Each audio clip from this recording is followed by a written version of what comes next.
No sit!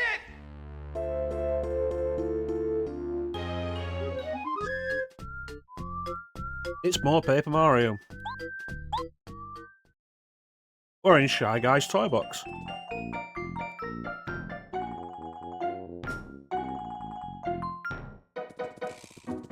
Let's explore.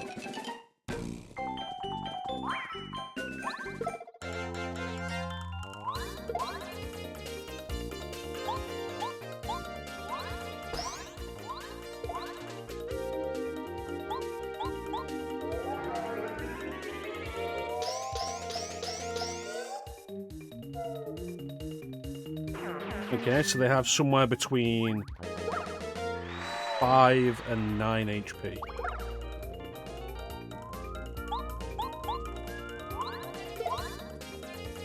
Damn.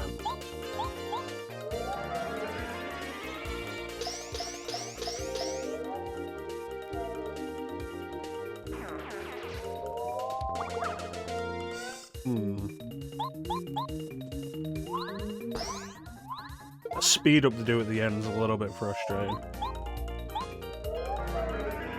You have to see that a few times to reliably block it.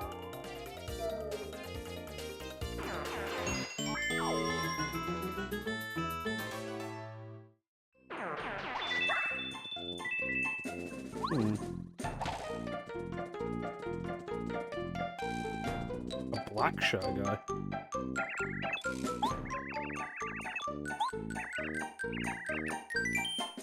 Alright.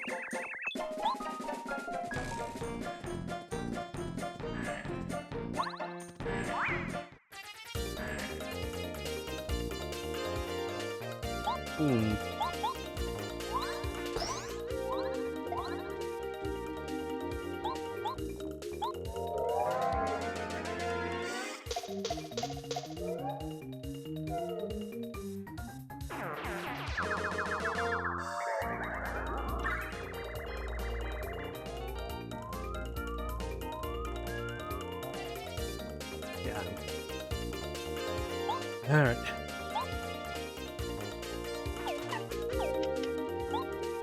Oh, Starstorm takes 2. With an attack power of 7 now. Take out the White Mage first.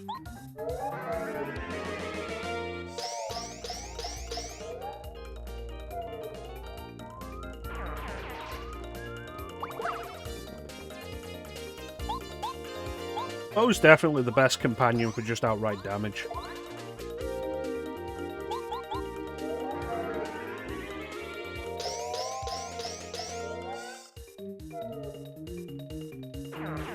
Wonderful.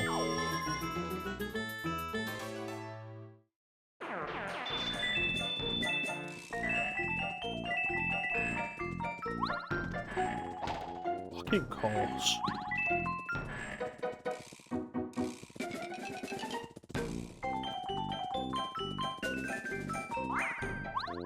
Why'd you have a fire flower? Oh, are you somebody who stole something?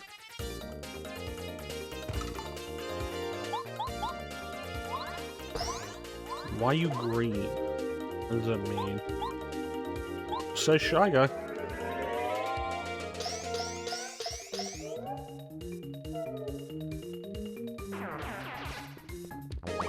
Gotcha.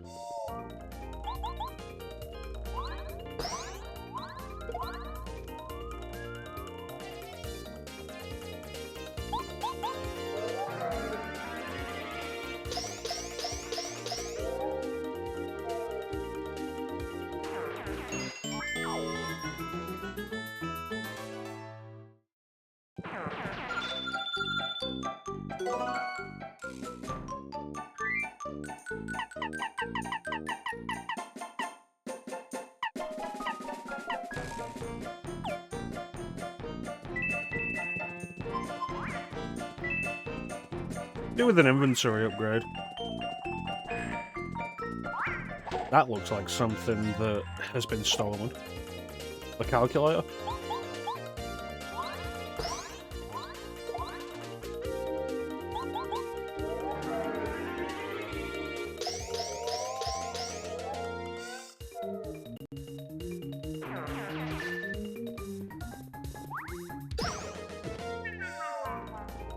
That was different.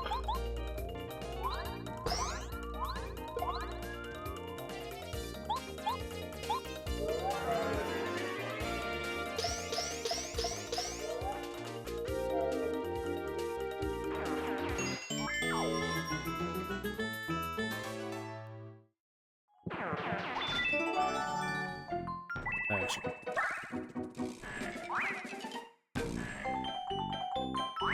I don't know if that's something like an actual item. That's an item.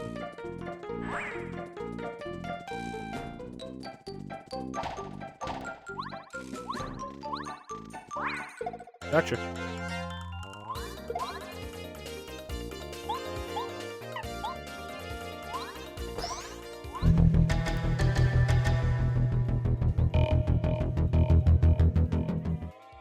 Hey, Flame. Okay, they have between 5 and 7 HP.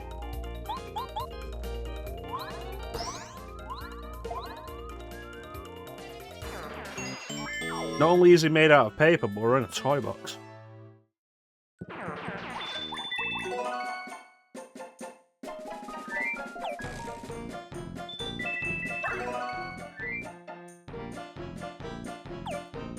You know what? Use one of the super shrooms. Then we can carry the cake mix. And when we find Tasty's frying pan, we can use the cake mix for a new recipe.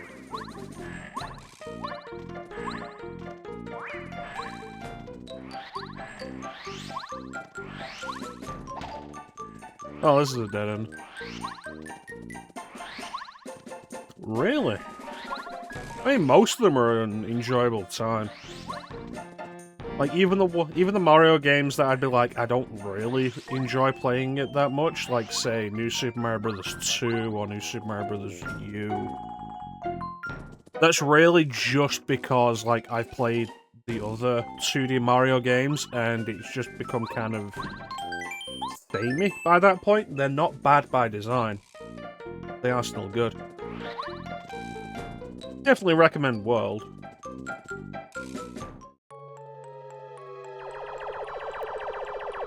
Oh, hey, it's Cammy Cooper.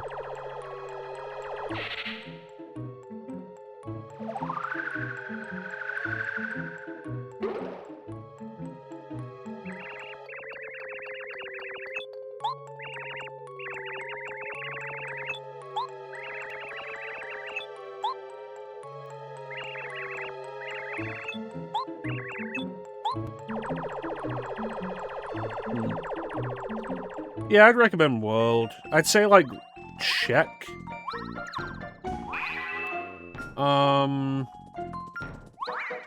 Like, check out Sunshine, see if you're into it. Because I'm not. I'm really not. I think there's a lot of design elements of it that are flawed. But other people like it. I've never played all the way through. I've never really played that far into Galaxy. And I've never really played Galaxy 2. Odyssey I did quite enjoy.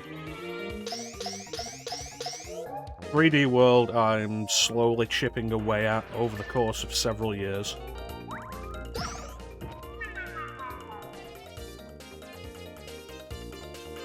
See, I've not played Okami yet. And, like, I've played bits of DuckTales, but I've never played much of it.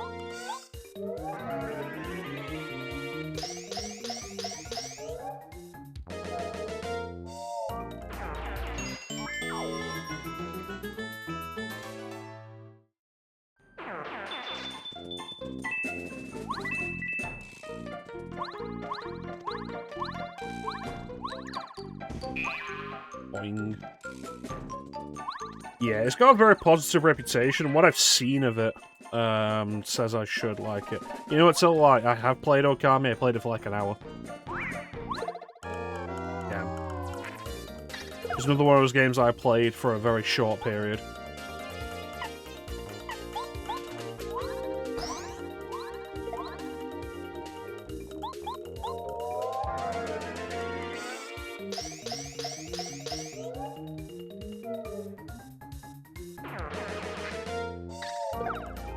Bitch.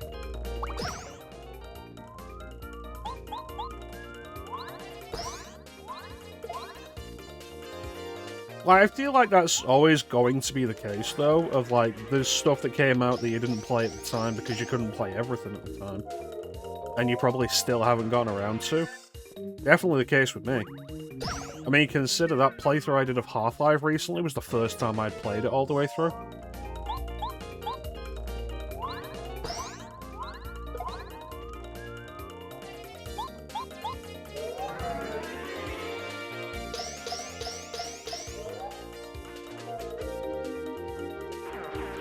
I feel like the Sonic series is probably, like, those first few Sonic games are probably an easy recommendation to, like, just sit down and play. Because they're not long. Like, to give you an idea of how long they are, I don't play a lot of classic Sonic. And when I streamed the Sonic games, for the Sonic Marathon, back in 2020, I did Sonic 1 and 2 in a single session, together. I did Sonic 1 and Sonic 2 together.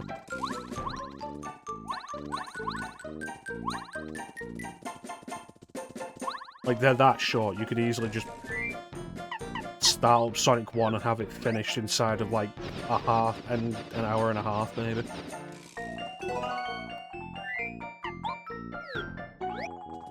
Sonic 2, like, 2 hours, 2.5 hours, maybe. Sonic CD, maybe about 2.5 hours. Sonic 3 is the time sink.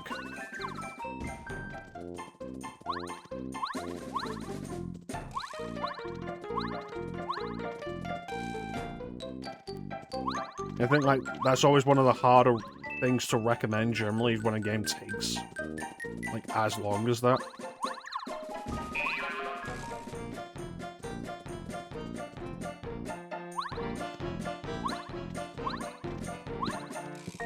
Yeah, I don't need that.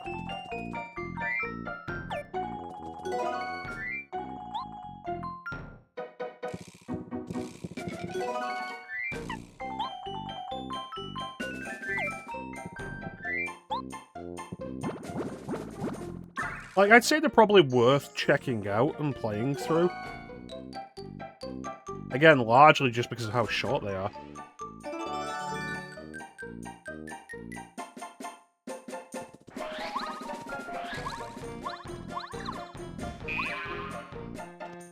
Like, Sonic 1 and Sonic 2, both quicker playthroughs than... maybe not the original Mario Brothers, depending on how hard you find it.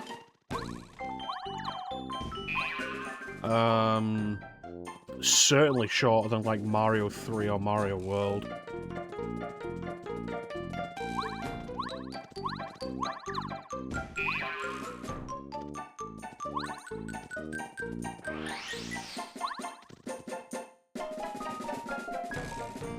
Yeah, Mario games generally are quite easy to recommend because they are, for the most part, like, generally good.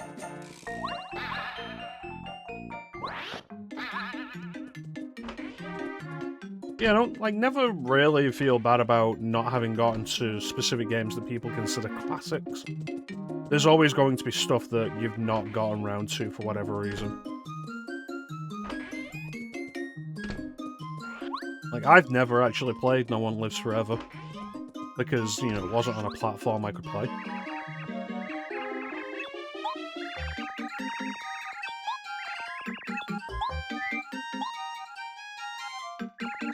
So I'd like to.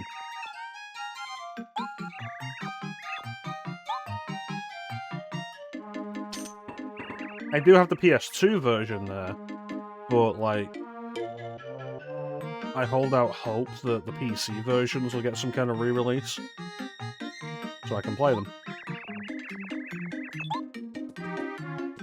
RPGs are generally fun. The best thing I think about them is the writing is really fun. Like, I generally find Super Mario RPG and the Mario & Luigi games a little slow and kind of dull gameplay-wise. but the writing is really good for them. I do generally prefer Paper Mario as far as the RPGs goes, because I think the gameplay is a little more puzzle platformer-ish, that makes it a little more interesting to go through.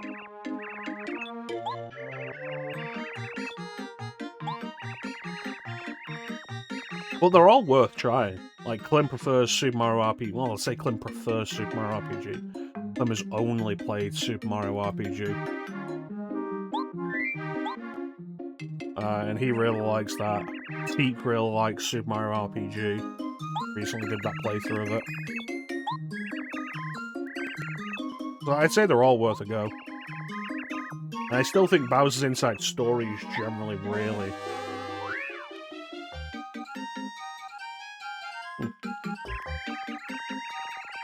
generally, like, really worth experiencing.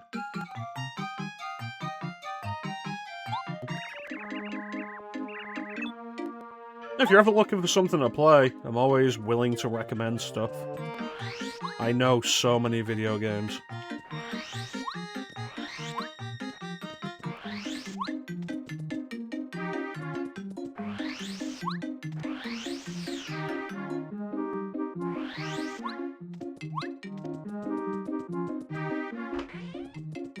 I can recommend stuff for any system.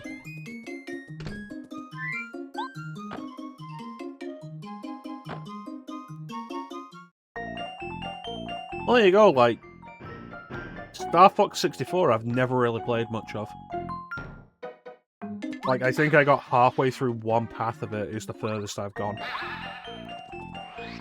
Like, we've all got stuff that we've just not really done much. Or, like, any of.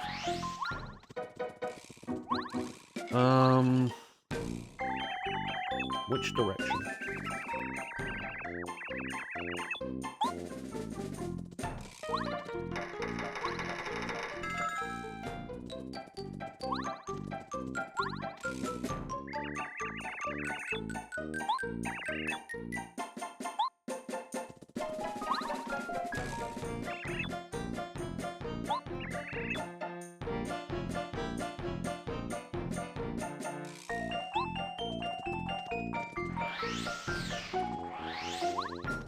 Oh, yeah, figure that out.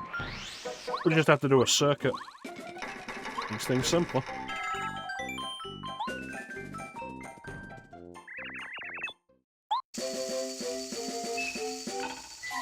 Yeah, Banjo-Kazooie I've never really done much of. Most I've done of Banjo-Kazooie I did on stream.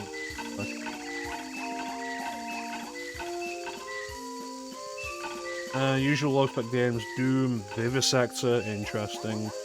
Your Psyops, nice.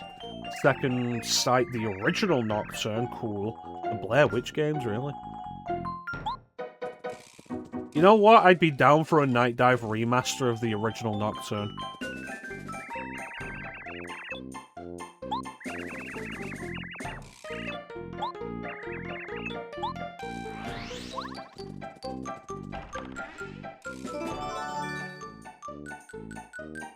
Huh.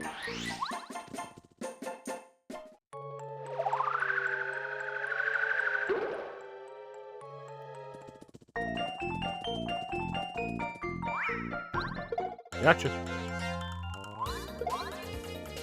Alright. You first.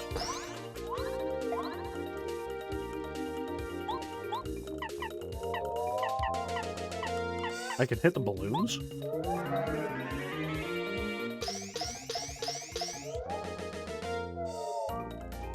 Yeah, there's always stuff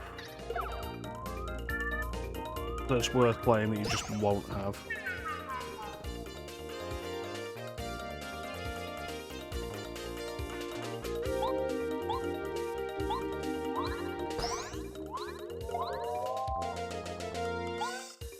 Even from systems that you did have.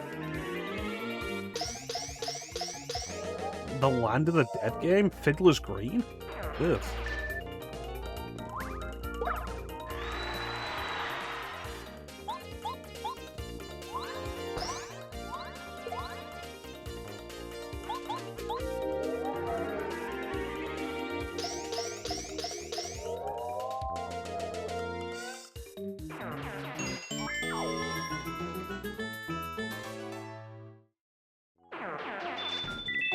I personally would not go back to the original Alone in the Darks. Freedom Fighters, yeah, Freedom Fighters, of course, yeah. OG System Shock. I played Just Cause 1. I played Just Cause 1 on the original Xbox. And it was a weird experience.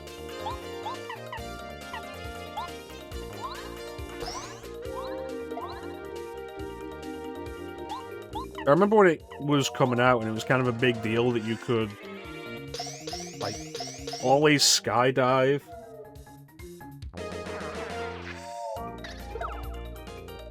Like, you could always pull out a parachute. You son of a bitch.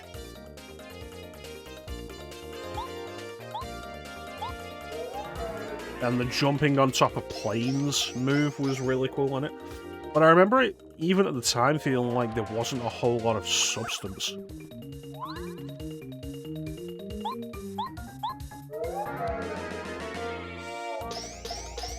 And then Just Cause 2 came out and was a big step up. And now I've played every Just Cause game. And I think Just Cause 2 is the only one I didn't actually finish.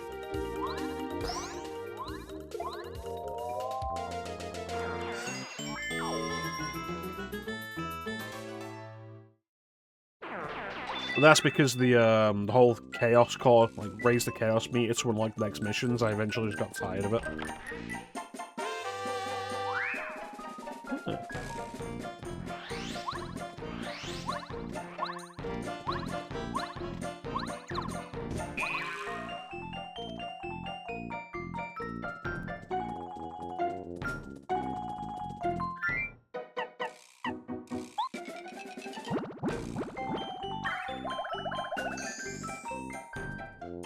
First-person version of Splatterhouse, Tech War, Quake 3, of course. Unreal, Unreal Tournament, Mech Warrior.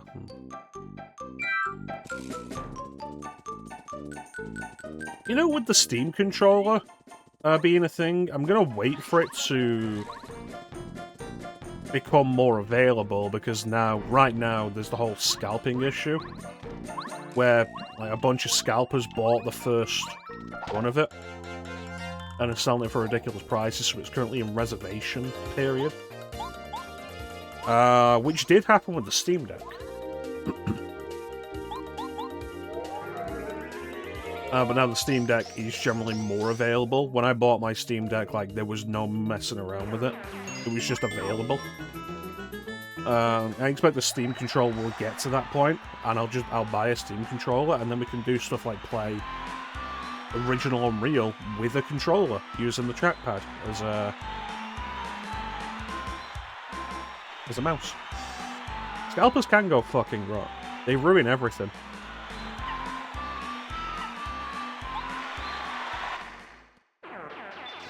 And whenever anything interesting or nice happens in the industry, Scalpers are like, oh yeah, I want to get money for that.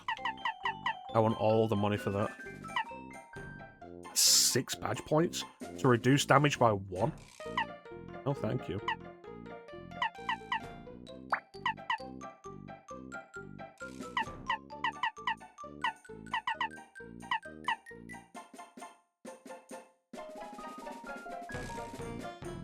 I don't think I need any more badge points now.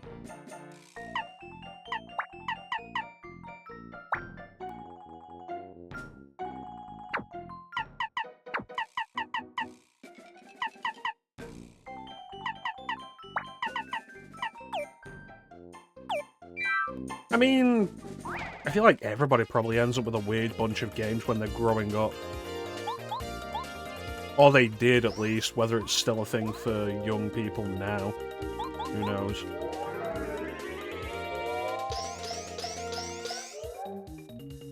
Because, like, you didn't really get to choose what you wanted a lot of the time, and if you did, you didn't have a lot of the same taste that you would have now.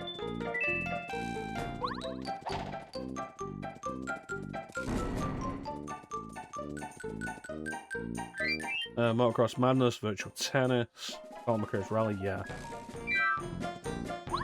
I mean, you're really just playing what's available to you.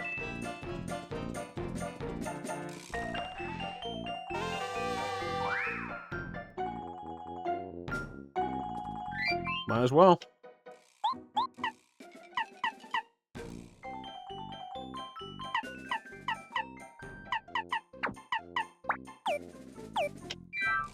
Like, whatever's available to you at the given moment, which, again, you have no real control over. The frying pan. It's like, did I choose to have, like, 4 Castlevania games in my youth? No.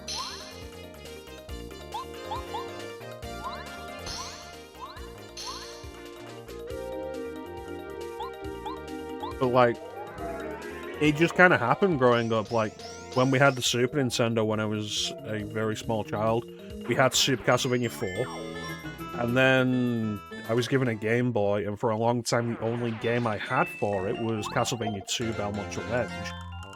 It was a long time before I got Pokemon Yellow for it. And then we had the N64, and I had Castlevania 64 on there, and then we got Symphony of the Night on the PlayStation. So, like, before the age of, like, 8, I would say, I had experienced 4 individually unique Castlevania games. What happens?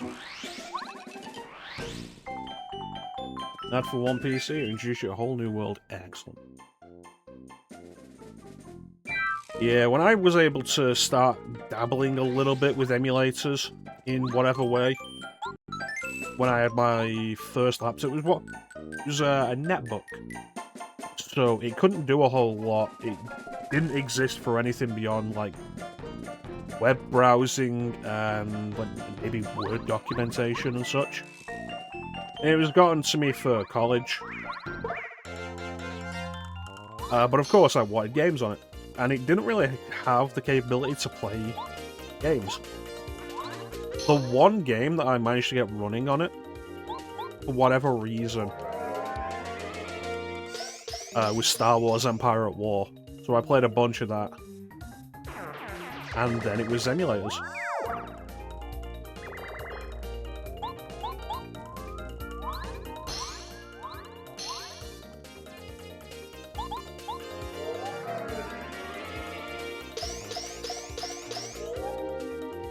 And like back at that time, I wasn't overly familiar with stuff like BIOS files, and EPSXE was kind of odd to me in setting that up. So I was never super comfortable with the PS1 emulation at the time. So it was like, okay, Project 64. Just because it was simpler, I guess.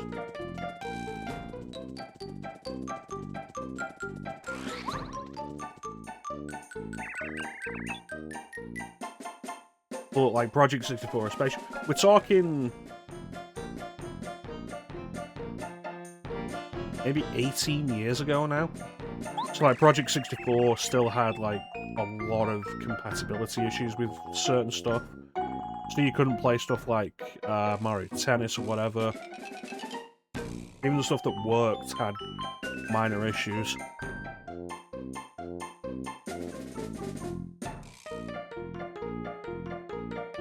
So, like, what I grew up with, Super Nintendo, so a lot of it was Super Nintendo emulation.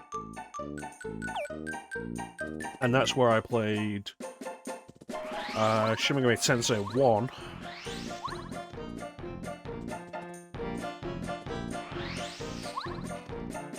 ESX Fid, I've never heard of that.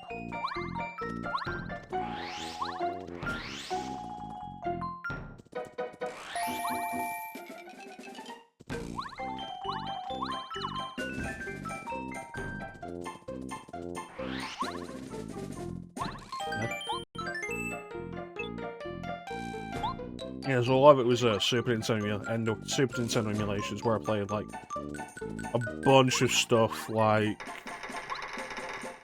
the original Shin Megami Tensei and Shin Megami Tensei 2, Kirby Superstar,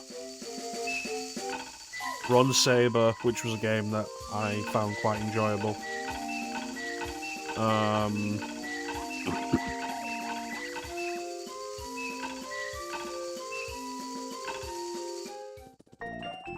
My real emulation dabbling, though, probably like really began with the PSP.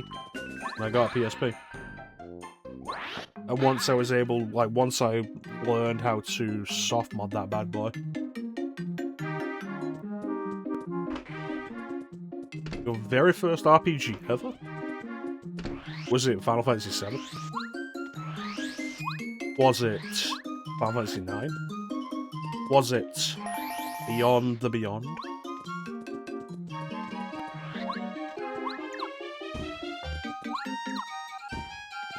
Was it Thousand Arms? Parasite Eve? Yeah. Kinda mid.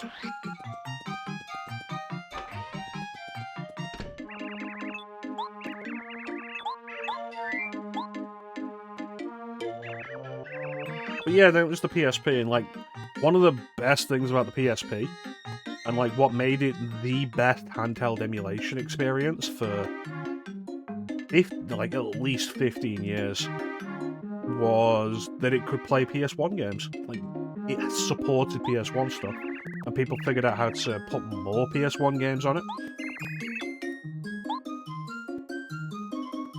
And that's where I did like a lot of my early emulation dabbling.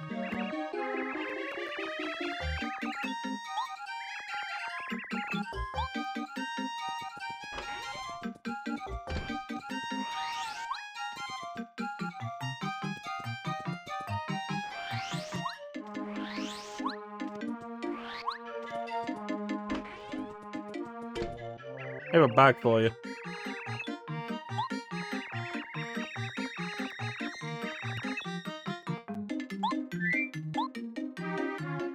Yeah, that was where I got to, like, re-experience a bunch of my PS1 nostalgia, my PS1 original memories. So I played, like, Final Fantasy 7, Final Fantasy 8, Final Fantasy 9 on there, Metal Gear Solid, Symphony of the Night.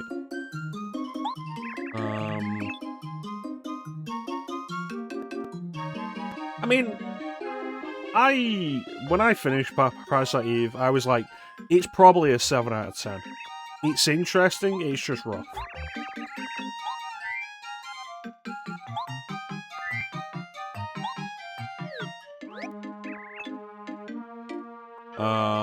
Final Fantasy Tactics I didn't play, and I've still not played very much of. Wasn't released in this country until the PSP remake. Final Fantasy 1, 2, 4, 5, and 6 I did actually and do still own on PS1. So I didn't experience them for the first time through emulation.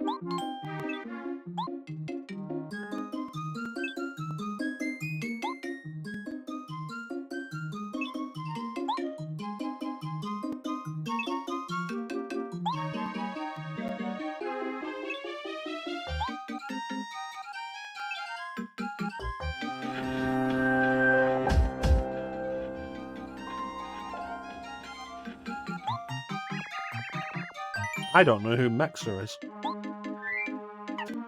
Welcome in, Panda. Cooper, Colorado's wife is sending you private letters?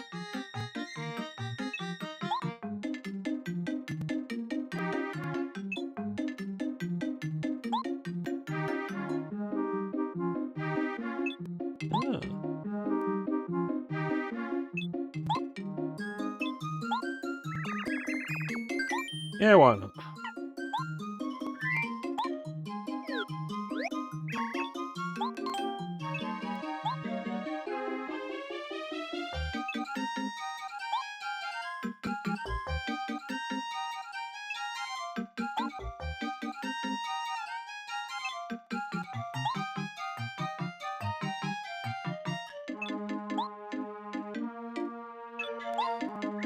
Very nice. GB emulation, You know, oddly enough, like, I didn't do a whole lot with GBA emulation. Because that is another thing that I had on the PSP, GBA emulator. The PSP is where I really started to explore emulation a bit more, so I had, like, NES, Super Nintendo again, Mega Drive, which I've never done a huge amount with, because I didn't grow up with it, and it was always just kind of there to me.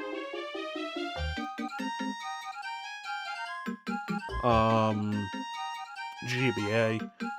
But I never did a huge amount with GBA, like, beyond Metroid Fusion and Metroid Zero Mission. The Final Fantasy games. And a little bit of Minish Cap. Never did much of Minish Cap on emulation.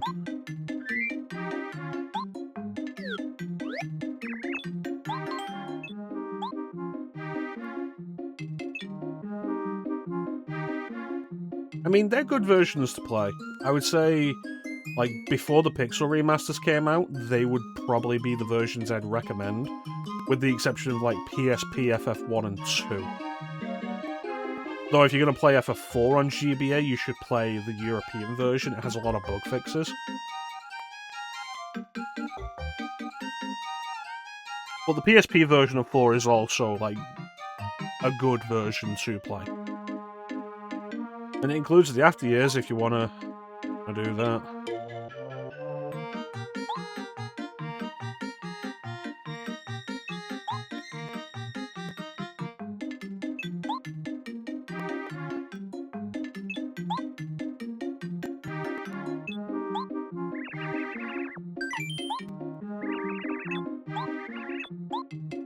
Alright.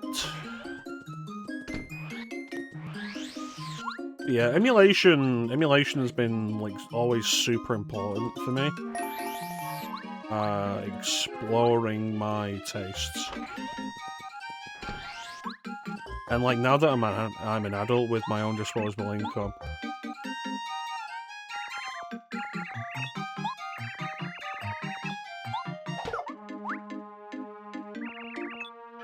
I didn't realise until after I spoke to him that he was even a Shy Guy. Yeah, that was the first version that was released in the West.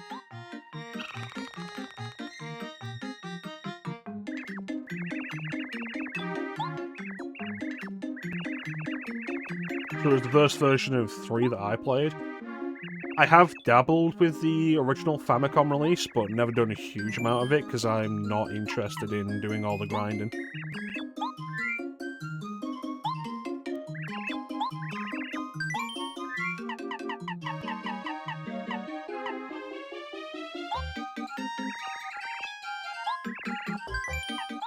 Yeah, now that I'm an adult with, like, my own disposable income, like, I'll buy games that I'm interested in, or games that I enjoyed at the time, and are available on modern platforms and such. But as a kid who didn't have disposable income, emulation, and on the DS in particular, flashcard, was super important for my gaming development. I think I'm going to want to equip this badge, because it's not helping me. It's just kind of annoying.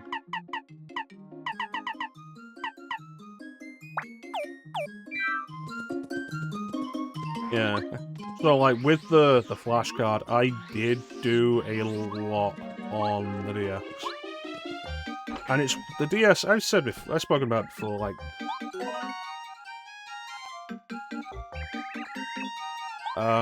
being able to just play anything on the DS because of that, I really expanded my tastes.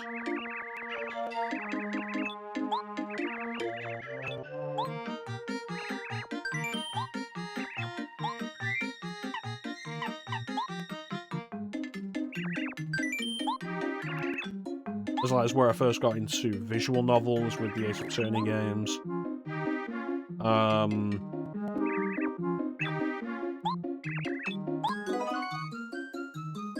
Cool. Yeah, I played Deadly Silence, played Strange Journey, played Chinatown Wars, played Soul Silver, played Ace Attorney, is where I first discovered visual novels with Ace Attorney, is where I first played WarioWare. It is, of course, where I discovered Shin Megami Tensei with Devil Survivor, and then continued that with Strange Journey. It was actually the first time I ever played Ys. But I didn't do much of Ys on the DS. There's a version of Ys 1 and 2 on DS that I didn't do much with.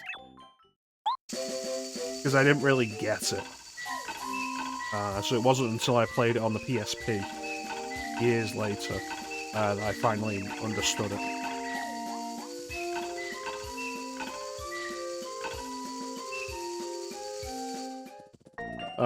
Castlevania, of course, expanding Castlevania with 3 more really good games. Dawn of Sorrow, Portrait of Ruin Order, Ecclesia. It's where I first experienced Chrono Trigger, because it was the first time it was released in this fucking country.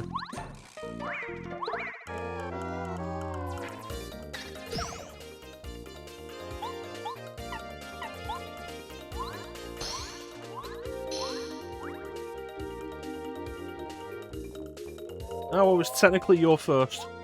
Technically, I think Revelations Persona was my first.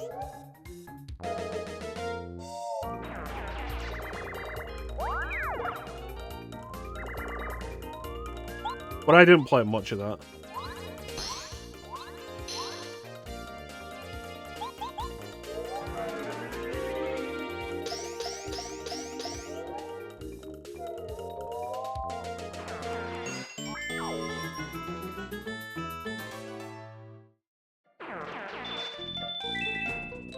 SNT 1, you mean on Game Boy Advance? You played the GBA. You played the Japanese SMT 1 on GBA? Through emulation?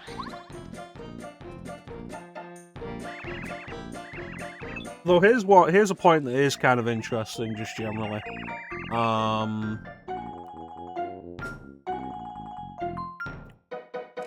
We had Persona 2 Eternal Punishment on PlayStation. It was, of course, like a burnt disc. But like we had it, and my dad would print out the covers for them and put them in like the jewel cases, like CD cases. And I never played it because the cover creeped me out. But we had it.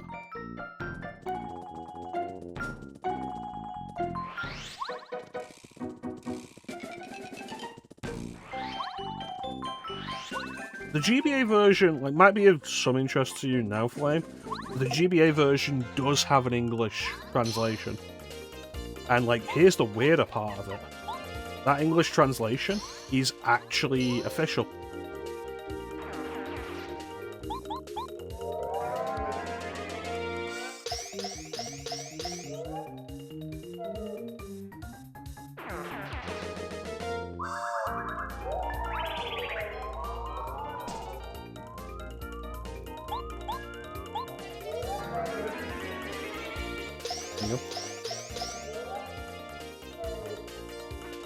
So, Shin Megami Tensei 1 was released on iOS in the West.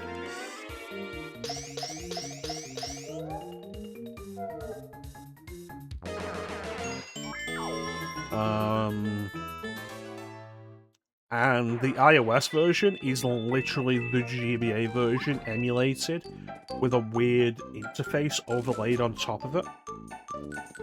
And the iOS version was also fully localized, but only on iOS. It was released on Android, but only in Japanese. It was available in the West, only in Japanese on Android, for some fucking reason.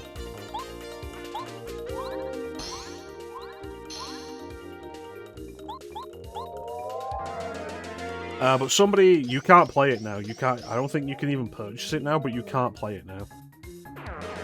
Because compatibility has changed. So. But somebody took the localization from that version and just put it on the standard GBA version.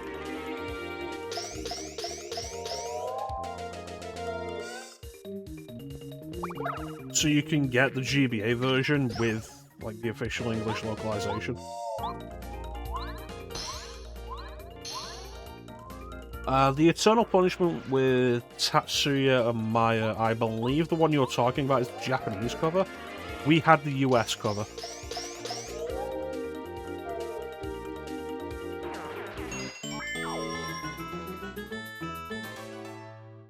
I think if you're playing SMT1 on a smaller screen, like if you decided to play it on your phone or some such, or on like an actual GBA or a handheld emulator or whatnot,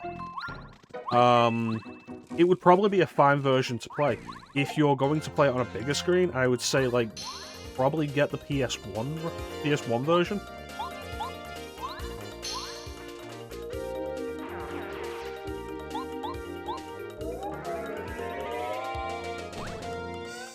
How do you burn a ghost?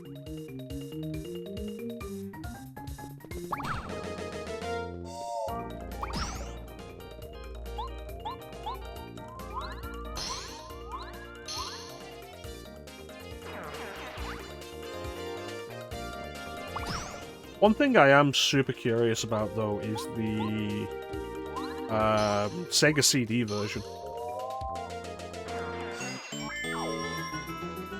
Like, I know it's got new music tracks, I know it has a bunch of extra cutscenes and such, and it kind of fascinates me. I would love to see a little more of the Sega CD version. Hasn't been localized, though. No, it hasn't been translated.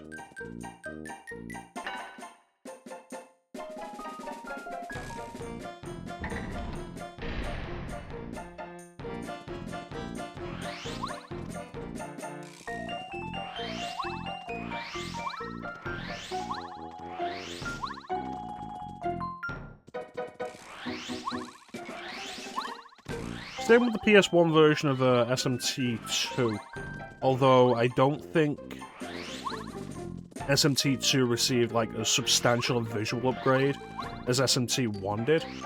Like, the Super Famicom version of SMT1 is very bare bones visually,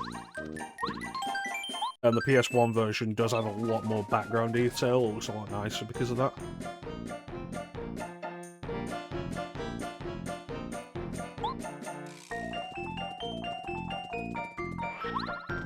Yeah, we had some original PS1 games. All the ones I still have from the time are originals. I don't have any of the burn discs anymore. Mostly because they're useless on anything other than a burn PS, like a modded PS1. But like, we had a bunch ourselves. We had RE1 and RE2, the original European releases. Like, not even DualShock, not Director's Cut RE1, not DualShock RE2. Symphony of the Night.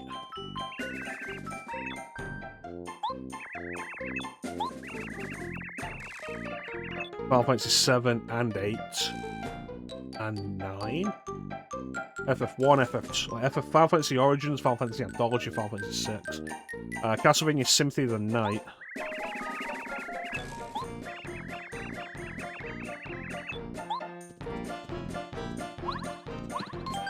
Exhumed, Death Trap Dungeon.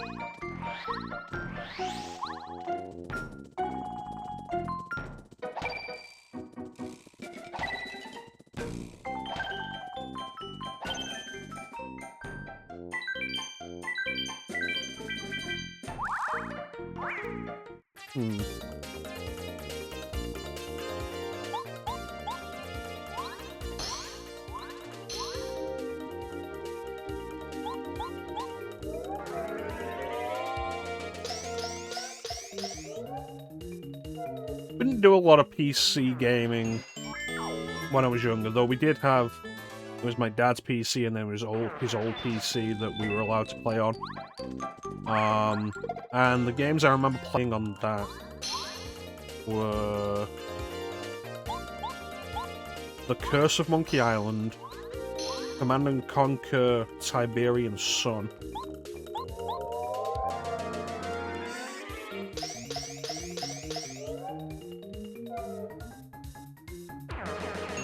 I think that was it. Though there was also My granddad gave me a copy of a game, like the actual copy, full box and everything. Oh. Of a game called Dark Earth.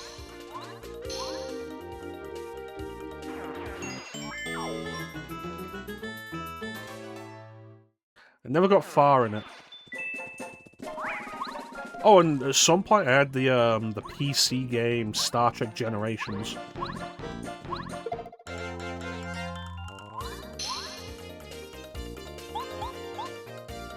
Like the game of the movie. That was a weird one.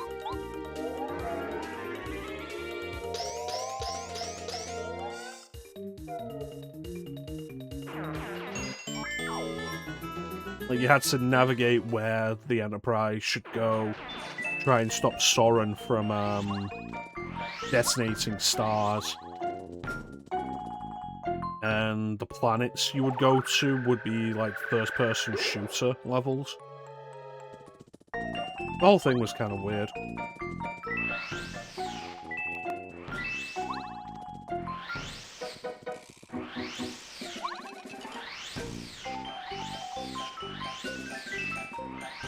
Yeah, it wasn't a whole lot of PC gaming. I've been a console person for the majority of my life.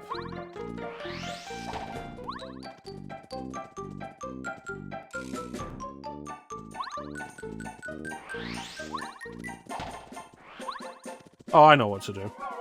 There we go.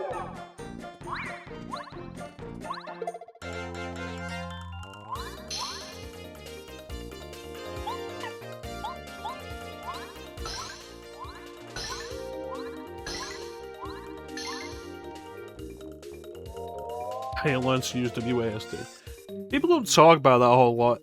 It's always like, you know, where we learn to use analog sticks or where we learn to use like twin sticks. We don't really talk about learning to use WASD.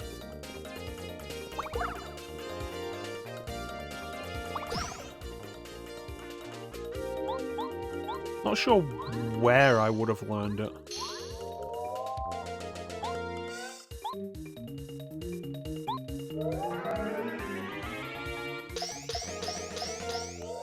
Because, like, Command & Conquer didn't do it, and Monkey Island didn't do it.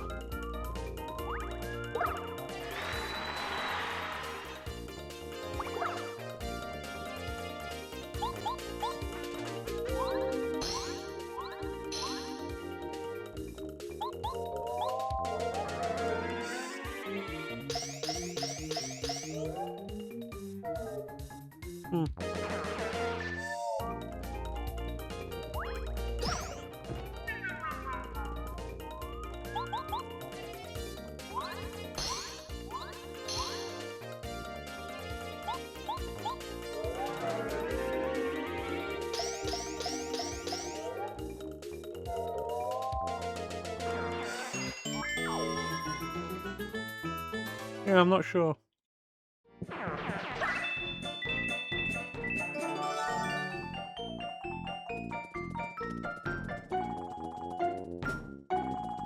Oh, it's Chance.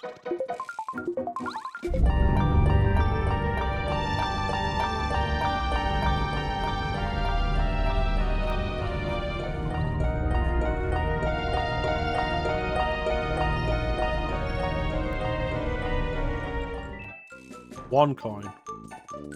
How you doing, Chance? Ah, shit.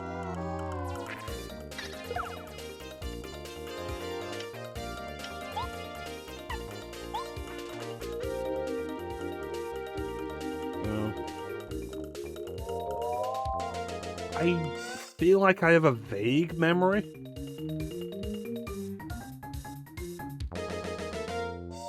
Of using the arrow keys for gaming on PC. But, like, we'd be talking a long time ago. Oh, wow, Chance is subbed.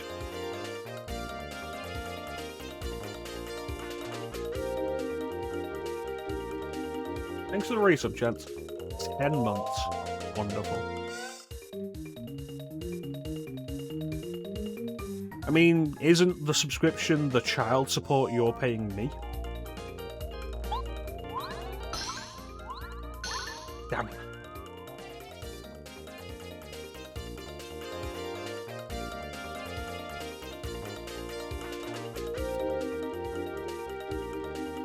Ah, how you doing, Chance?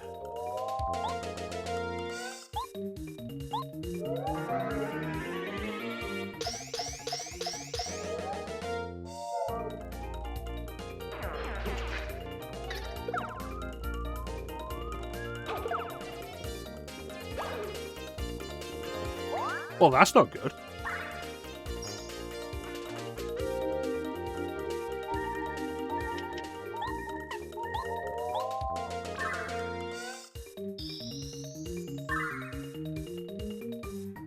We're getting by. Doing pretty well. I think this is chapter 4 of Paper Mario.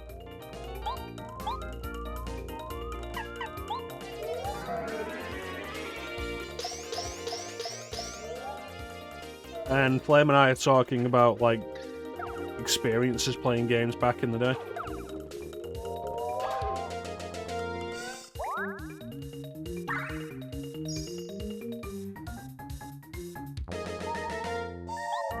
Let's see what Starstorm does. Okay, it's time!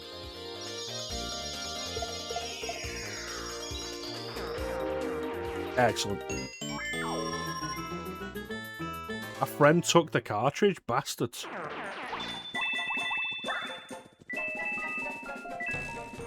That cartridge is probably, like, quite expensive now as well.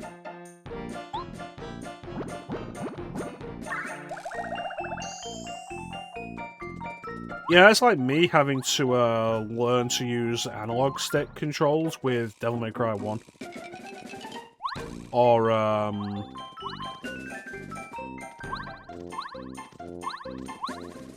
dual analog controls with Jedi Outcast. Flame, you bastard.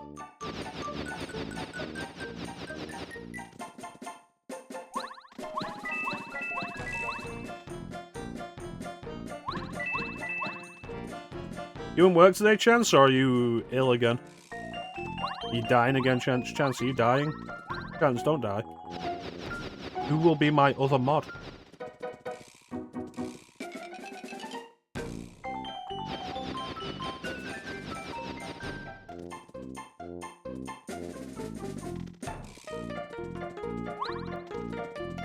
Ah, peace. Going to work? Nah. Lame.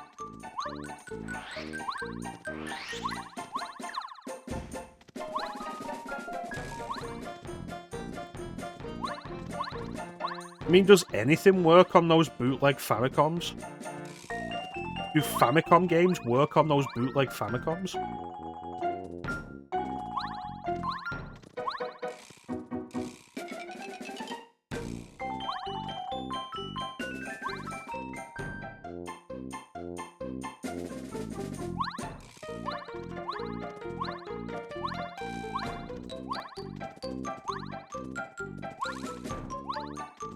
The 9,999 in one. You mean the ones that are always like, oh, we have this many games, but it's always like, at best, 30 games?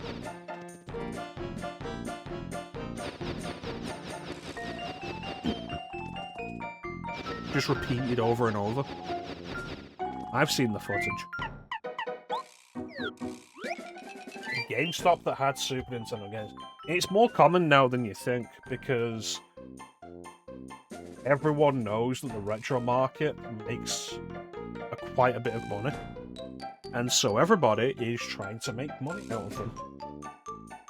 And given that especially dedicated retail stores are really struggling generally, like, let's be fair, GameStop has been struggling for years, why wouldn't they try and increase revenue however they can, including with retro products?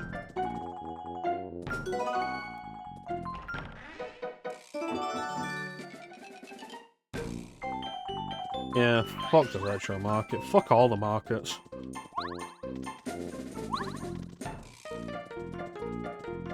Yeah, we were just talking about the Steam controller a little earlier and how that thing came out and was immediately scooped up by scalpers. And now Steam has turned around and said, like, we're doing the reservation system again, so the scalpers can go fuck themselves.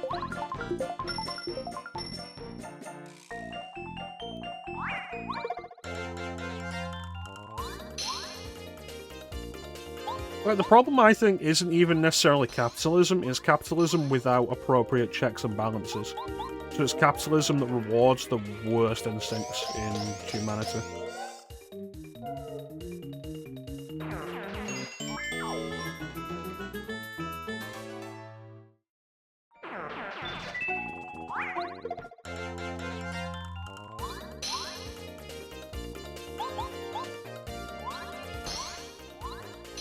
Yeah, like, eventually I'll probably pick up a Steam controller, but I'm gonna do the same thing I did with the Steam Deck.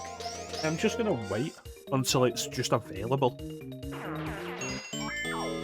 Not that the Steam Deck is just available anymore, because, you know, RAM shortages and memory shortages, because AI is so fucking essential.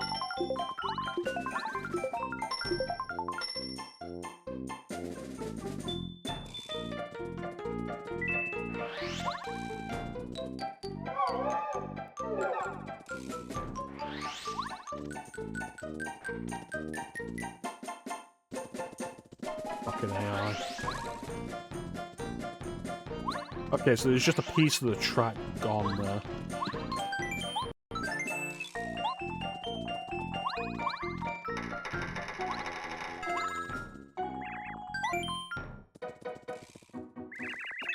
Pink Station.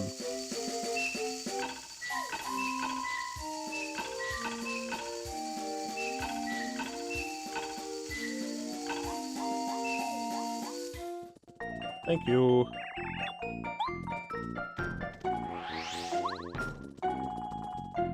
Oh, I wanted Blue Station.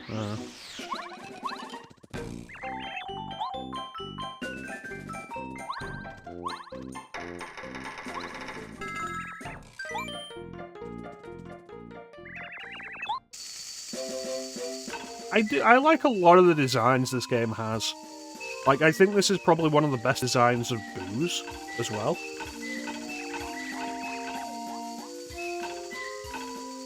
I like the various different details toads have to differentiate them as people.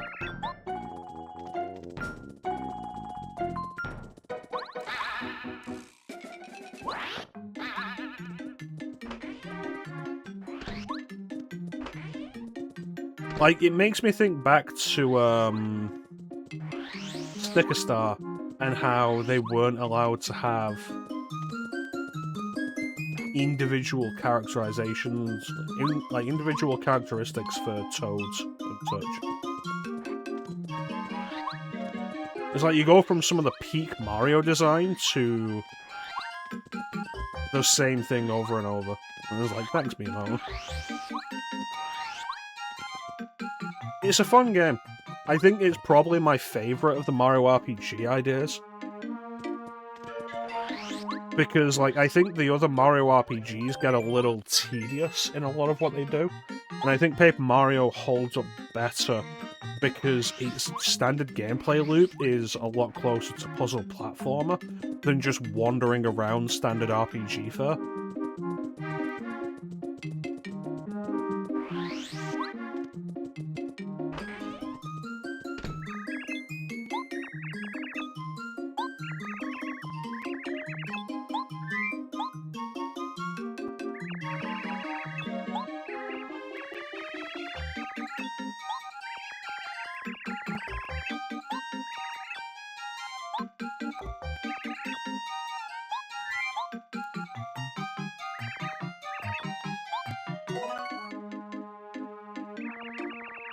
Yellow, green, red, blue. Thank you. Let's get out. But yeah, like, the biggest problem, more than anything else, with Sticker Star is that it is tedious, it's boring, there's no need for the battles, because you don't gain experience. What you get is coins. But every action requires stickers. So the battles are at the most tedious. And because we're not allowed any new character designs beyond just regular Toad designs, like, every character is this Toad. So gone are, like, the varied and colourful partners.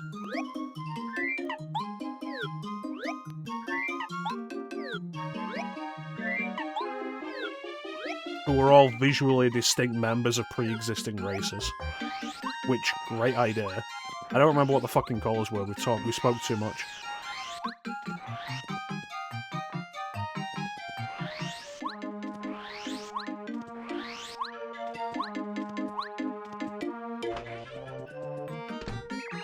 Yellow, green, red, blue. Alright.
Perfect.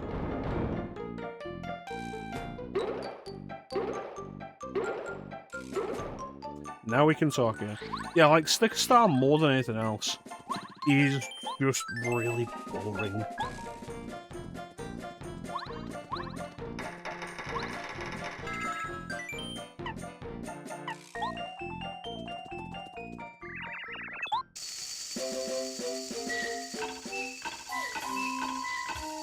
And it's where I think the Mario RPGs as a subgenre really fell down.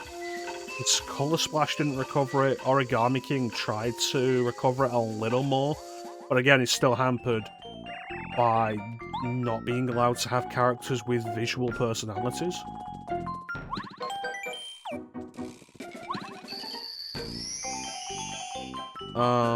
And the Mario Luigi RPGs after that point also like really started to suffer.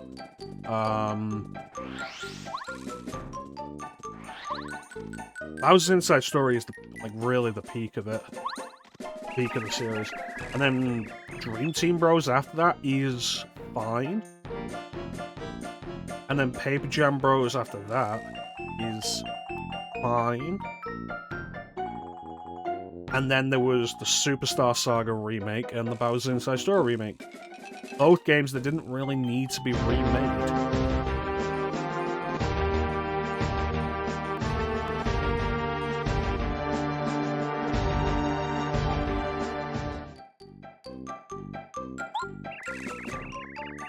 To the right, you say? Hello, Clem. Need a shower? Well, that's not helpful. The Mario Luigi games are generally really fun. I think they get a little tedious at points, but at their peak, they are some of the best Mario writing. Like, Bowser's Inside Story, fantastic. Hey.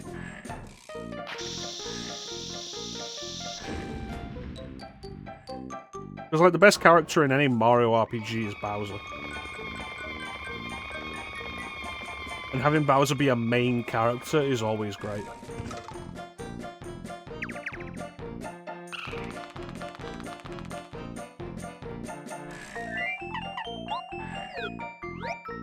Inside the kayak, inside. So you could be here and not die of exhaustion. I feel like the second one probably came before the first one.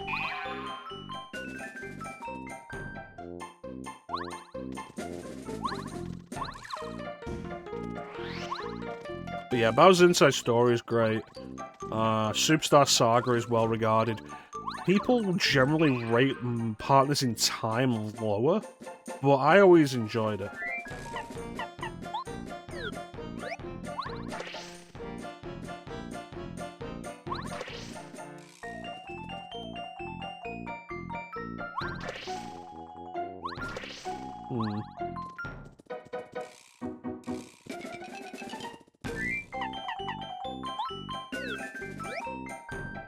Well, there's also the thing of, like,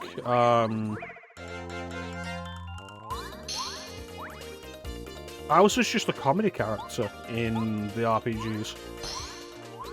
Like, you can't have Bowser be the recurring villain of the series and have him, like, always be such a serious villain. There has to be humor moments. Otherwise, he's just kind of pathetic. And I think that's always...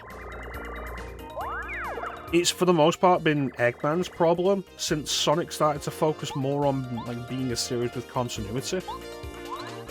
And when they started making Eggman more humorous, I think he really started to improve as a character.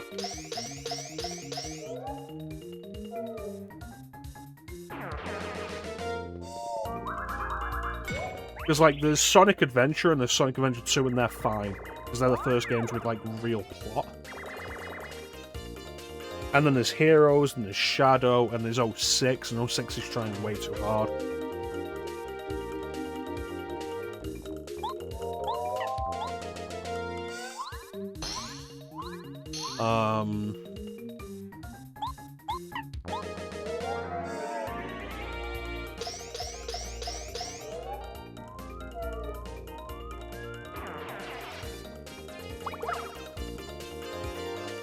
I think humor is generally the way to go. And, like, it's why I really like Eggman in Sonic Colors. Because he's doing something, like, genuinely diabolical, but he's also really funny.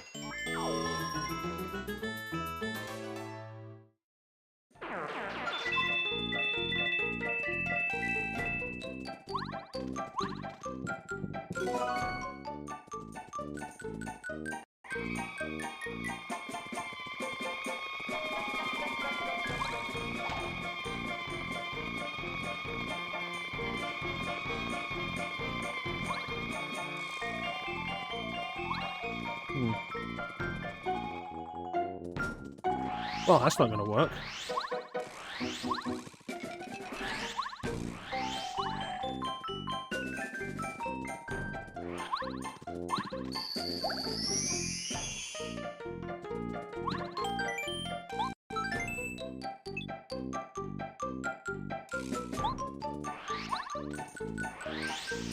I do like what there is, though.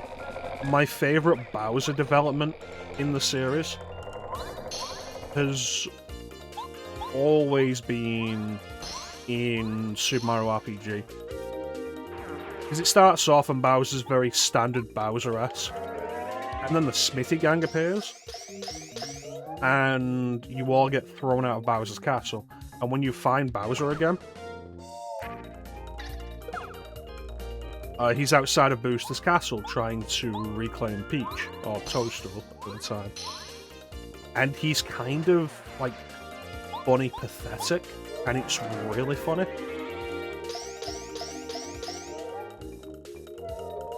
And that's, like, the peak of Bowser humour to me. Like, just that moment when you find Bowser outside of Booster's tower.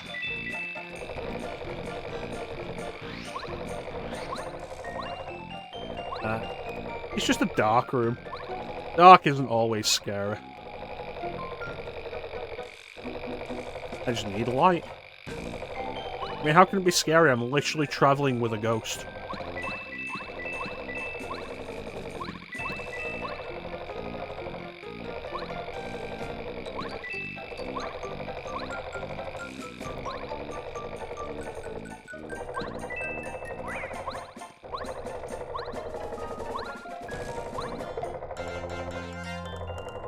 But she's a pretty good... Look, having bows in her hair doesn't automatically make her pretty.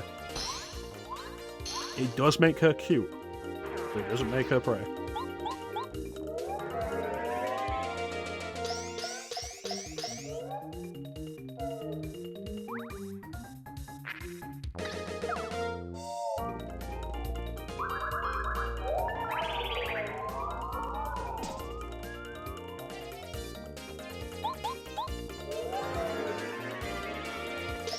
Does she have hair? Yeah, she has ghost hair.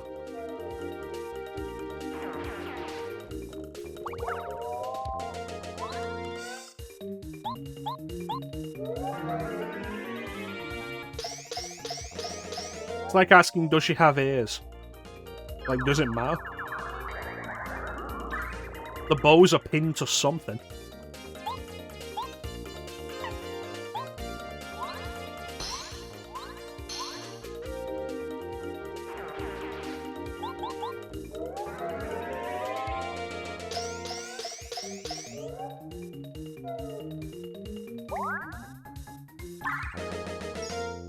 Ghost bows.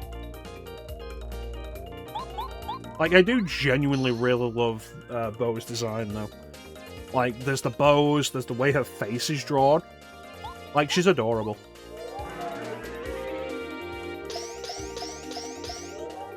Like I said, I think Babe Mario just has the best visual design of the Boos. There's the fact that she has the fan and does the oh. It's great. Nintendo would never have made a character like Lady Bo after, like, 2010. Well, she's also, like, easily the best partner because of, her standard attack. Her standard attack is just, to begin with, 4 hits. And then when you power up, it's 5.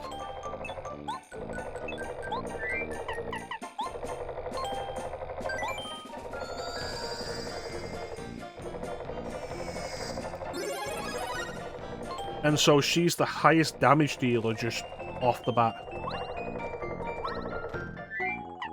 She doesn't have to spend flower points to do big damage. As long as whatever you're attacking will take damage from her, she's the best damage dealer.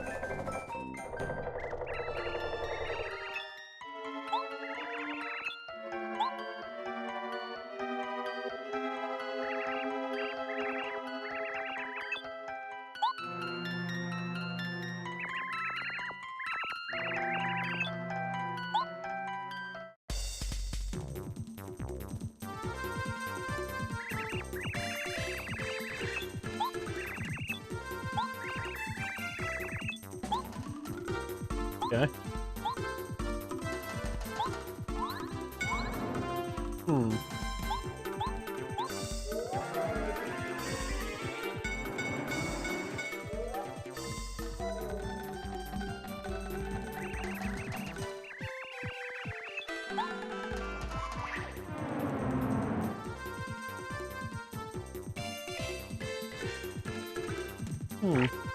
Alright.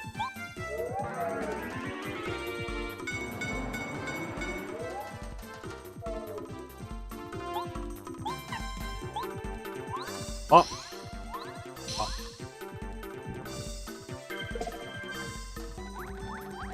Wow, no wonder he doesn't like light.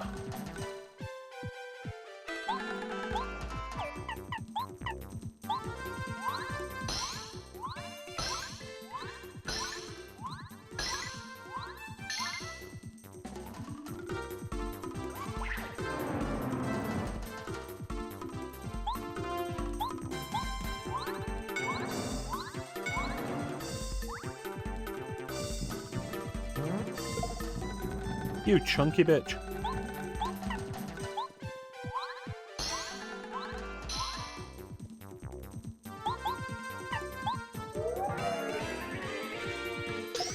Yeah, so it's like this. Even with the super boots, when you fully power up Lady Bo's, like, standard attack, he's doing more damage than Mario is. Unless there's some gimmick to the enemy that means they have enough defense to block off that one hit.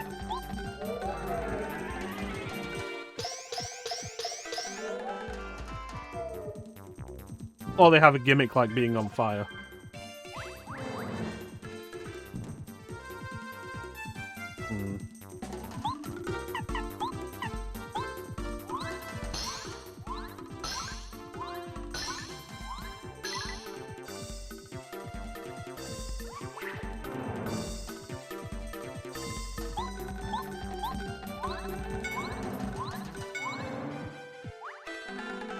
So easily the best partner.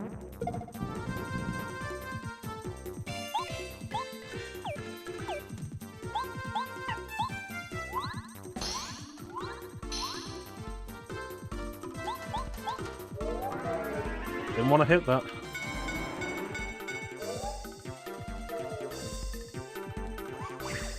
There should be some kind of bonus here for, like, lighting the lantern up all the way.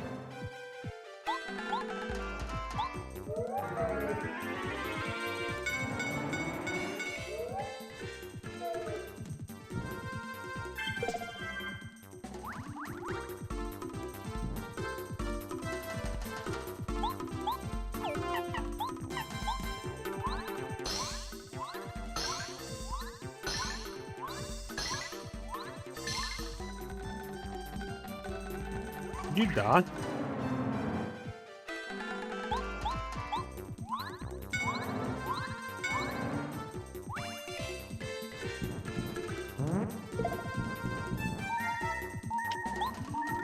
It's okay. I can double dip. It's not okay. I only have one healing item.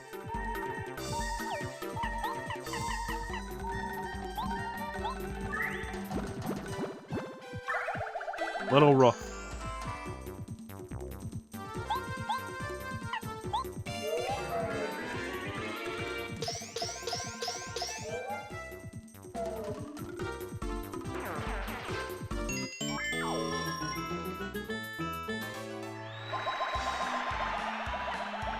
More health. I don't think I'll need more badge points. Like, unless I get some really good badges.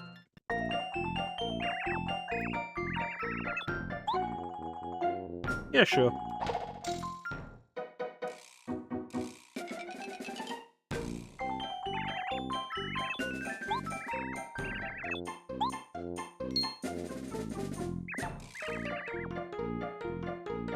That's right.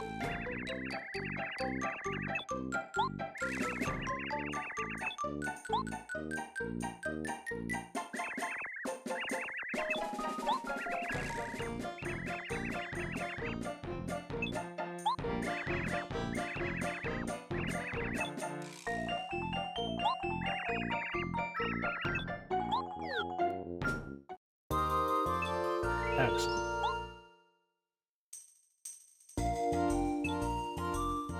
Invisible blocks, you say?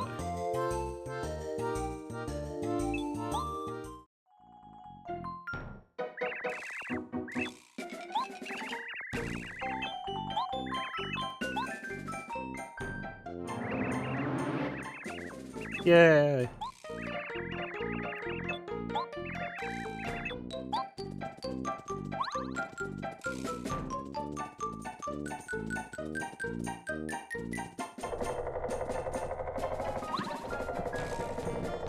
Yeah, got the space for it.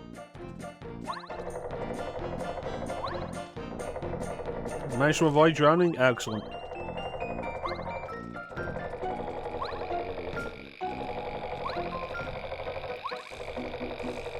No more darkness.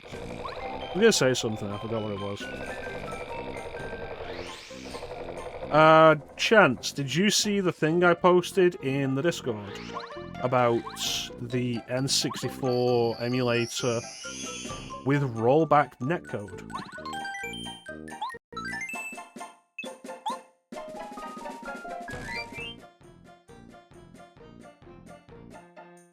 Yes.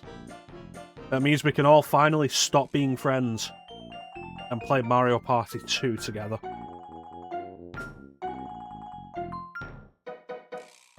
We have an ad coming up. We're going to run this ad. And then we're back with more Paper Mario as we conclude Shy Guy's Toy Box. I wanna take you for a ride. I wanna take you for a ride. I wanna take you for a ride.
And we're back. Who said that? Which one of y'all dead motherfuckers just said that shit?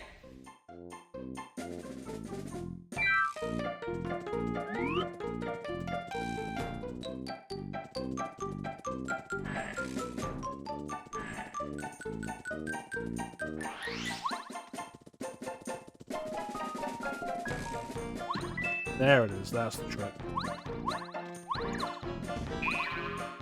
And then we jump on this, and then we switch to Koopa.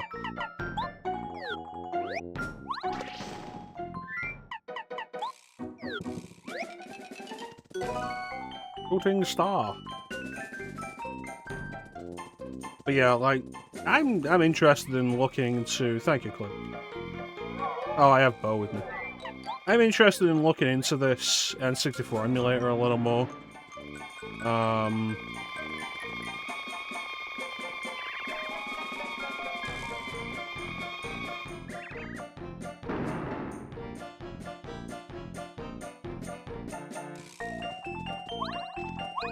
Because, like, people probably forget, but, like, the N64 was one of the best systems for multiplayer.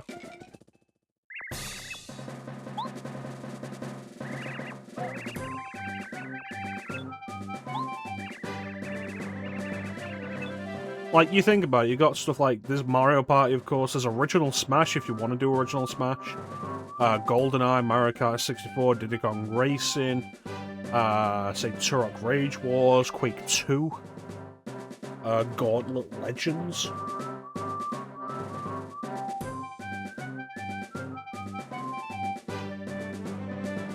Like, there was so much on the N64, and because it had that 4-player support, like, beautiful. Of course, the real question is, like, is it 4-player rollback netcode, or is it just 2-player? Because, like, Fightcade has the same idea, but Fightcade is only 2 players. Everybody forgets about Gauntlet Legends until I bring it up.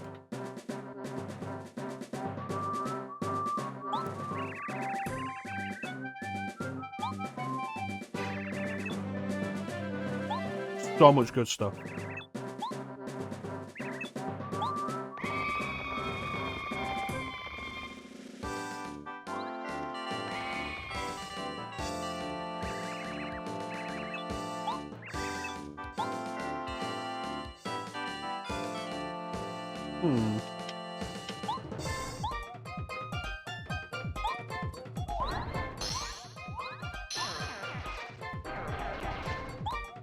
What do we get?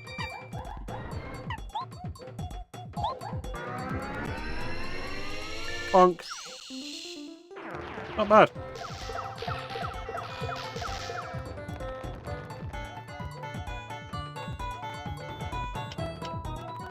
That was rude. Speak to my lady friend.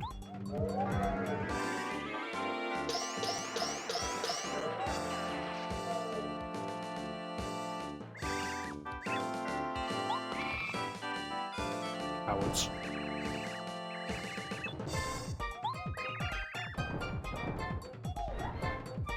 Now I thought we could get PS2 or GameCube rollback netcode.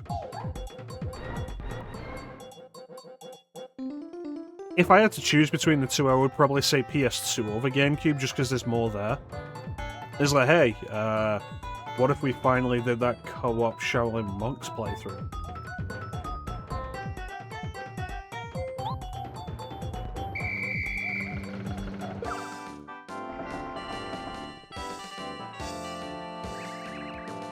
I have no nostalgic attachment to Gauntlet.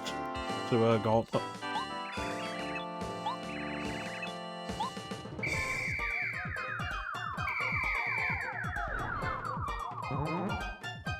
Oh no, they're on stilts.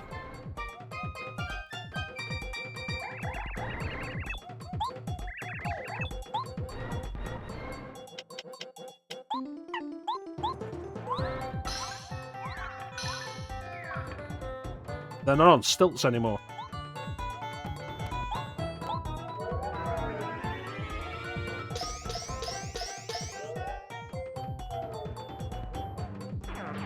Don't worry, Clem. As a tall man, I know how to deal with it.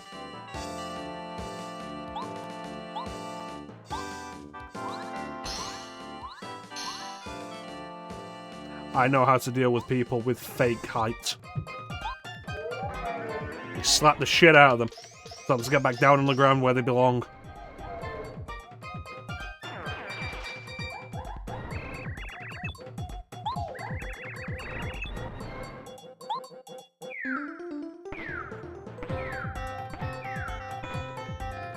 Oh no, 4 shy guys in a trench coat?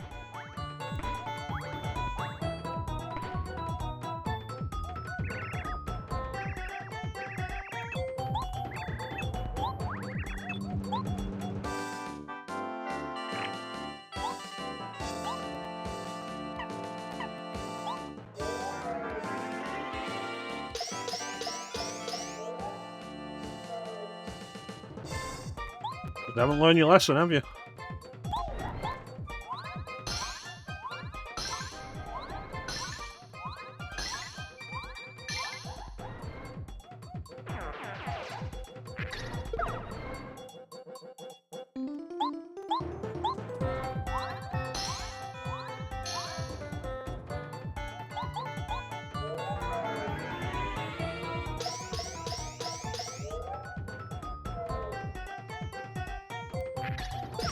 I'll learn the lesson in a moment.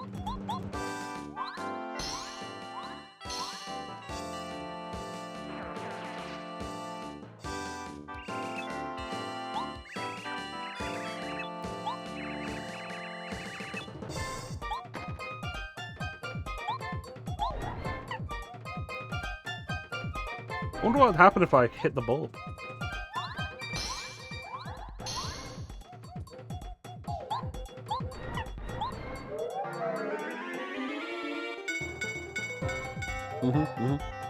This is probably a job for our newest member.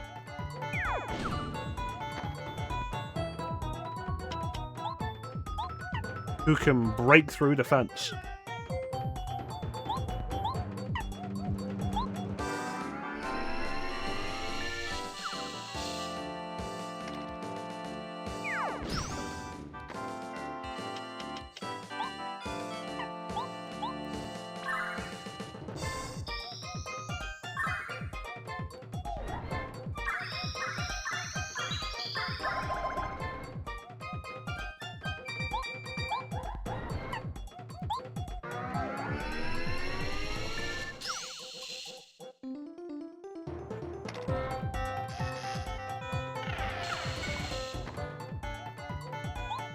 Gonna do that again. I really should just have like more regular healing items instead of so many items that restore flower points, because I so rarely use flower point attacks.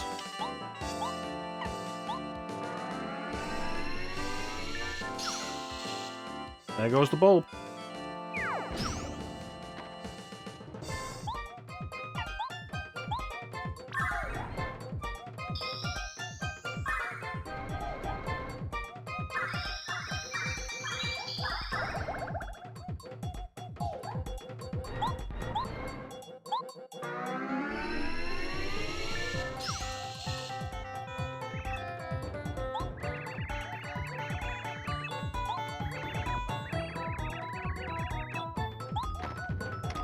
No.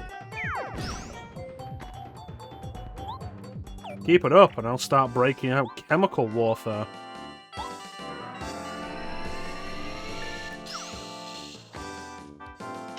What would happen if I jumped on it? Disappointing. Well, you might as well focus then.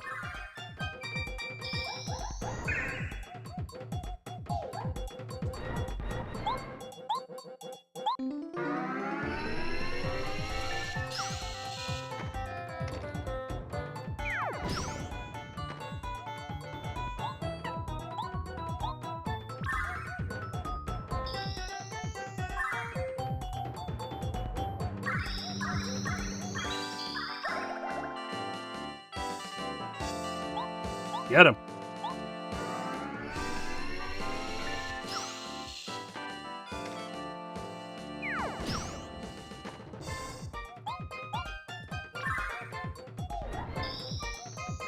Pray to the star spirits.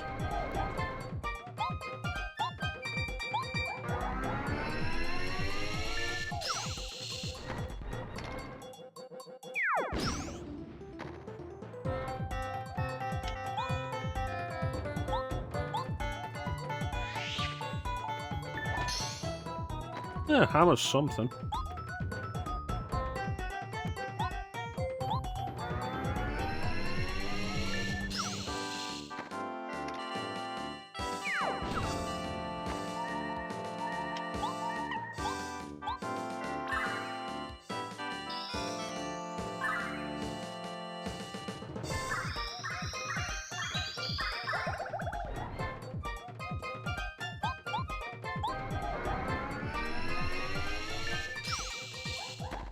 I feel like after this battle, I really need to make sure I've got a lot of healing items.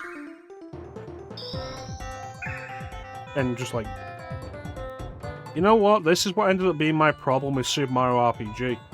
I was never using the flower point restoring items, and so I got rid of all of them, and then I ended up stuck in a loop in Bowser's Castle against the Dry Bones, who could only be hurt with flower point moves.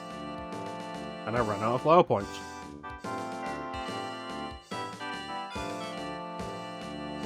And I didn't want to go back to the last save, because it was quite a while ago, and the Dry Bones were so fucking weak compared to me, they were doing like 1 damage per hit. And that's why I never finished Super Mario RPG.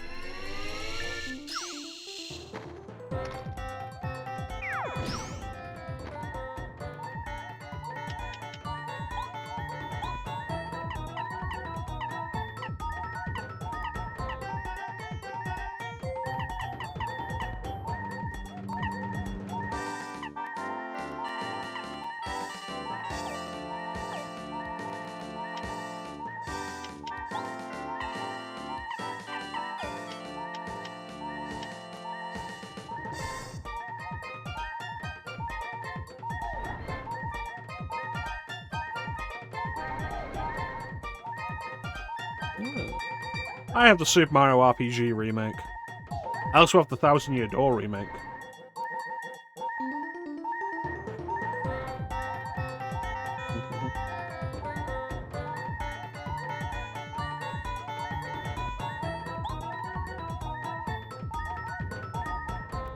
Well, if I don't kill him this turn, we're done. So, might as well hit him.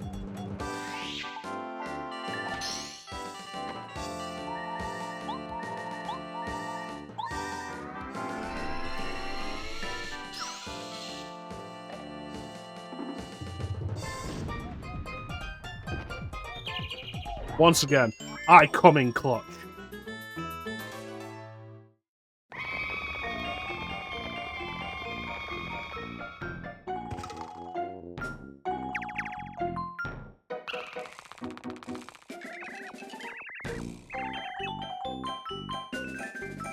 Perfect. And I will go back to Super Mario RPG and like do it fully for the stream at some point. I'm undecided on whether I'll do the original or the remake. Because I've never been overly fond of how the original looks, but I also don't like how the remake makes everybody look tiny. I feel like everybody's proportions in the original looked right, but in the remake they all look small, and I don't like it.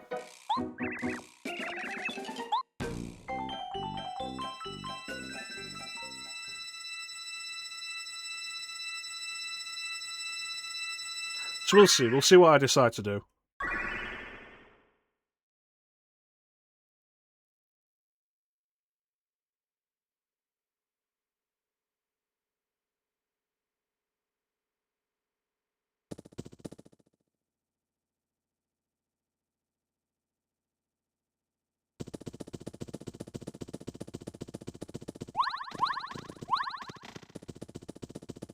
Now I'm the general of the toy box.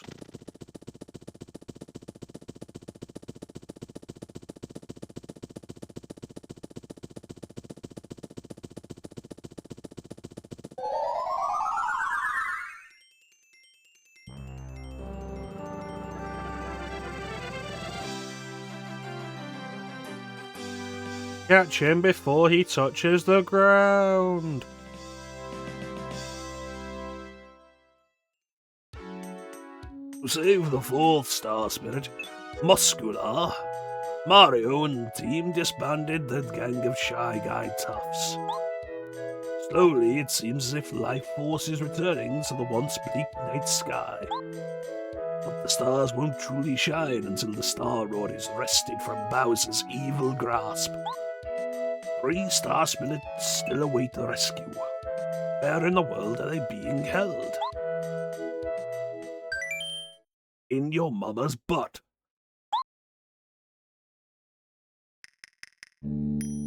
Meanwhile, in Bowser's castle, Princess Peach and her twink. Gents, call in sick. Call in sick and we'll finish Paper Mario tonight.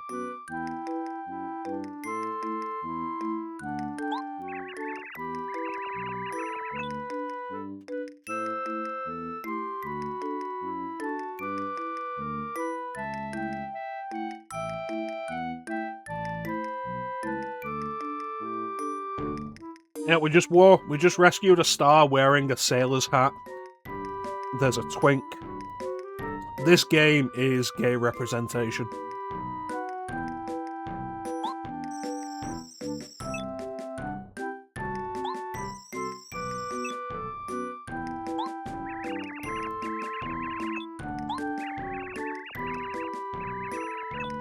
He's a major bonehead.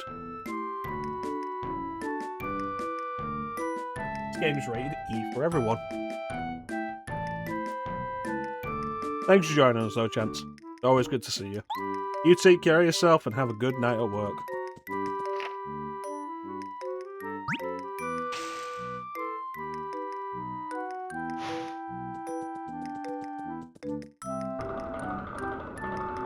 Wow, they don't even let us walk through the hallway anymore.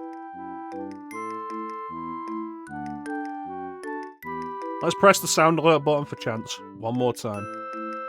You're too late.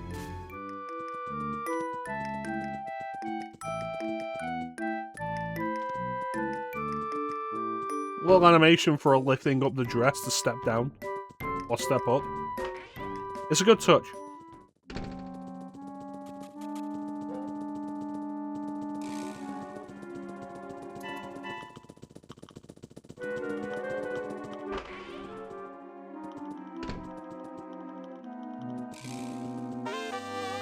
The deep focus. You know what? That'll actually probably be really useful.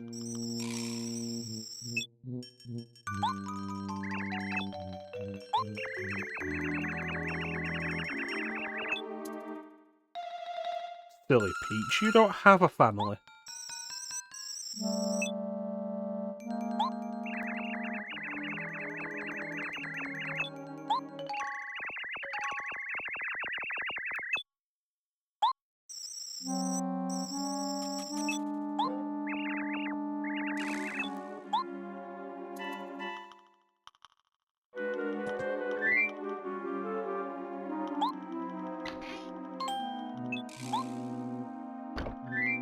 As well put them in.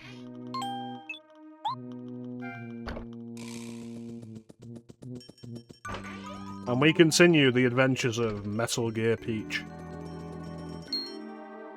Oh no!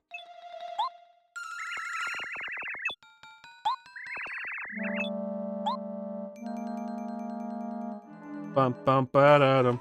Bum bum bum. And they just throw her.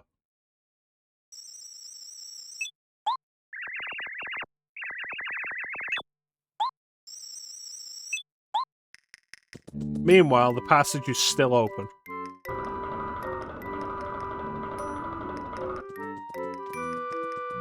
Like, they throw her and she doesn't even land gently. She thuds into the ground and dust pops up.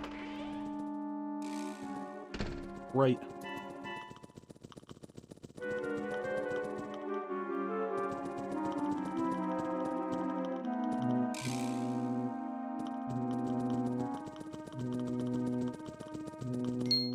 Ah, shit.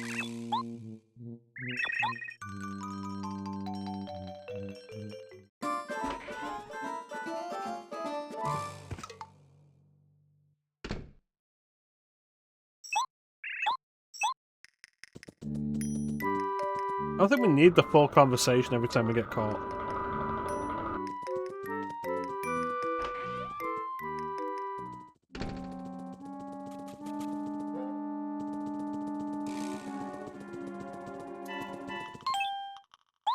The door's locked.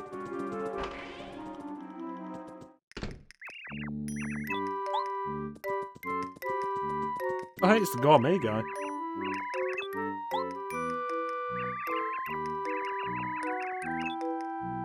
Is it because you're fat?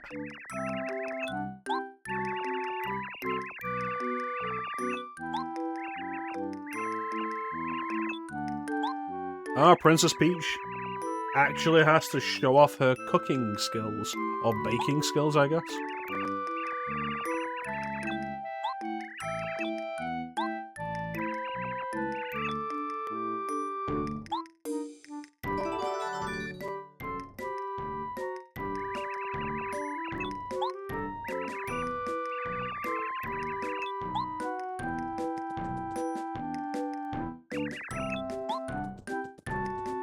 Now we'll find out if Princess Peach really can bake, or if she just has her servants do it for her.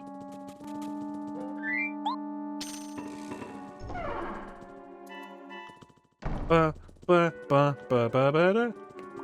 Ba ba ba ba ba ba da. Ba ba ba ba ba ba ba.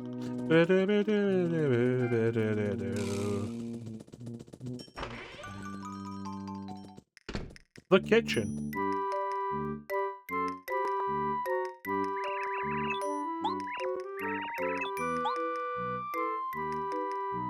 I mean, the fact that you're really going to make him a cake, now that you've snuck out, you're going to make him a cake, is weird.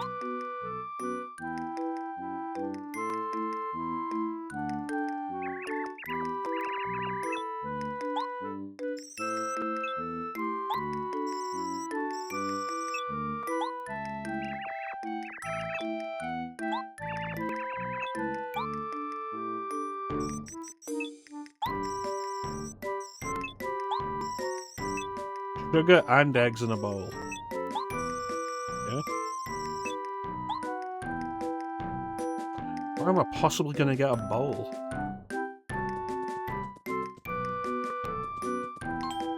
I picked up an egg. I used the egg. Let's put salt in it. I've decided I want this shy guy to die. Alright, what now, Twink?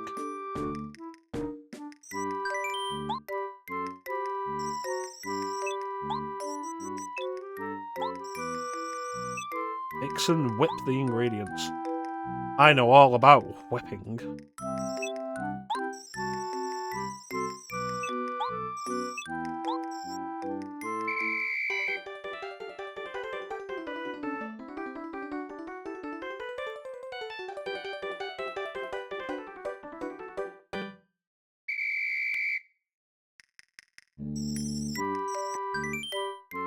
Yes.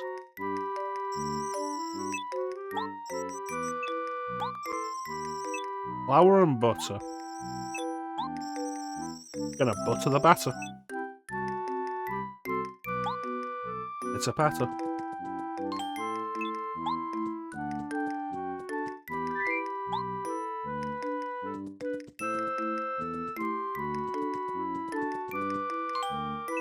Why is butter in a jar?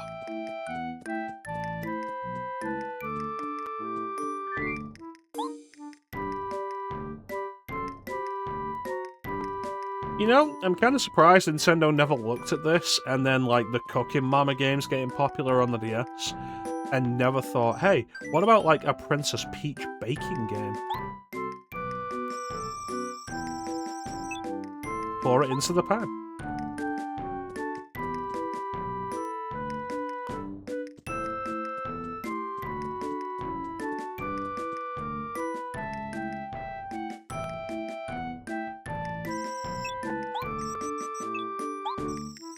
Bake the batter in the oven for 30 seconds. 30 seconds?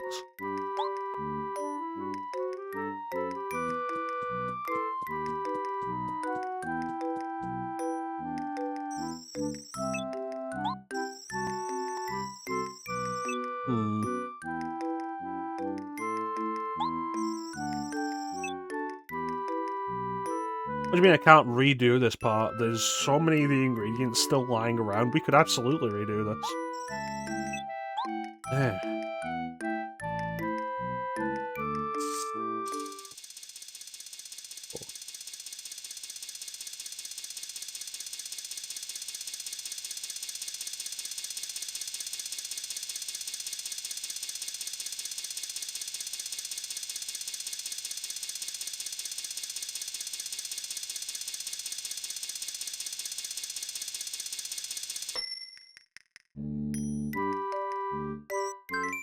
You know what the craziest thing is? Like, I have the timer up here for, like, how long the stream's been going for.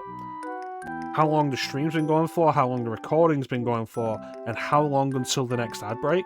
I have 3 separate timers all on this screen that I could have used for it, and I didn't think of that until after we'd already started.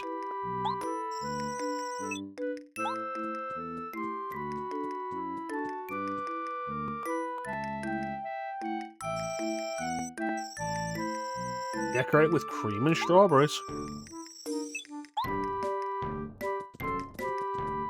We should do cream first.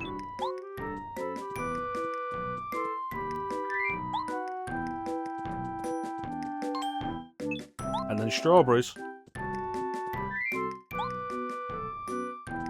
And then fire. Because it's a birthday cake.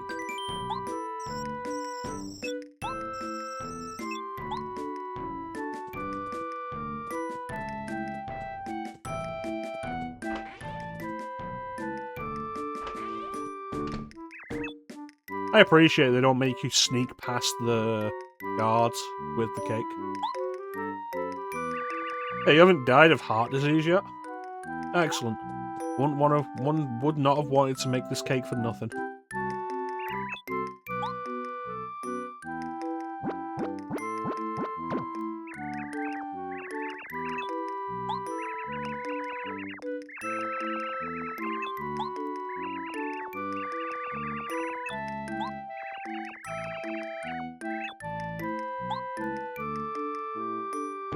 You go fuck yourself, you fat piece of shit. I worked very hard on that fucking cake, you cunt.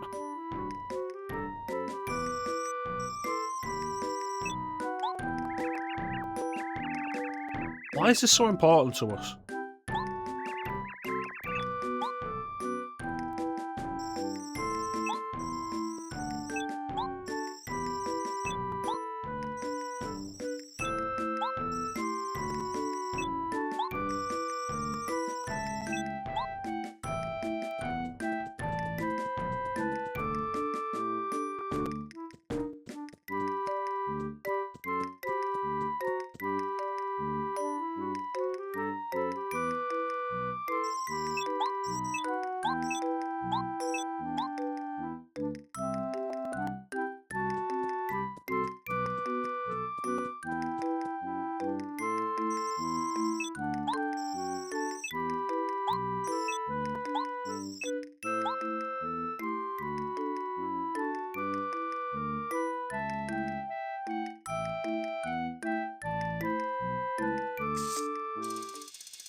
Fool this man!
Alright.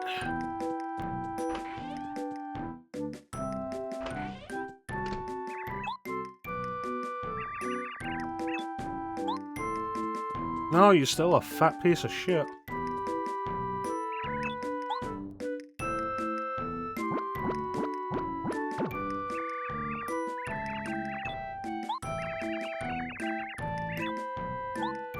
You know, maybe it would help if you didn't eat it with the fucking plate.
That's right, this time I laced it with arsenic.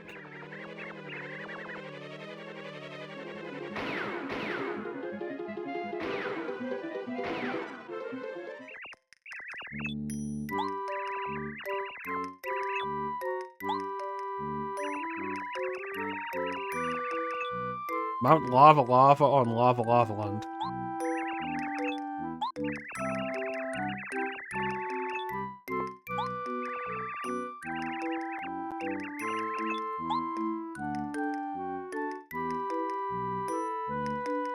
Waddle off, you fat bitch.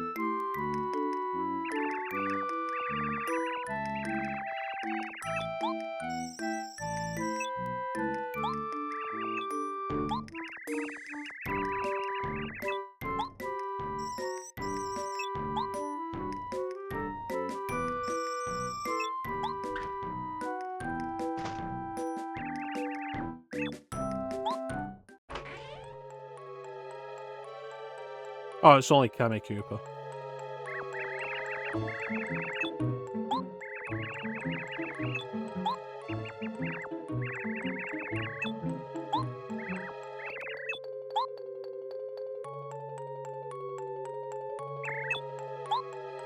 Bum bum ba da da. Bum bum bum.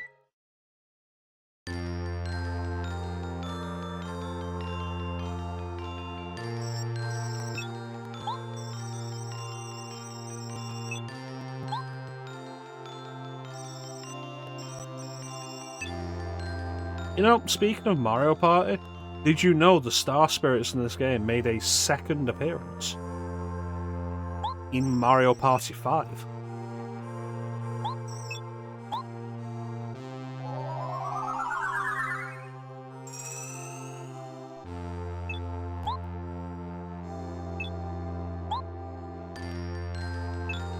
Lower the attack power of all enemies, huh? I wonder how useful that'll actually be.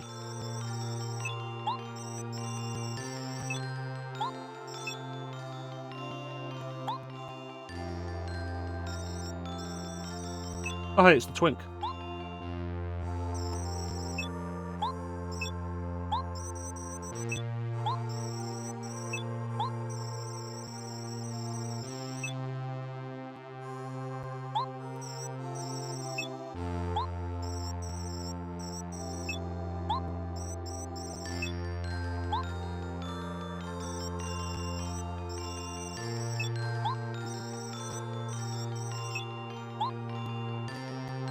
Goodbye.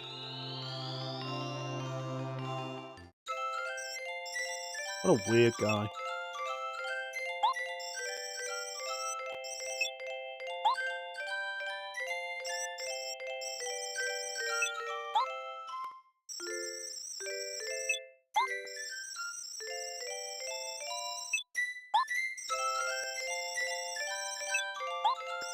Yeah, you won't believe what the princess went through to get this information.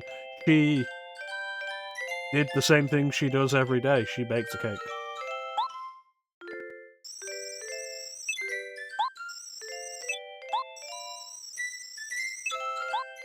Alright, goodbye. What a weirdo. Alright, let's go to the shop.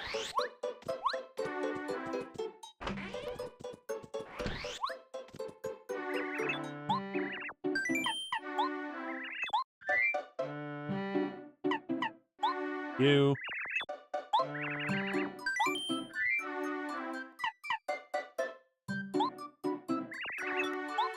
Yeah, at this point I might as well only stock the items that restore a lot of flower points.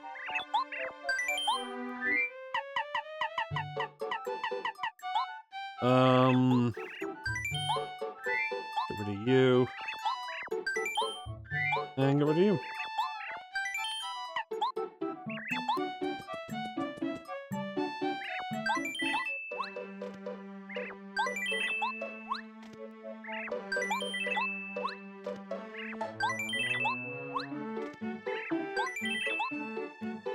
Okay, 5 super shrooms.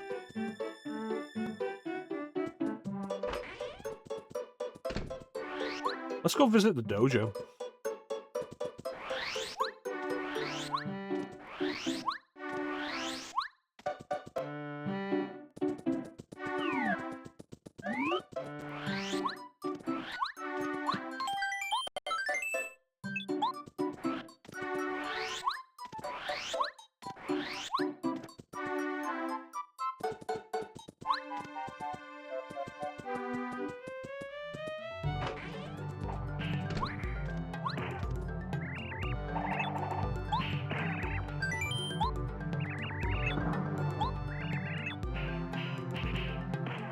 Alright, let's do this.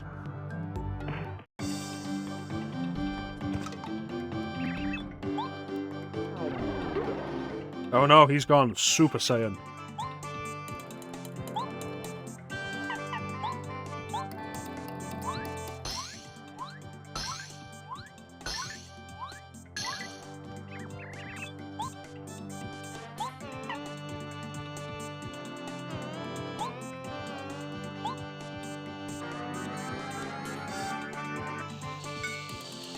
It didn't work. Oh yeah, we are not gonna win this.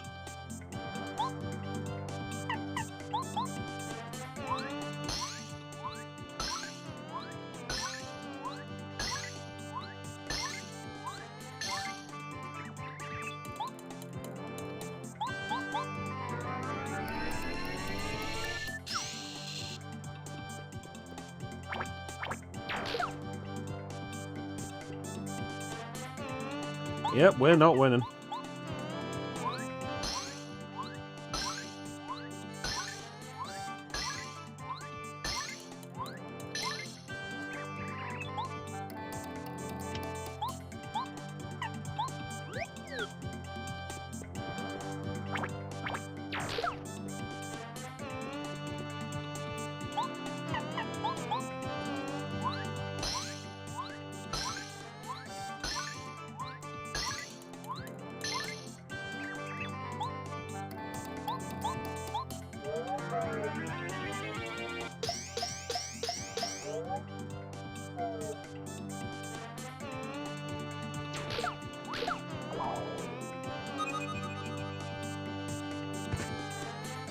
That's brutal.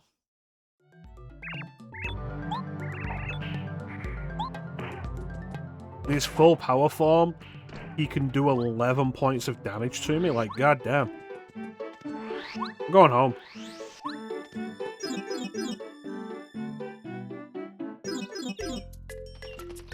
Got any mail? Nope. Is Luigi doing anything?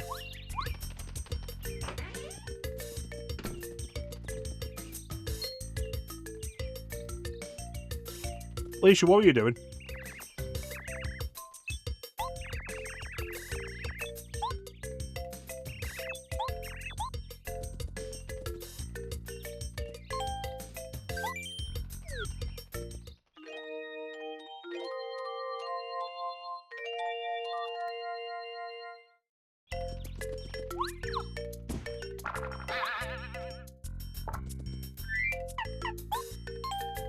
Shy Guy appeared in my house the other day. I found it asleep in my bed. Can you believe it? I ran after him, but he was way too fast for me. I heard that a lot of Shy Guys have also appeared in a toy town. Supposedly, they came from the Shy Guys' toy box. It must be somewhere in town. A toy box. I wouldn't mind seeing that. Maybe they have a Nintendo 64. The whole Goomba family visited me today. They said that the Goombario is in the care of my brother. Then they gave me a souvenir. It was a Goomnut, a very special treat from a Goomba village. Looked so yummy that I ate it without telling my brother. My FP increased by 3. You think he'll notice? That son of a bitch.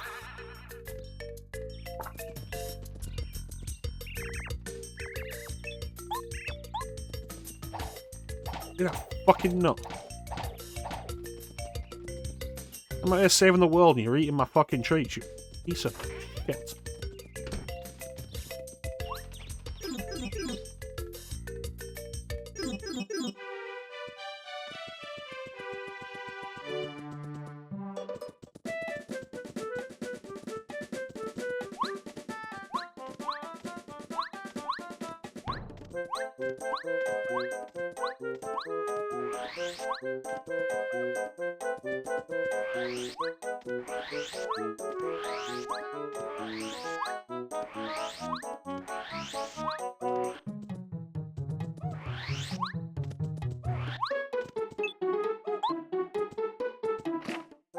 That's not gonna be worth the fight, is it?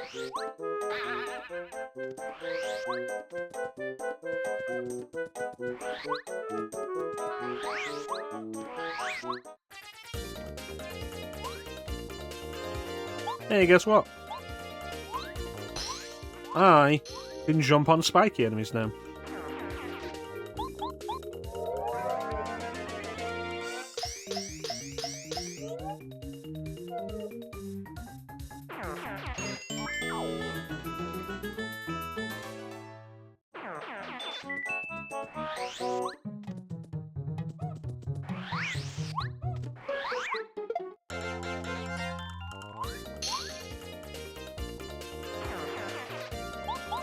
Yeah, I'm not even getting experience from these guys.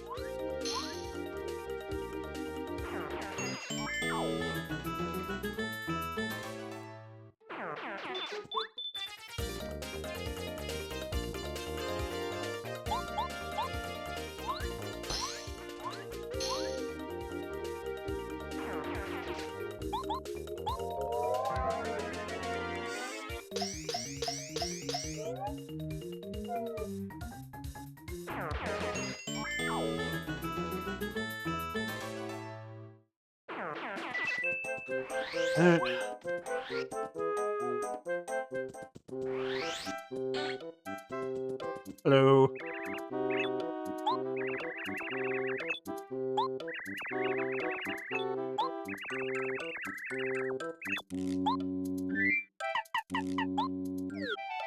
Oh, here he is.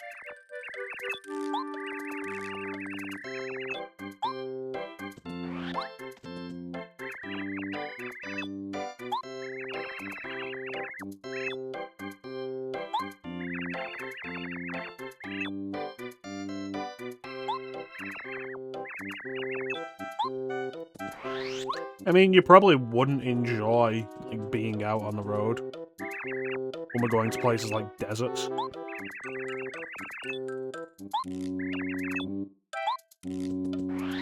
Hey, Chuck Whiz.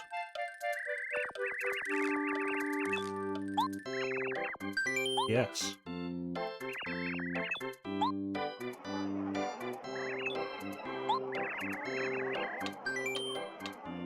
That's all.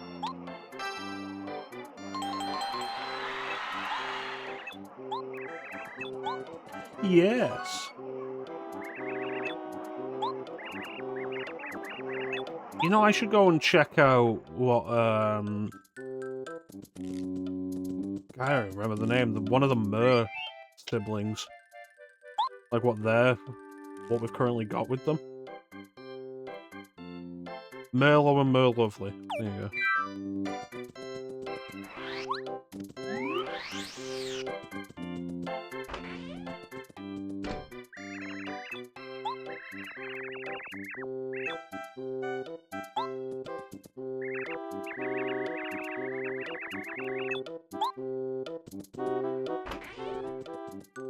Well, back to Bo.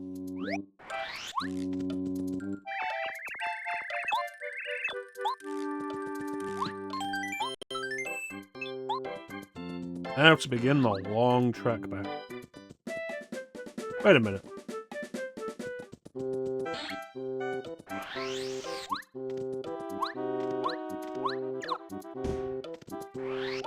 Where does this go? Oh, it was the playground, wasn't it? Alright. Was it? No, it wasn't. I don't know what it is.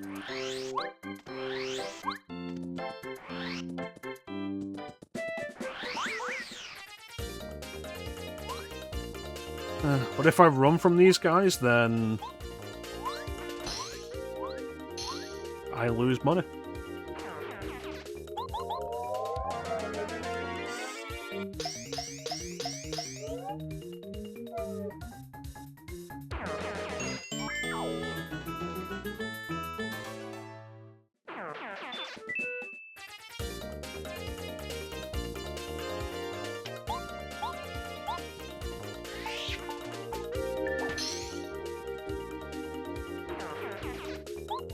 Yeah, there's no kill like overkill.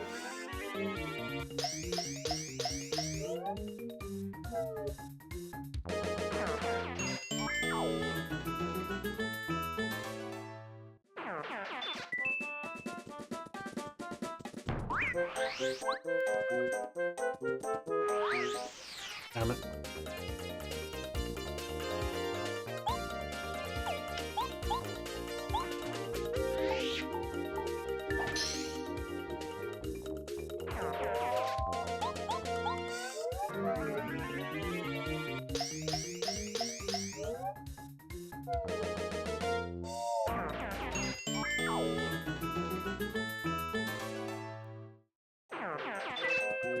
Alright.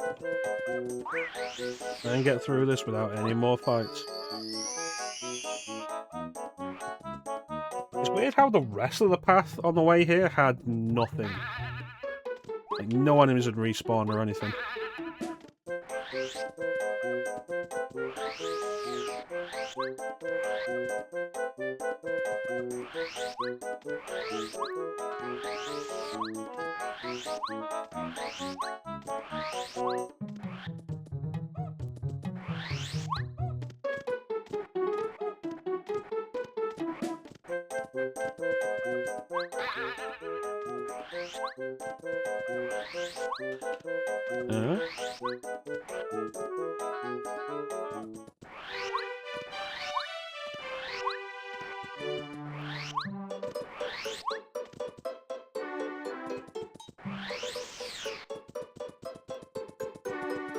Let's head back to Shooting Star Summit.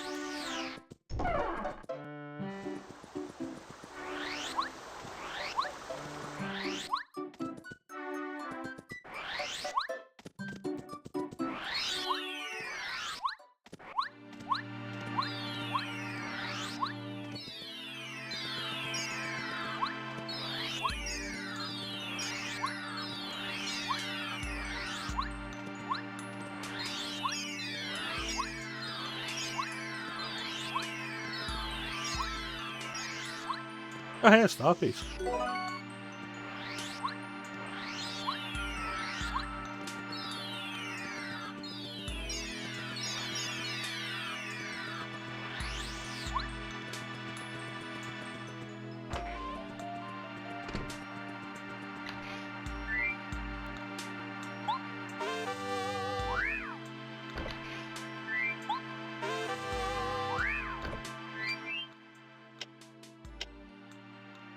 It's convenient that the other chest is here, but, like, given how close the castle normally is to this place, it's like, yeah, we're gonna smuggle contraband, like, 20 feet outside of the castle through these magic chests.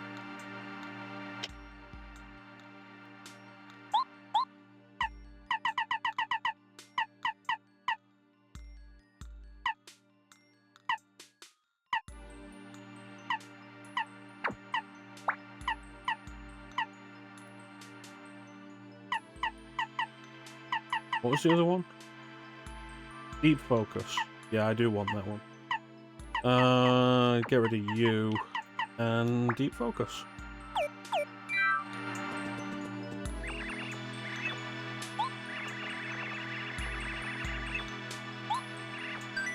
No.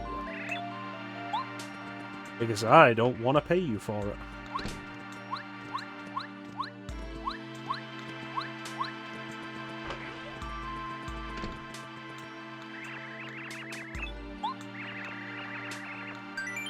Yes. What do I have? I have 22. More damage to take more coins. Keeps from being hit by a first strike, yeah.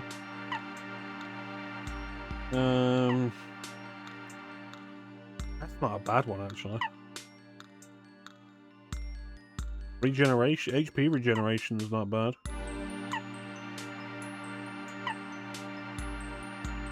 Ooh. That could be useful.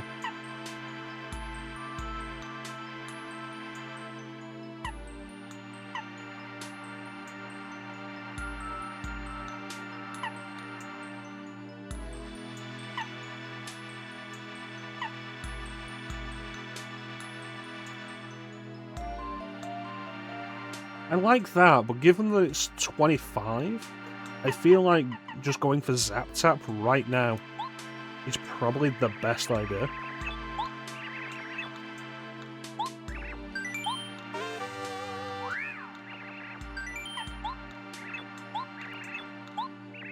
Okay, so I'm not going to want to get anything else unless I get 25.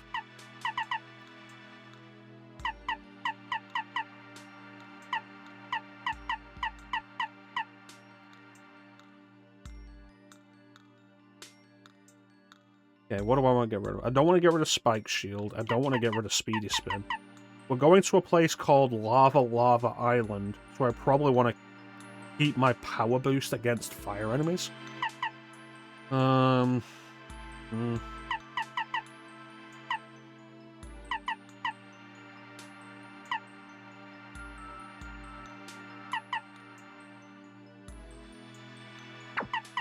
Let's get rid of these three then, and put Zap Tap on. Most enemies who touch Mario take damage. I feel like that's going to pay for itself.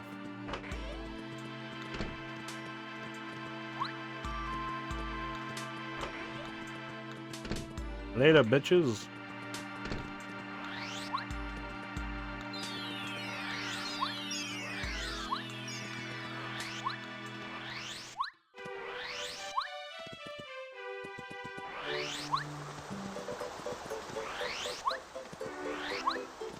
Alright, let's go to Lava Island.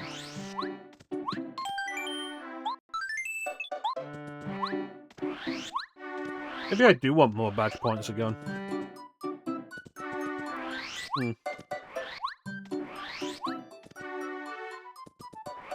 Do you know where Lava Island is?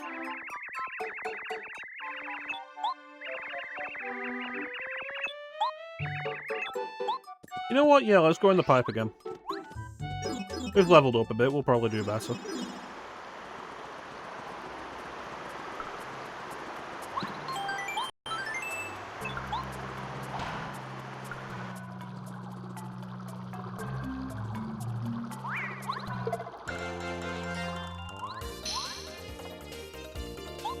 A Gloomba.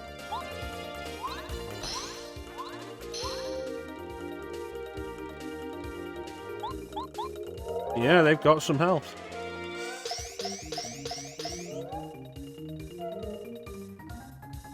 Good.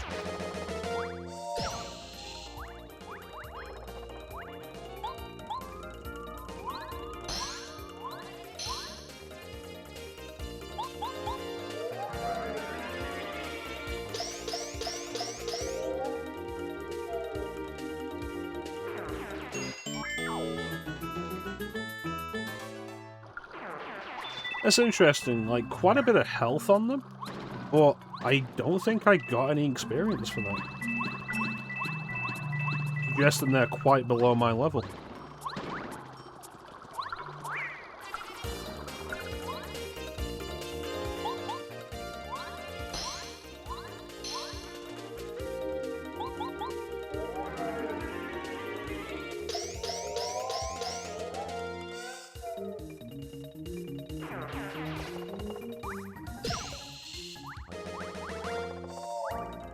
Yeah, no experience.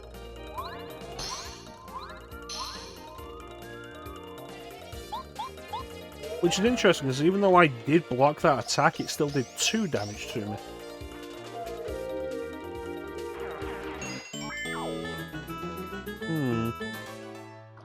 These guys definitely would have been a problem earlier.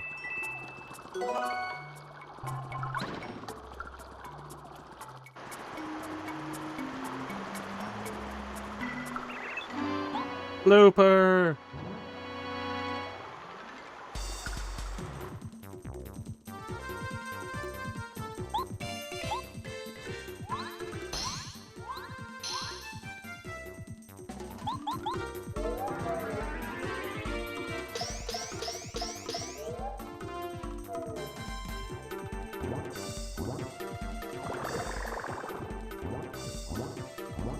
You dick.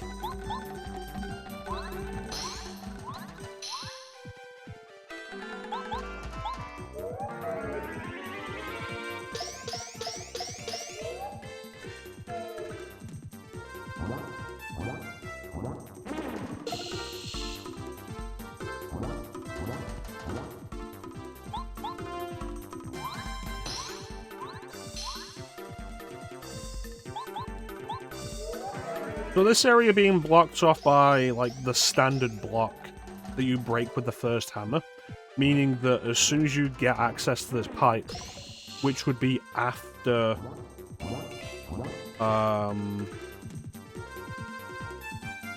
after dealing with the Cooper brothers. Because that's when access to South Toad Sound becomes available. Like, that's the earliest you could deal with this. But, like, the damage it's doing, and the amount of health this guy has.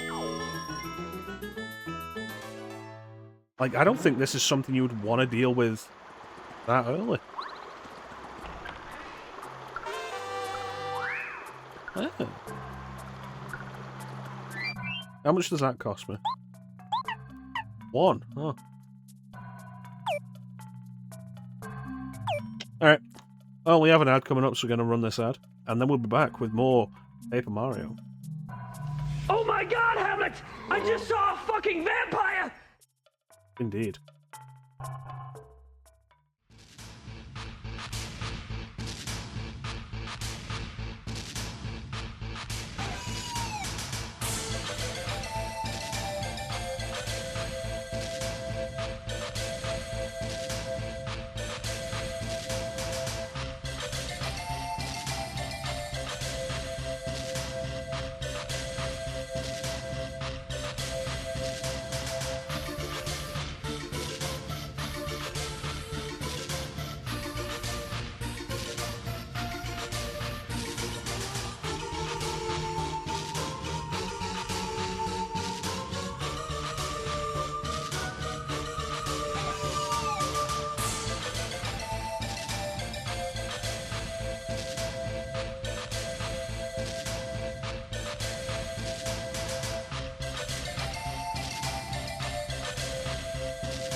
And we're back.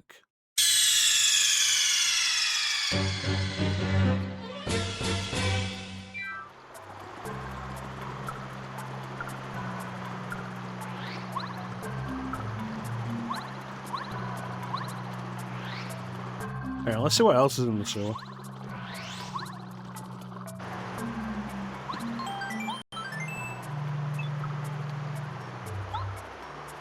No, that's the one that goes. Oh.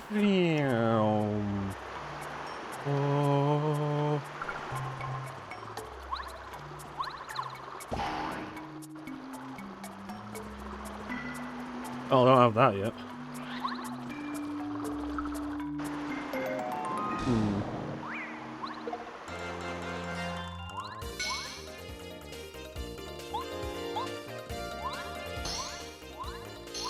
No, it is different. They still do the well, they don't do the bum bum bum bum bum bum bum. They do the oh.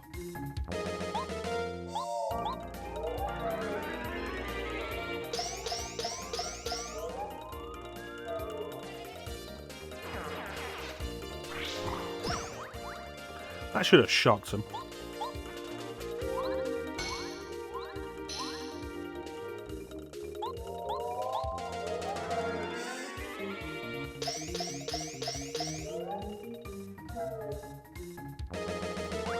Still not dead.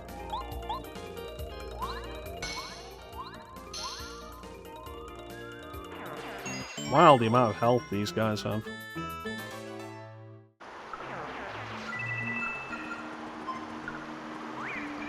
Oh no.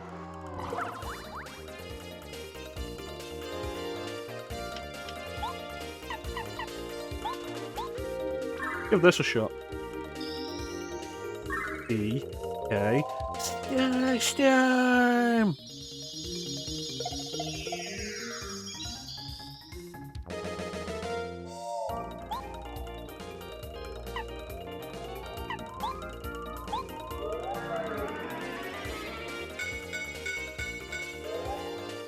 Do not appreciate that.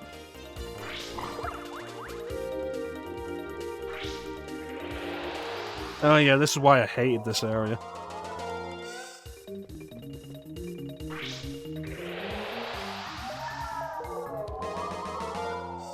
It left me essentially unable to do anything.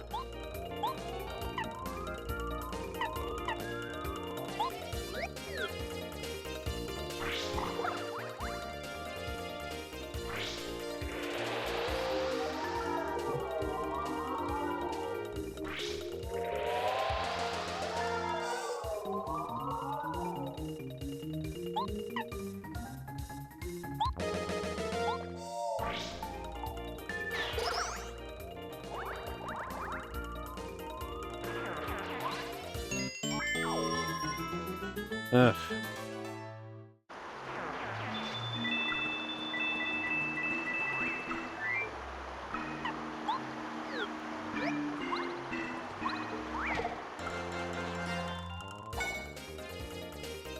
Bullshit.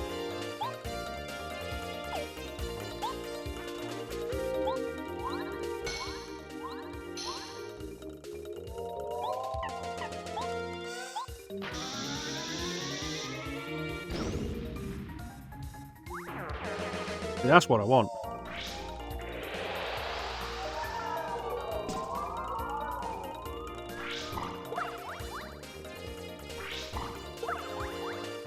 You know what?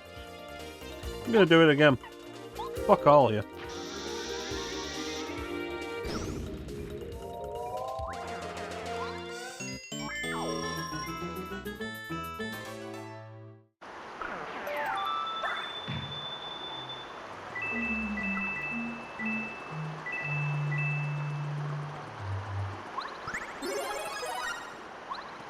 How does this go?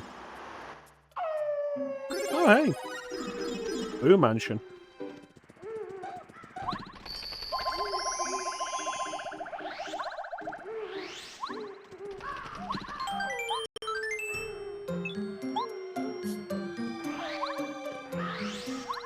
With the Ocarina of Time wolf noises.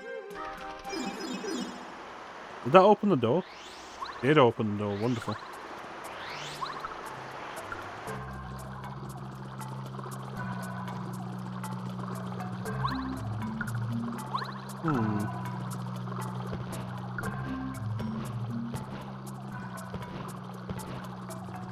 If I could flood this place,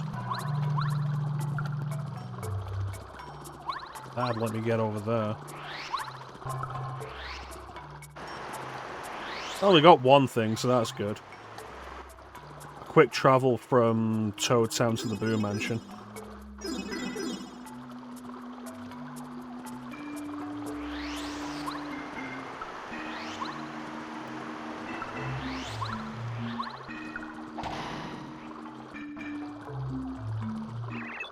Looper! Just me, or does this one seem bigger than the last one?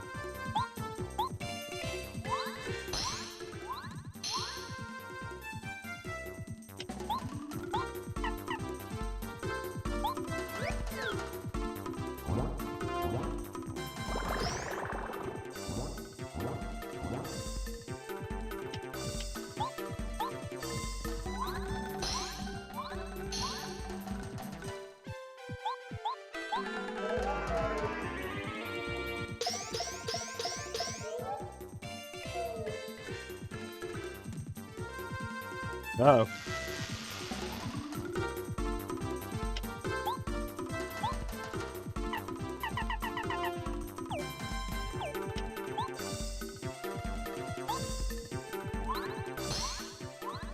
Oh, I can still jump on it. Excellent.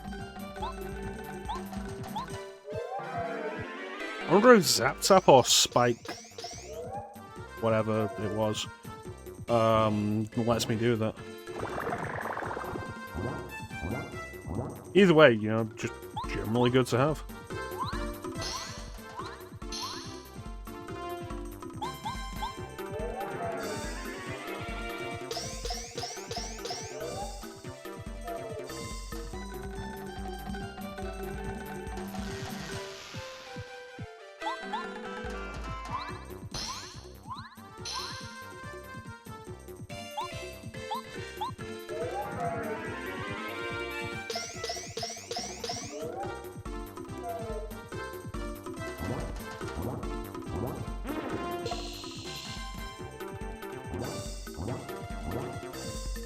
What, you're not immune to electricity?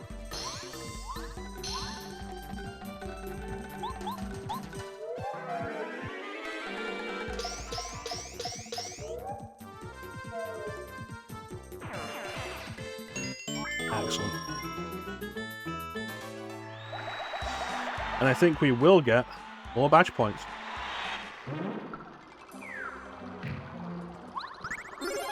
Ah, sweet. What do we got? Dry desert.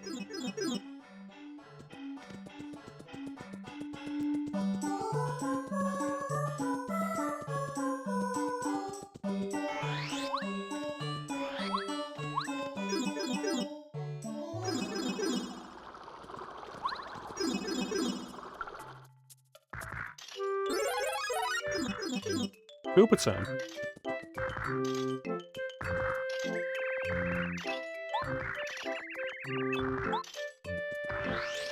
What is going on in Koopa's house?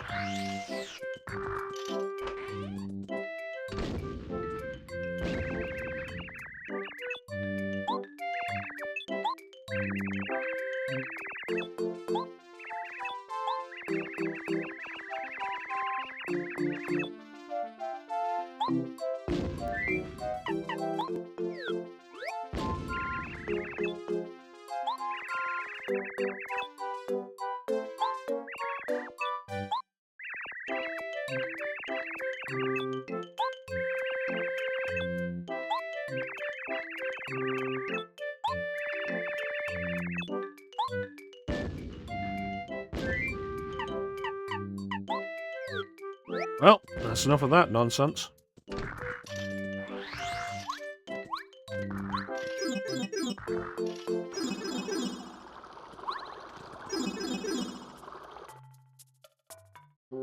And Goomba Town. Goomba Village. Goomba. Oh, Chuck Quizmo, you're back here?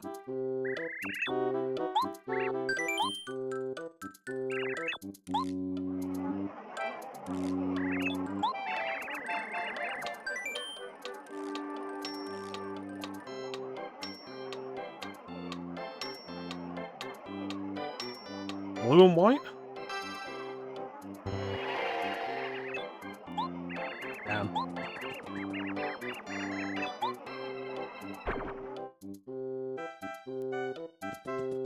Oh well. Win some, you lose some. Be nice if these had labels on them.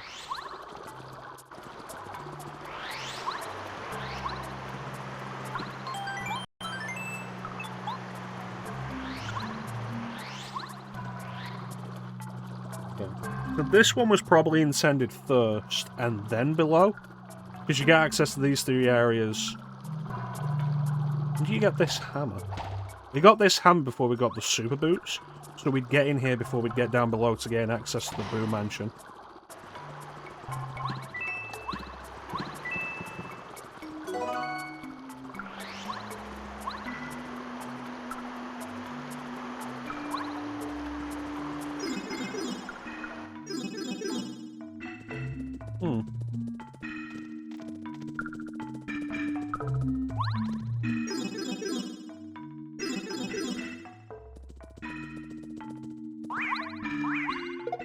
That's a different kind of block.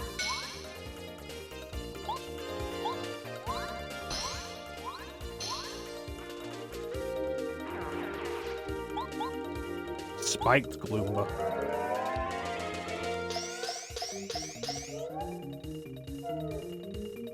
No.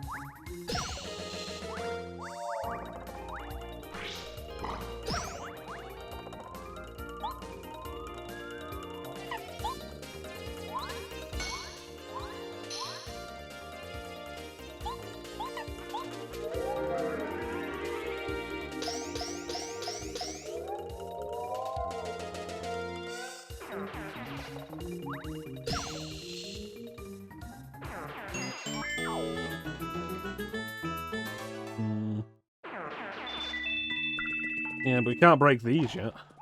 We'll need the next hammer.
Messed the timing on it.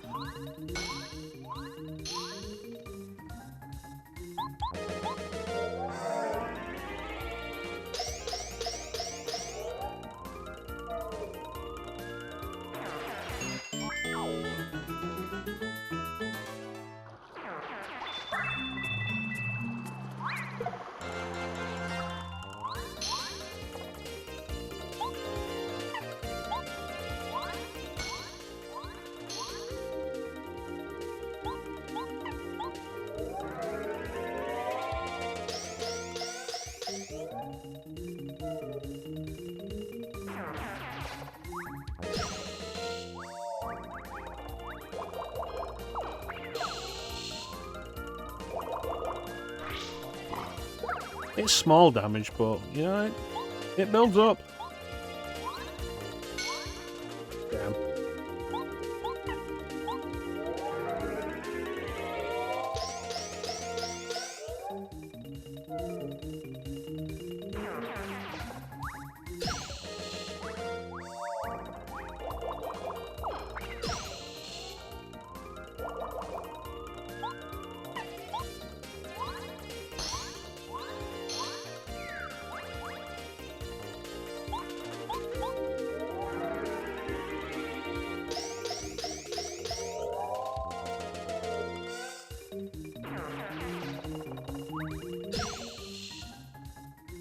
There we go. It builds up.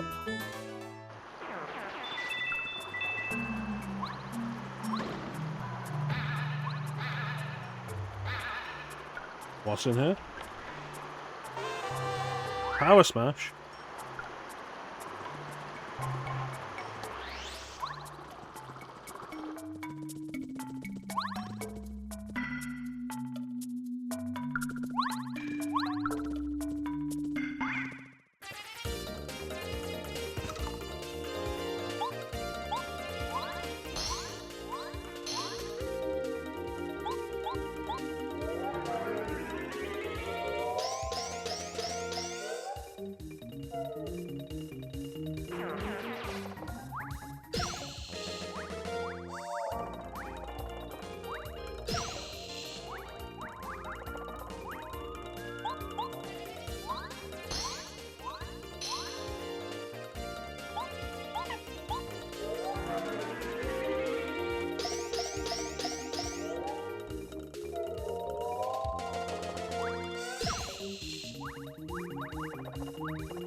Ends up working out about the same.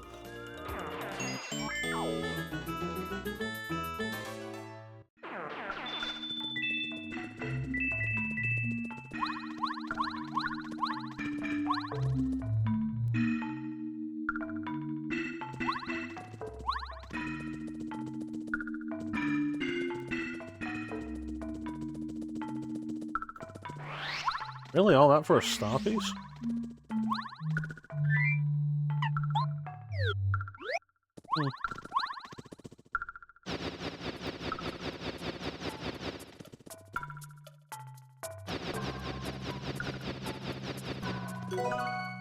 For a second there, I didn't think we'd make that second trip.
And then we kill him. And because we're in danger, we're also doing way more damage now.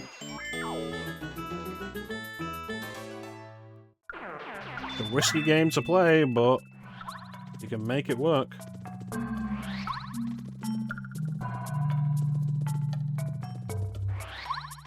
I would not be able to get over there with Paracara.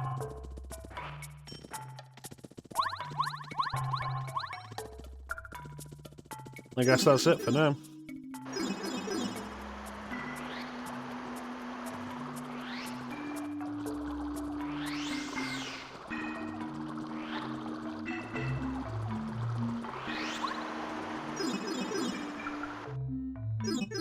Oh, we did good stuff. How many star pieces do I have? 13 at the minute. We got more badge points. Do want to see about getting that badge that prevents dizzy and poison.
Yeah, that's enough.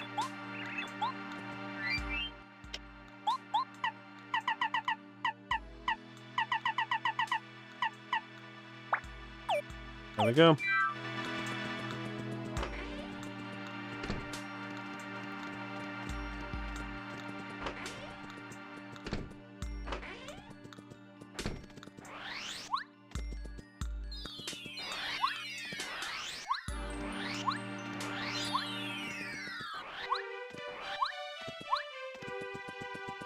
Alright, let's see about going to Lava Island then.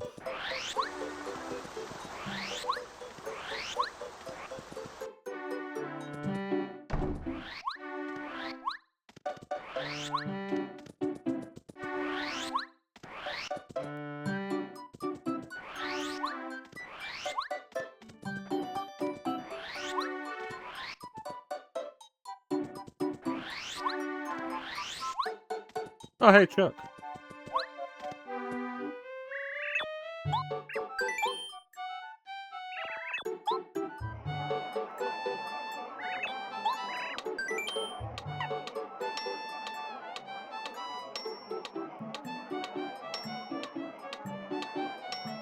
Sure, there was white on them.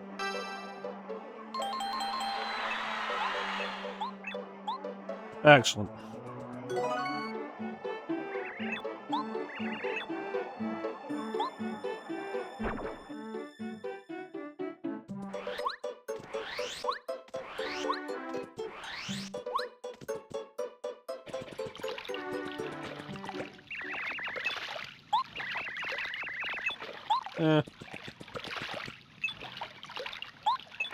Mushroom, pasta, seafood, soup, seafood salad. Yeah.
The bartender's cleaning a glass in front of the bar.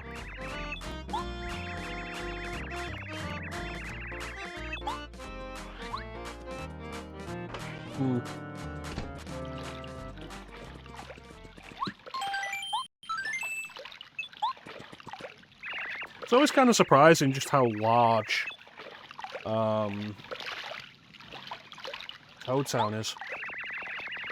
Like, you'd think it'd be 2, 3, maybe 4 screens at most, but like, it's not. It's...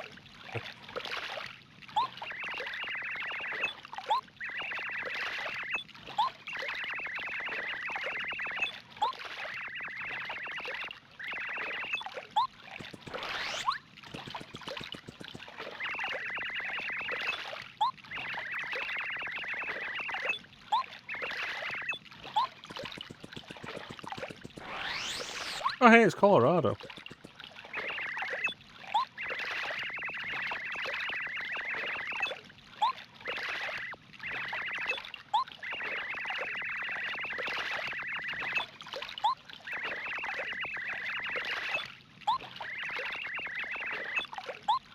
You don't have a boat?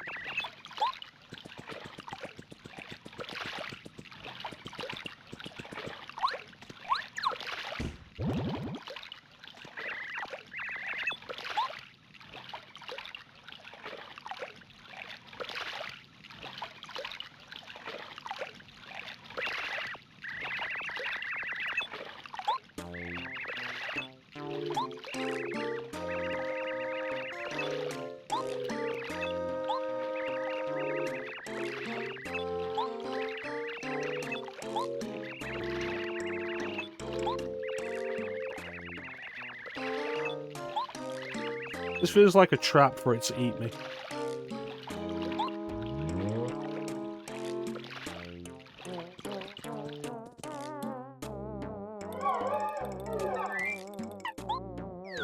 See, it's not even kept its mouth open so that light can get in.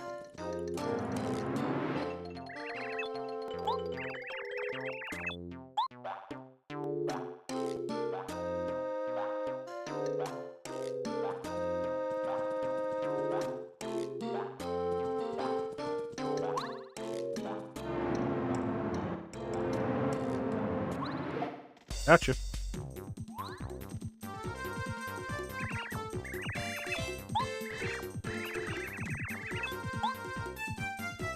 He talks a big game. Let's see what he does.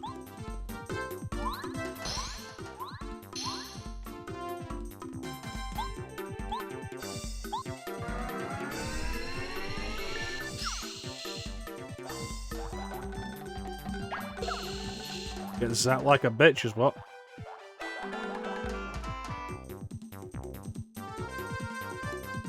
Well, one, it's a she. And two, I think the idea is when you're holding her, she's just putting out more energy. I mean, there's no enemy to jump on, it's right there.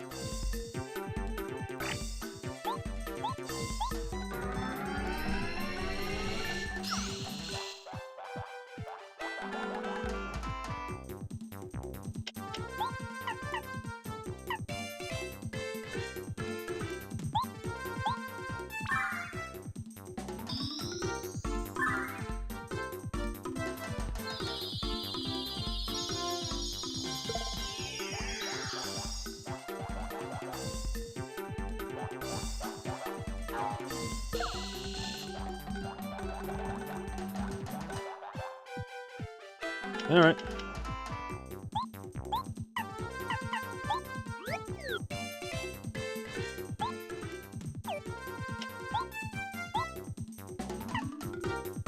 Well, there's the light issue.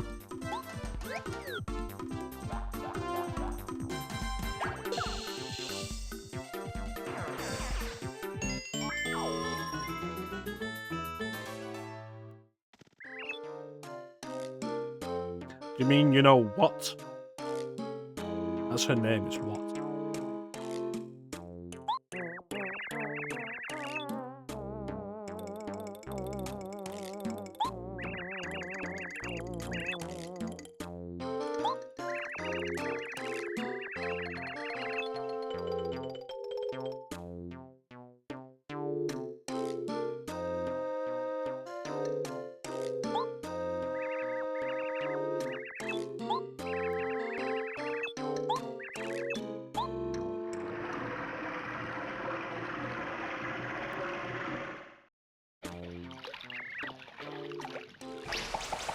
I mean...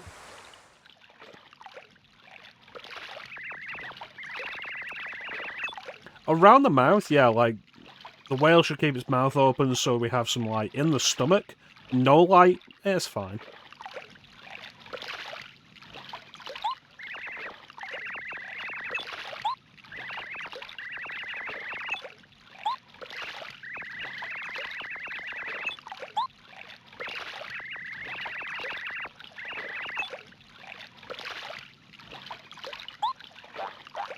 Aye, weird bird thing.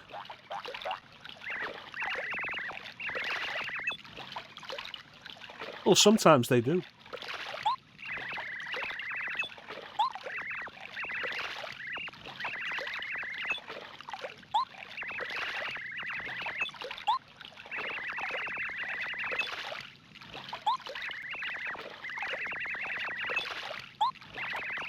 No, he said he'll take me anywhere I want to go. You were not included in this.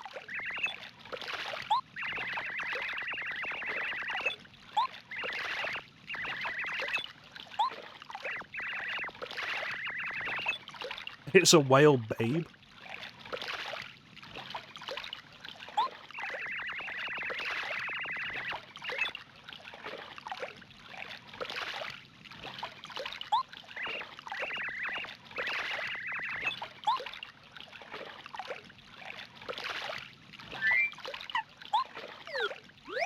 I'm going to save. Going for Sammy Davis, Scaramouche vibe.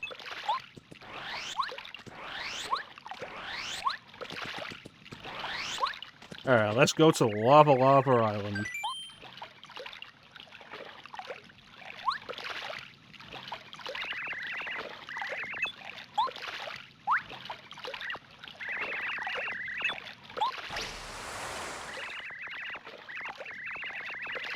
Look, it's said like 4 times it's not a tuna. Stop being disrespectful.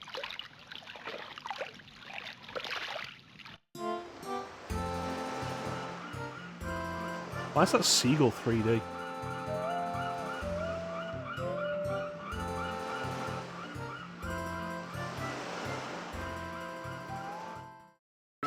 Chapter 5. Hot times on Lava Lava Land.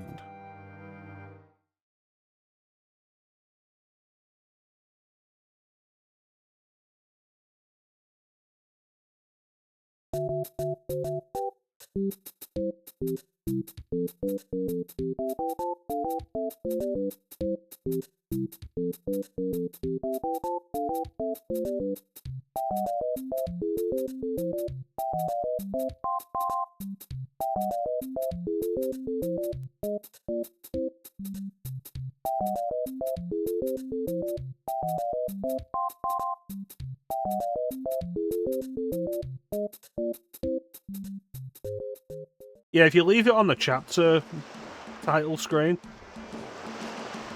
it will always do that. And we've been doing it every time.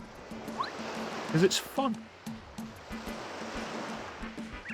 And I like the pure base rendition of the World 1-1 theme.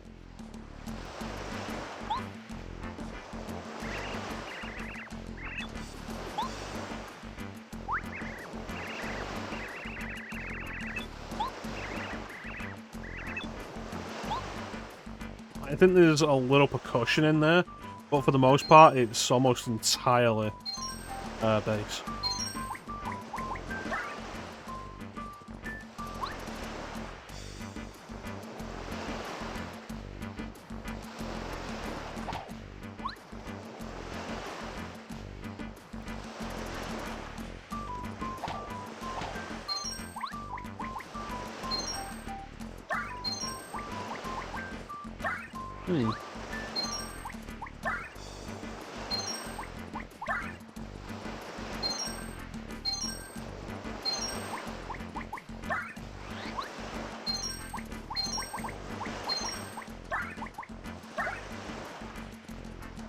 That's just odd.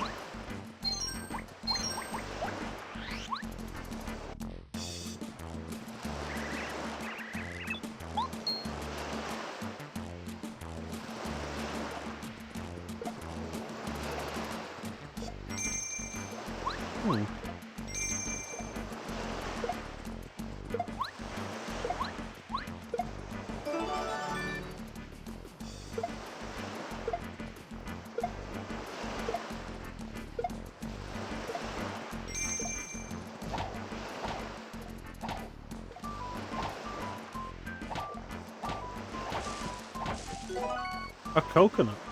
Throw it to damage one enemy.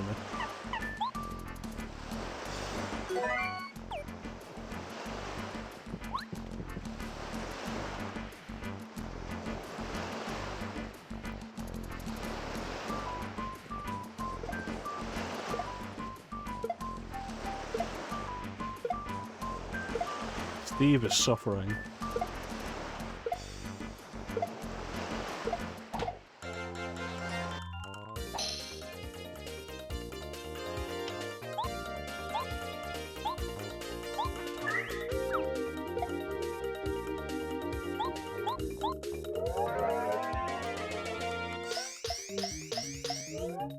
Wonder why these fuzzes are yellow.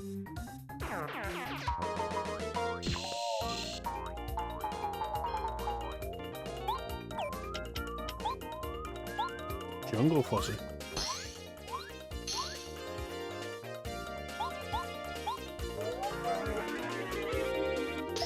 They peed themselves, and it's all in their fur.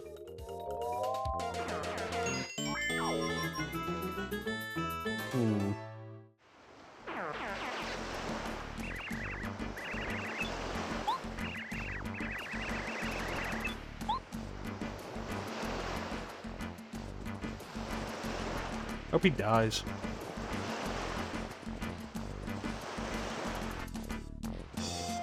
Yoshi's?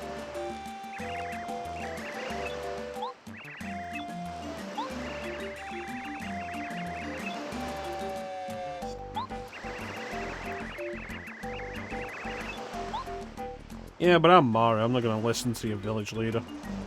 I'll slap him in his Yoshi dick. Oh, hey, Chuck.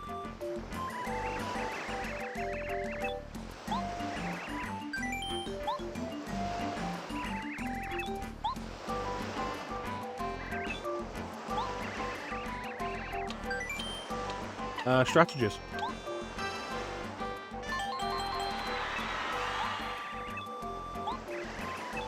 Yay!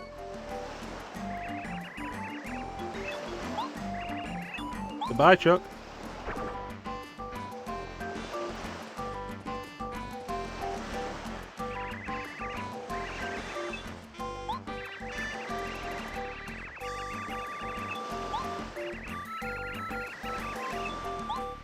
Okay. Oh, you have to be the village leader because you're so fat.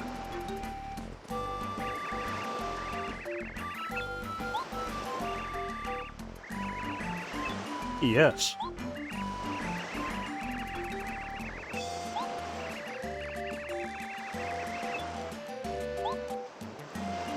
Ask for your opinion.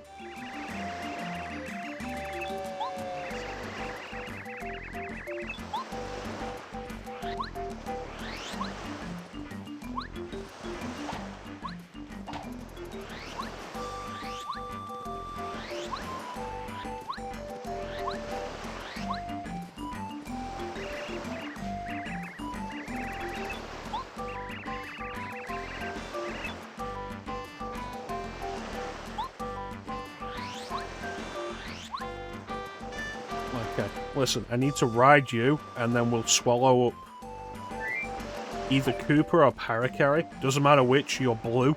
And then we'll just fly to the top of Mount Lava.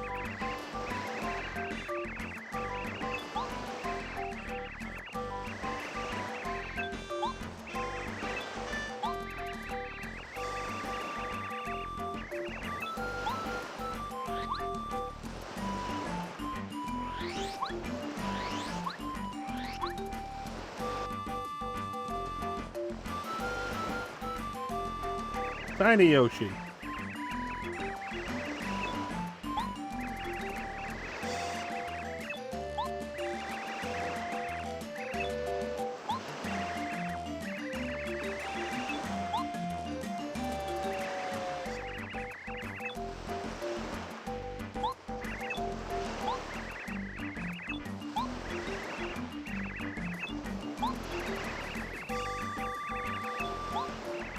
Yeah, we don't actually get a Yoshi partner.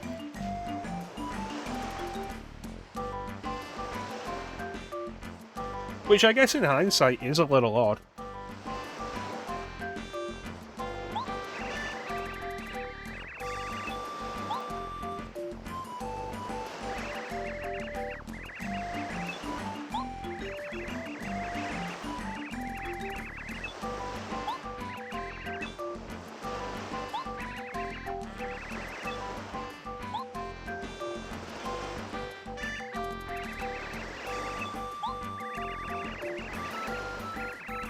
Yeah, but everywhere is dangerous, not Mario.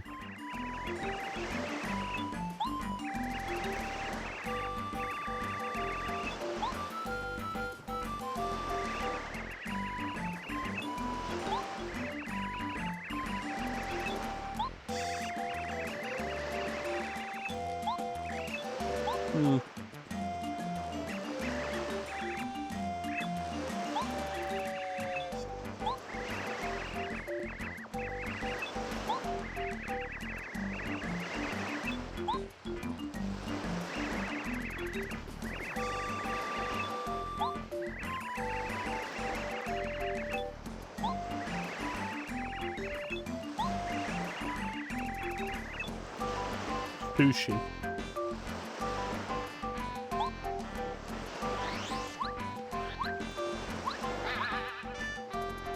Hello. and car to you too.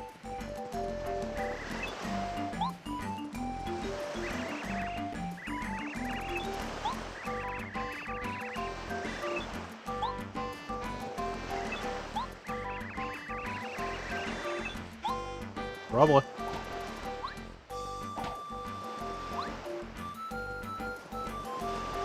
Zai.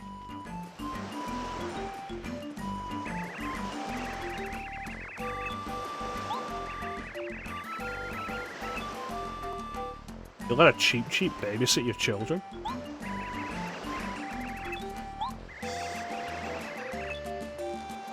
Shouldn't she be in the water?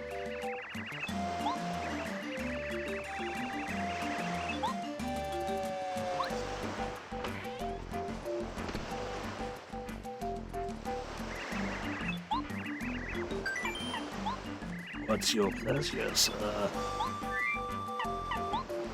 What's your pleasure is such a rare thing for people to say that whenever I hear it, I always think of Hellraiser.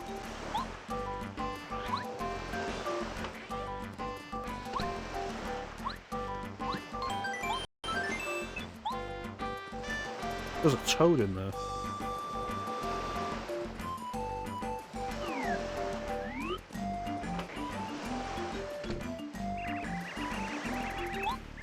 This isn't a house.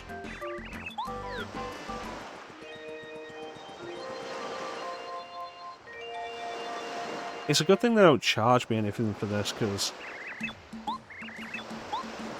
I would be really unhappy to pay for this.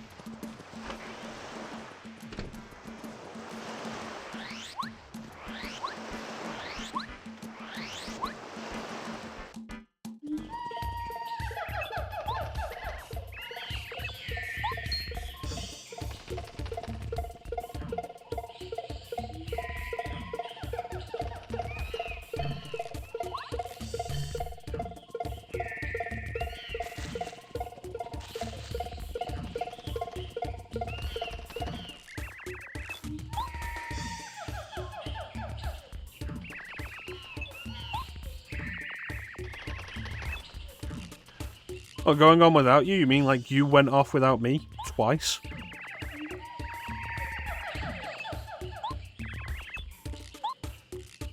Three times? Dick.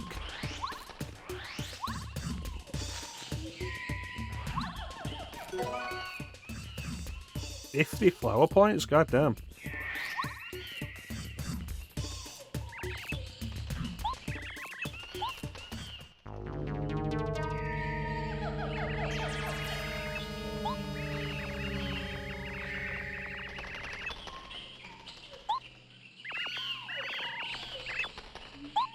Never sticky wicket. That's because we're near lava, Clem.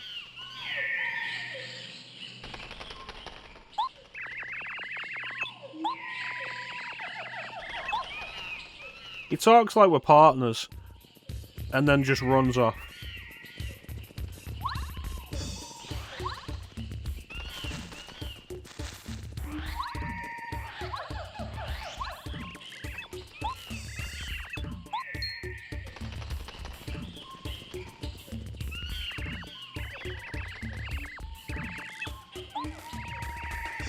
Listen, pal, I don't like you.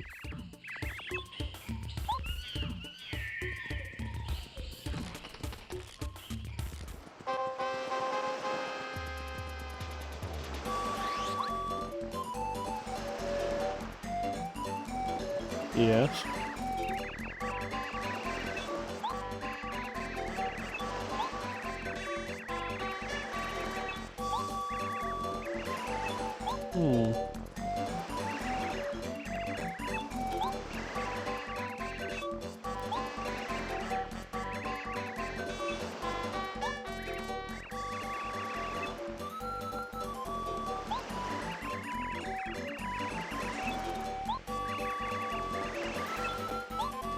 Okay.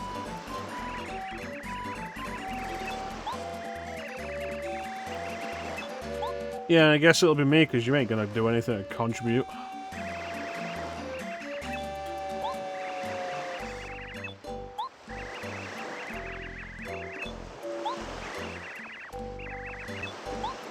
Alright, Clint, we moved away from the lava, so it should be not as hot now.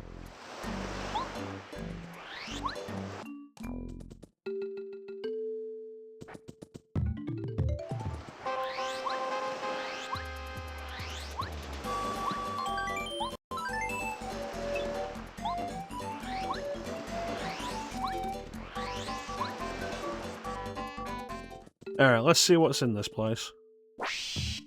Oh god. A hurt plant?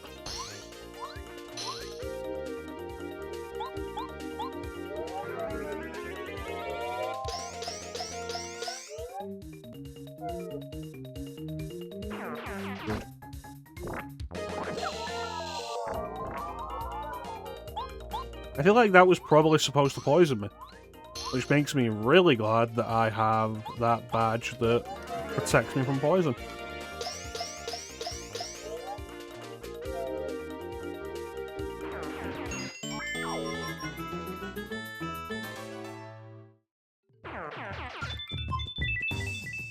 Are you also a hurt plant? No. Very good.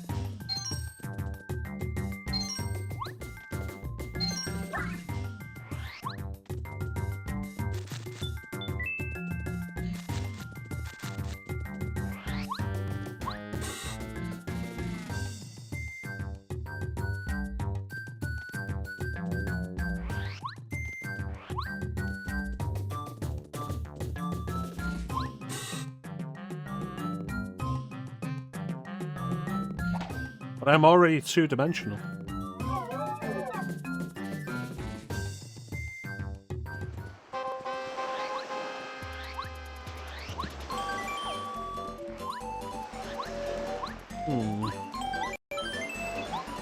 Was there another entrance to the jungle?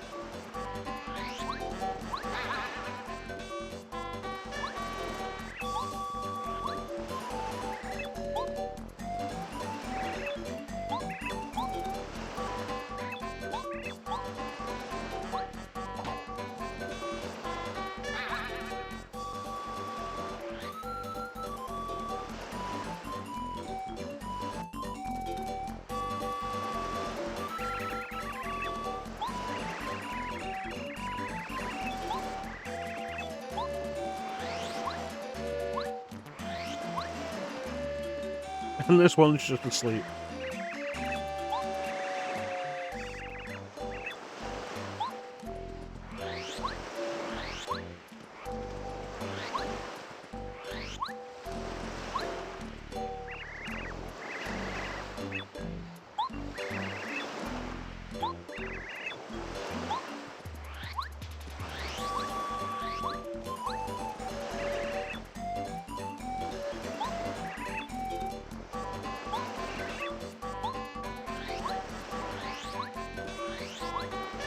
I mean, that's why you appoint somebody leader, so they can do stuff with this.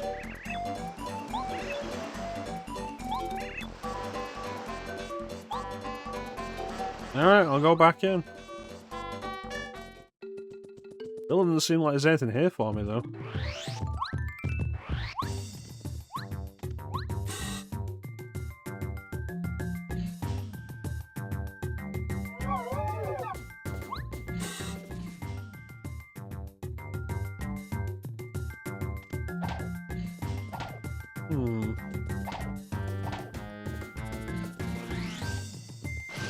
Oh. Okay, that's not been a thing before.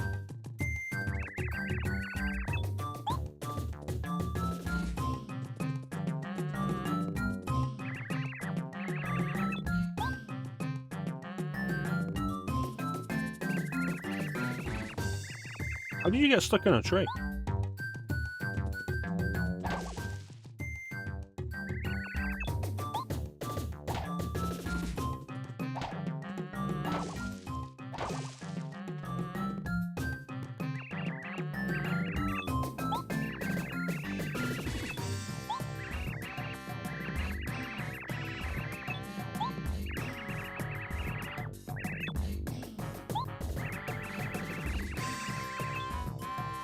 Listen, lady, I'm Mario.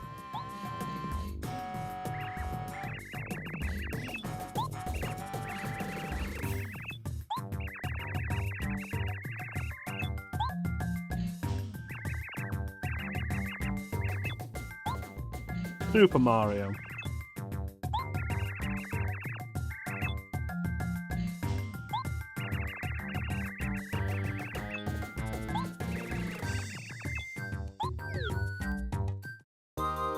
Sushi, join the party. Now we can ride her.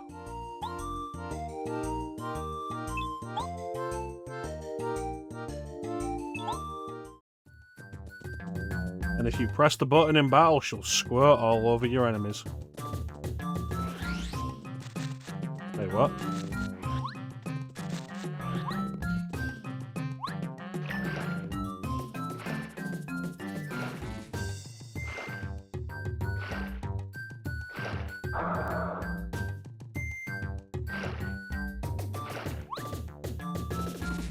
Hello.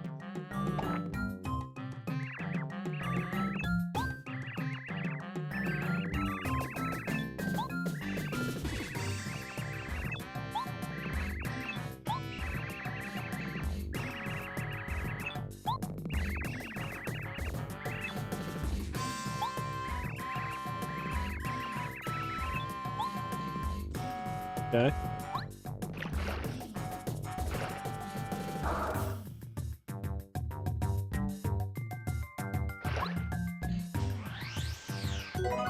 Starpiece. How many are we on? 11. If we hit 25, we'll go and get the that badge that I wanted.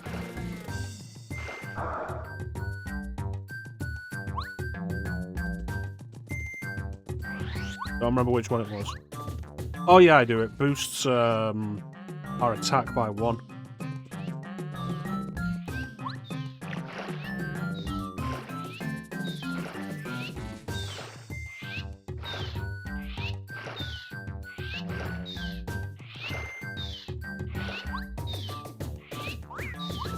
Gotcha.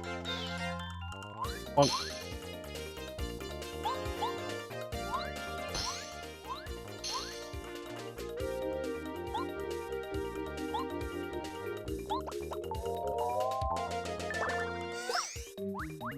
That's good damage.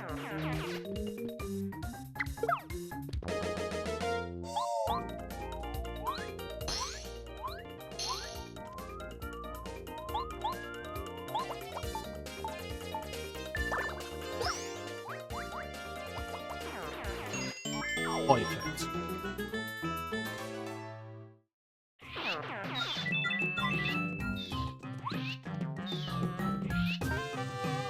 Power Quake.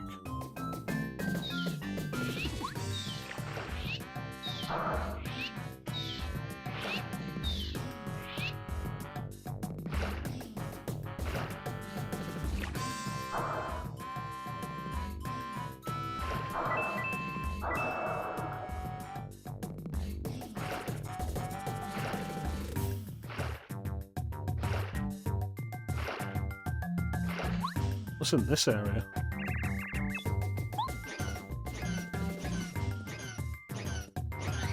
You know, but you know what? Before I do anything, I'm gonna go and get that power up.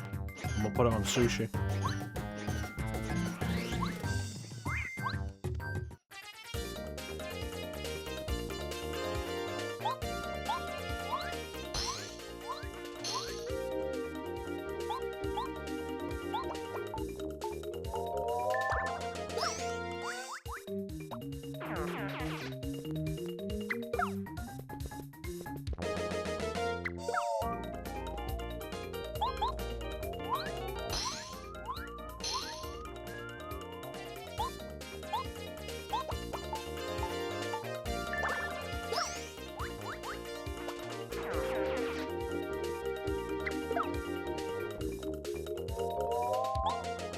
Keep missing the timer on that one, and I'm not sure what specifics are of it.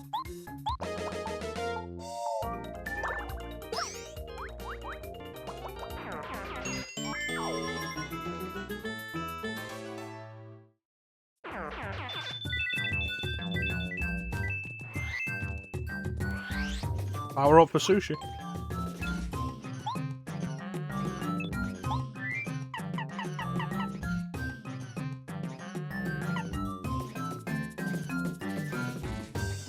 Okay, that's odd.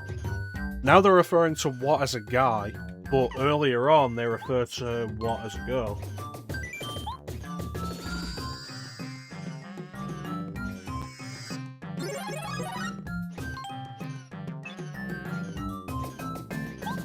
Excellent. Let's give it a try. It is, isn't it?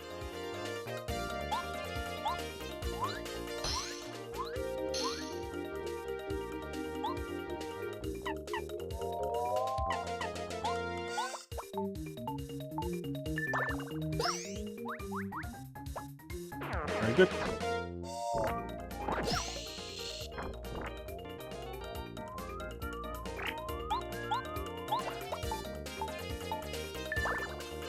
I think more important than the new abilities party members get when you power them up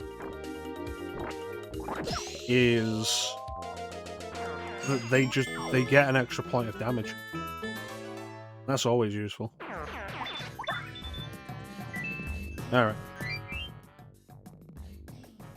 We're gonna run this ad we've got coming up, and then we'll come back and find the Yoshi children. Failure. Guess we won't find the Yoshi children. We'll find their bodies.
And we're back. What a thrill. Welcome in, Star. What about Kino? Thank you, Clem.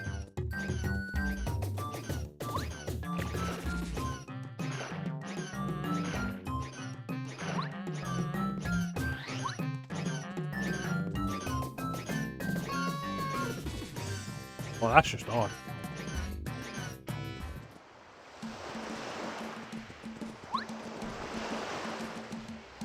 Oh.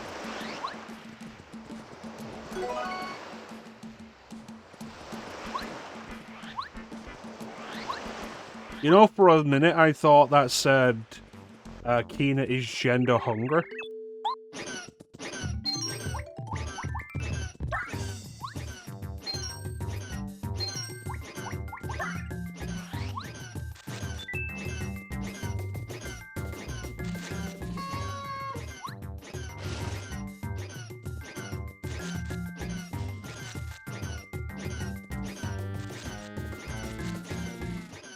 What the fuck is that? You know, Clem, can't say I do. Ambush.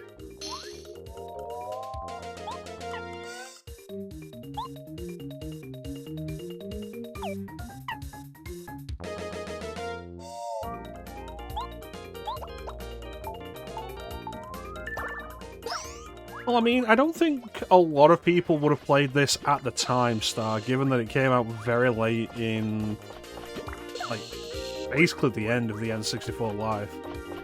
I imagine a lot of people missed it. But, you know, thanks to the wonders of emulation, there's never been a better time to play it. Yeah, Clem is resolute in his determination to hate on this game.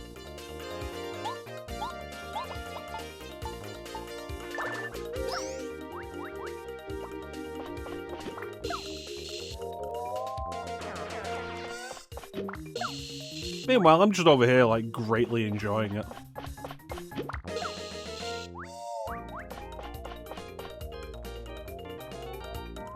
That's fine, Star. I didn't get around to even playing Super Mario RPG properly until, like, 2019?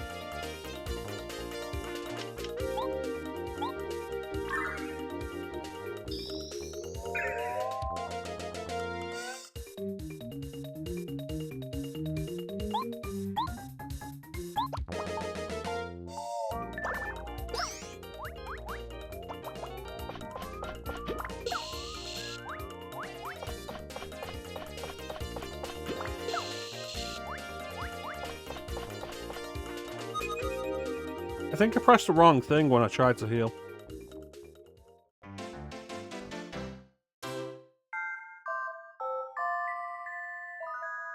Yeah, I didn't really enjoy Mario RPG when I played it. I was mostly kind of bored by it. I liked the writing.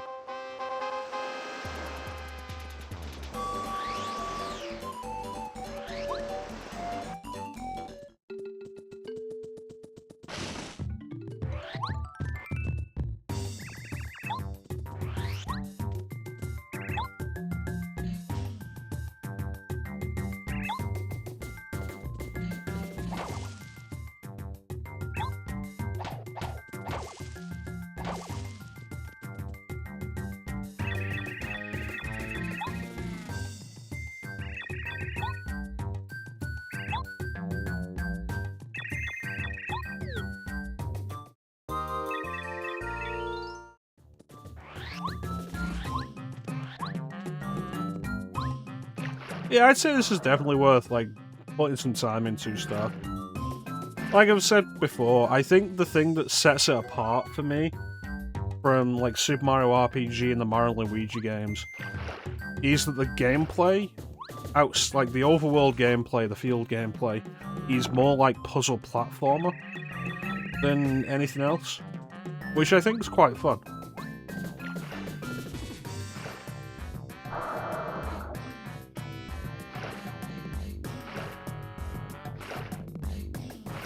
You should play Chrono Trigger. Chrono Trigger's really good.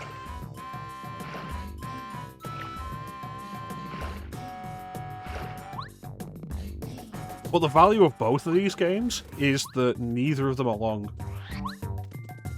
Like, Chrono Trigger's a fairly brisk playthrough, and this is also quite fast.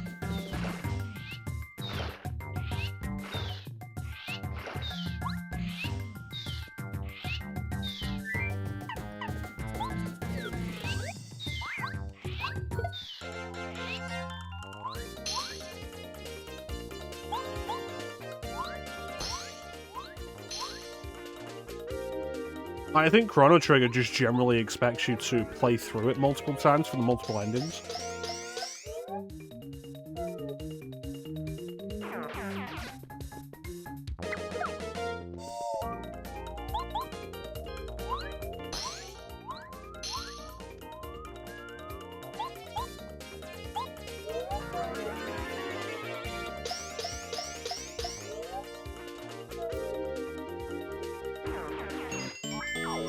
Well, it's also worth remembering, like,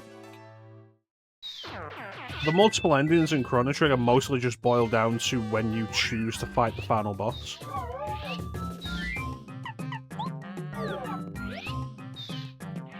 It's like, do the full story on your first playthrough, and then on subsequent playthroughs, just do less.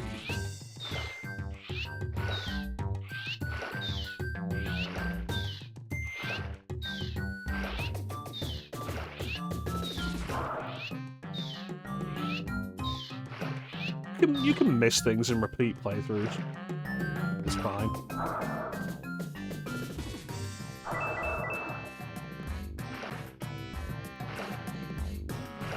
Like, consider the playthrough I did. It is fine, yes. Remember when you missed getting enemy skills and you were okay with it?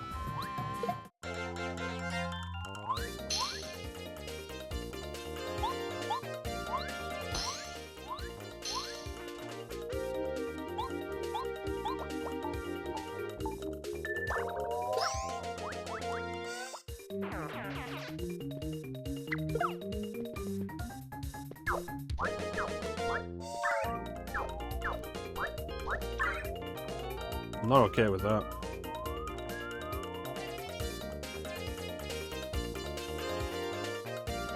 Yeah, the idea is very much for you to go through Chrono Trigger multiple times to get multiple endings.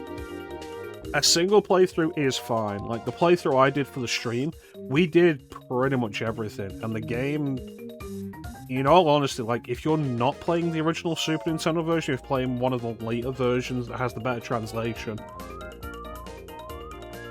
the game is actually really good at directing you to a lot of stuff.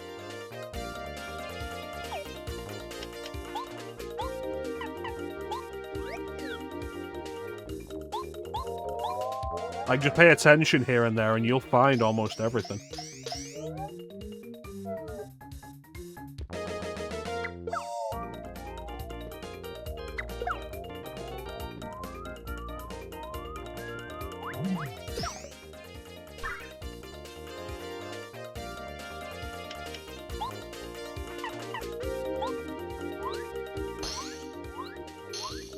I don't know what he did, but I want him dead.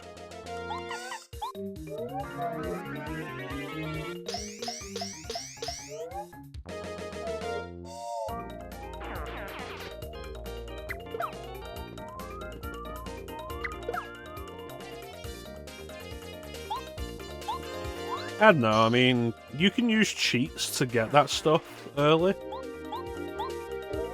And it kind of makes the game dull. Like, maybe it's personally a me thing. Because I've really realised over the last few years that I'm generally just not that into New Game Plus. Maybe if the game was balanced for it, it could be more interesting. But even then, like, Dark Souls is balanced for New Game Plus, and I still find it less enjoyable than a fresh playthrough.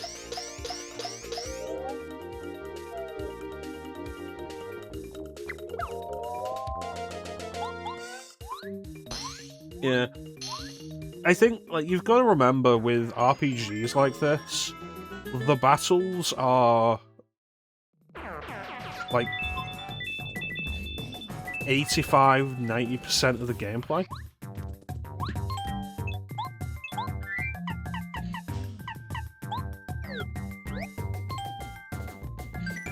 So when the battles are dull because you're just steamrolling everything, that's 85–90% of the game is dull because you're steamrolling everything.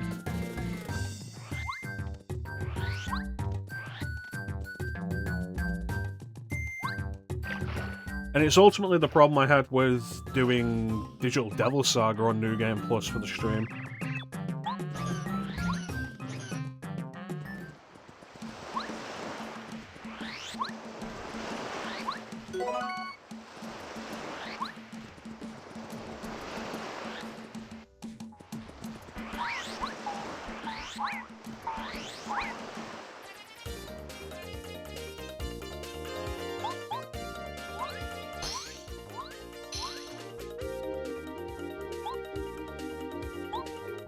Because, like, we do Digital Devil Saga, and Digital Devil Saga is a really solid first playthrough. And then you do Digital Devil Saga on New Game Plus, and you've got all of the abilities you had late game.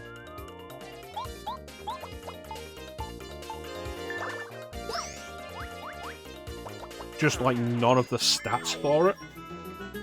But if you've gotten, like, the right abilities, there's a lot you can do even with that.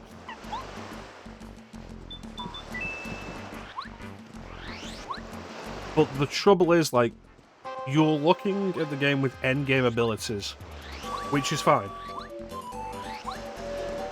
But you're also not getting the same preparation for endgame. So you're going through the game again, and just breezing through it, and it's less interesting, it's less engaging. And you're also not paying attention as much. And so there's the issue that when you do get to endgame, you're kind of unprepared. In one sense, you're also unprepared because you've had those stronger abilities and such, and you've been able to steamroll a lot of earlier stuff. You're not at the appropriate level for endgame stuff, even though you've got endgame skills.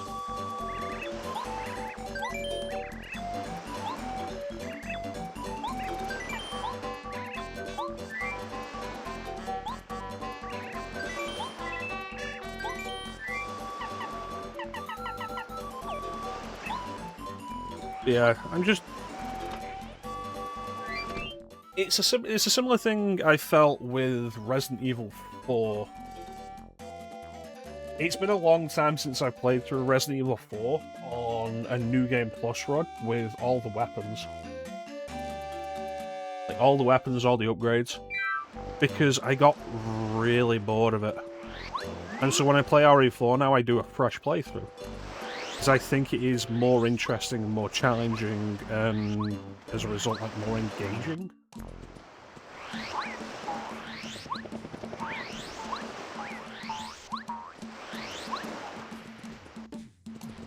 I have had the thought of doing, like, a challenge run of some sort with RE4 at some point.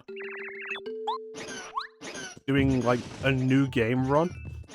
And being like, okay, somebody in the audience can choose what weapon I use. And you can pick from, like, any weapon.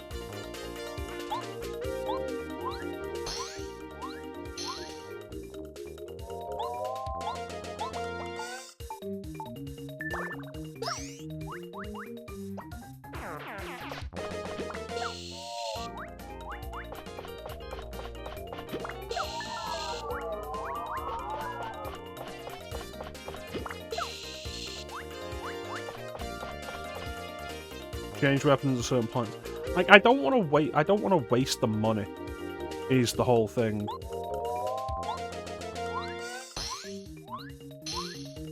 So I wouldn't want to, like, start with a weapon and then change it at some point. And go through the whole game with, like, a very specific loadout, sure.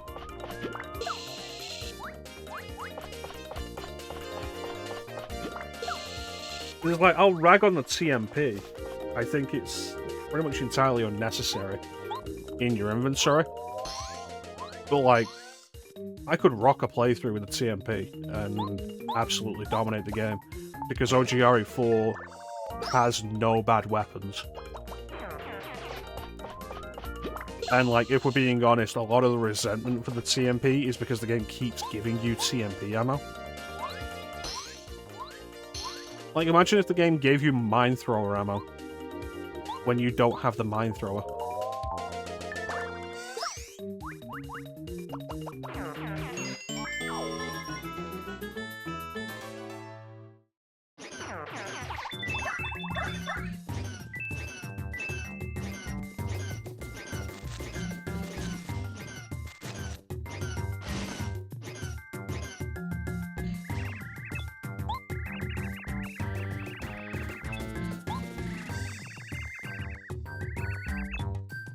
Well, that's the thing, like, you can sell it, but when you've got, like, limited inventory space and it starts filling up, it just gets a little annoying to keep getting TMP ammo. And it's like, this could have been something else. It could have been money, which would just be simpler. It could have just been other ammo. It just gets kind of annoying.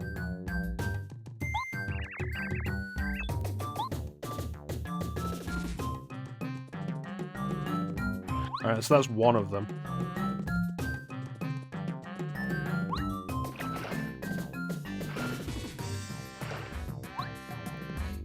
Yeah, like, you could make any weapon work in OGRE4. It is the biggest strength of that game, alongside all its other many strengths. You know, because it's just a fantastic game. And Ali's perpetual hatred of it should not be tolerated.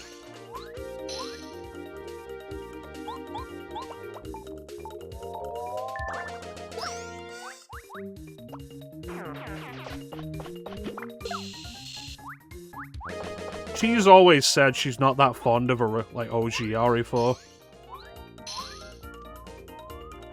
And it's mostly resentment because it wasn't classic Resident Evil. Like, she's admitted that. Like, let's exaggerate for comic effect.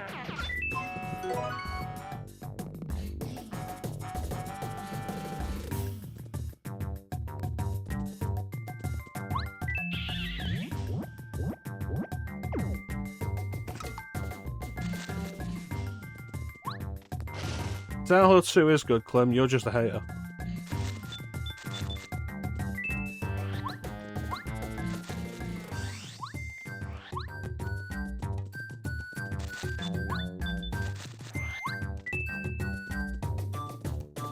I mean, you've brought Silent Hill 2 up just to talk about how much you think it isn't good. I think that's hating. I'll do Silent Hill 2 Remake at some point. I'm in no hurry for it. Everything I've seen of it doesn't grab my attention. Like, I'll admit, when I saw Ali playing it for the first time, because it was the first time I'd seen it, I was impressed with, like, the quality of the atmosphere and the voice acting and such. Like, I thought it was actually really well done in that regard.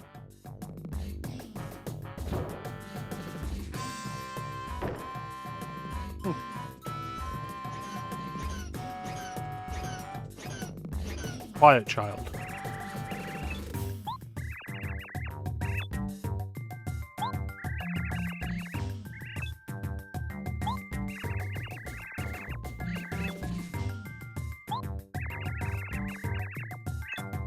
No.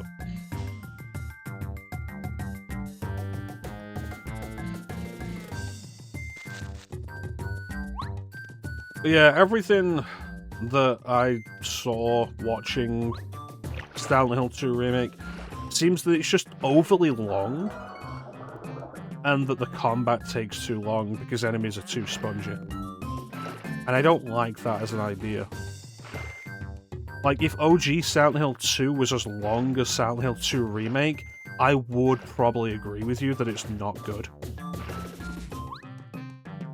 I don't think it is, because, like, combat in OG Silent Hill 2 isn't great.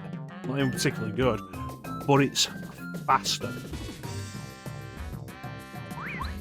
Like, it's over much quicker.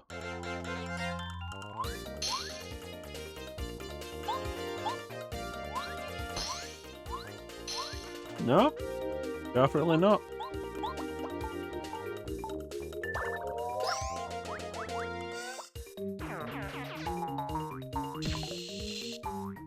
I will also say, like, just play it on easy. Like, that's what I do because the combat isn't good. And really appreciate the option to play with combat difficulty and puzzle difficulty as separate things. Right. I'd say the same thing about stuff like Project Zero. Like, Project Zero has such a cool atmosphere and everything, but the combat is honestly not enjoyable. And if I can put it on easy and enjoy it around that, great.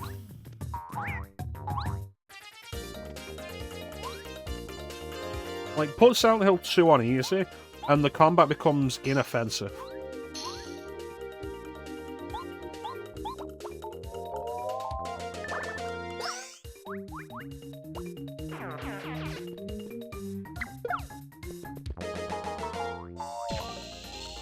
I don't even need to block those guys.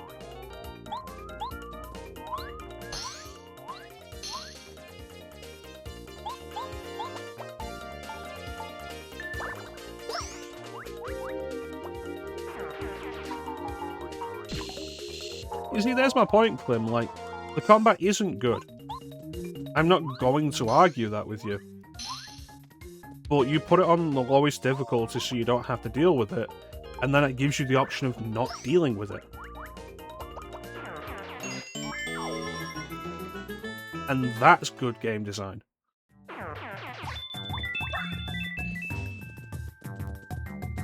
Oh, it's a game so you have to have combat? That's the kind of thinking that gave us the worst things.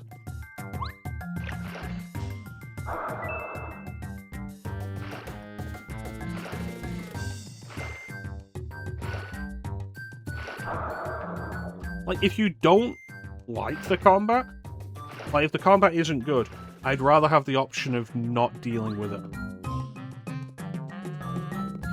And then consider how many other games from around that period had really not good combat and force you to deal with it like that.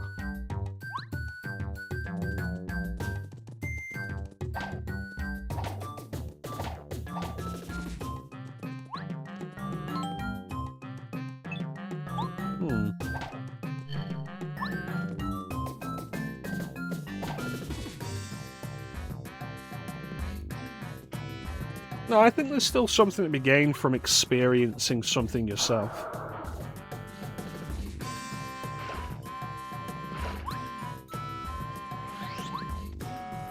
Like exploring at your own pace.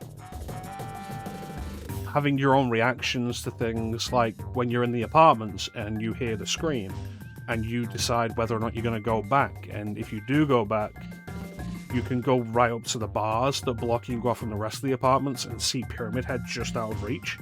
Other players might not see that. It can still be your experience.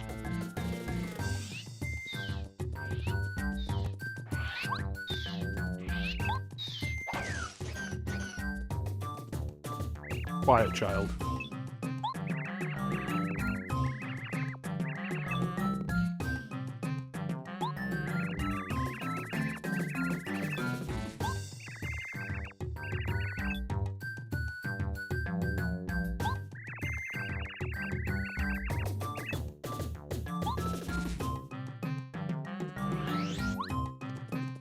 What does this connect to? Oh.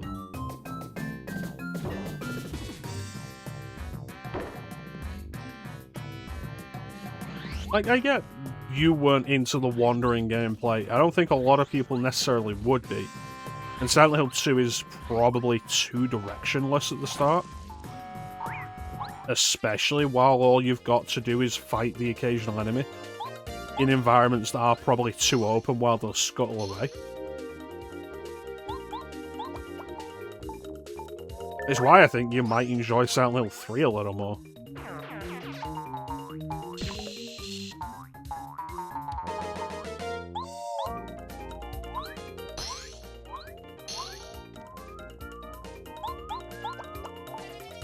Like, I'm not one to deny that a game has its shortcomings. You know I'm not.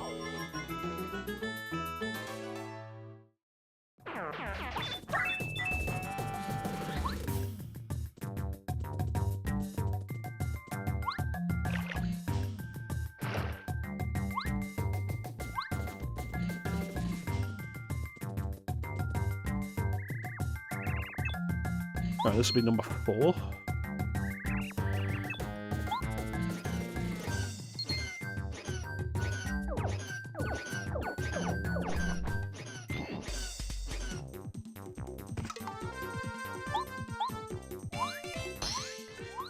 Like, I feel like there's a limit to how bad a game can be before it becomes a case of, like, I'm just not going to deal with this anymore.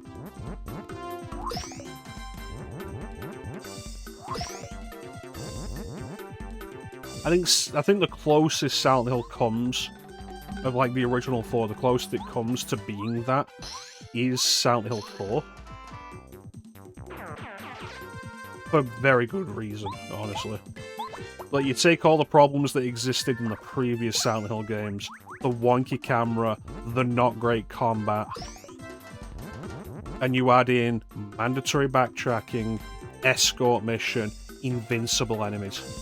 And it's like, yeah, you know what, you're really fucking straddling the line here.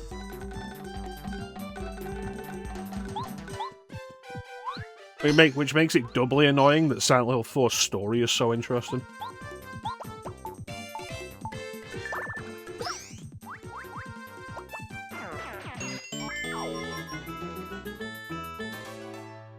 Like, it's bizarre to me, to an extent, that Ali was so taken with Silent Hill 4.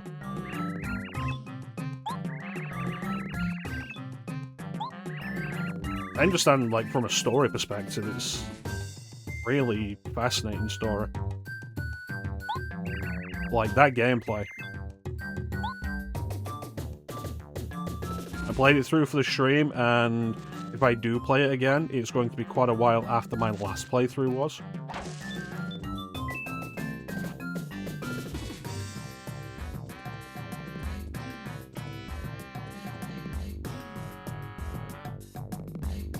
Where haven't I been?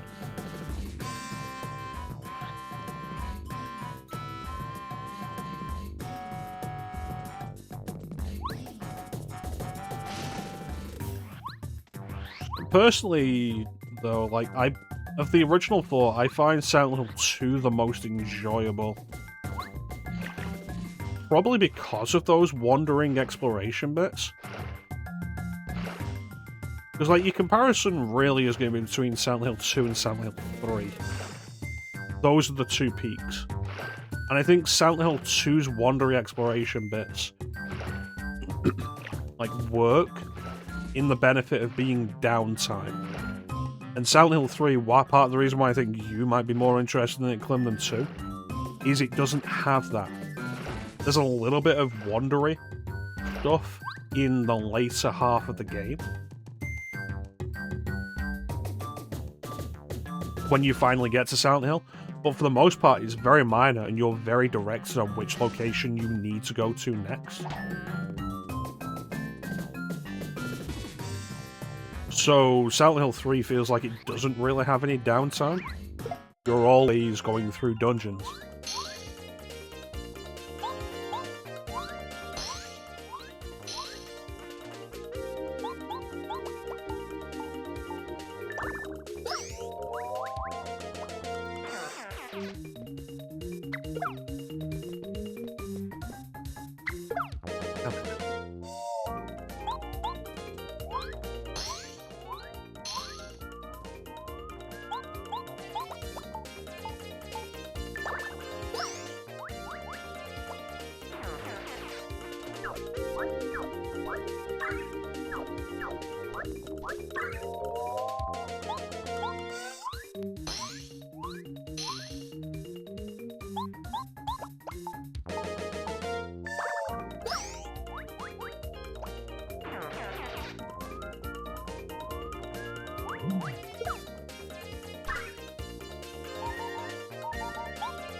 Yeah, as far as Silent Hill 2 Remake goes, I feel like it just...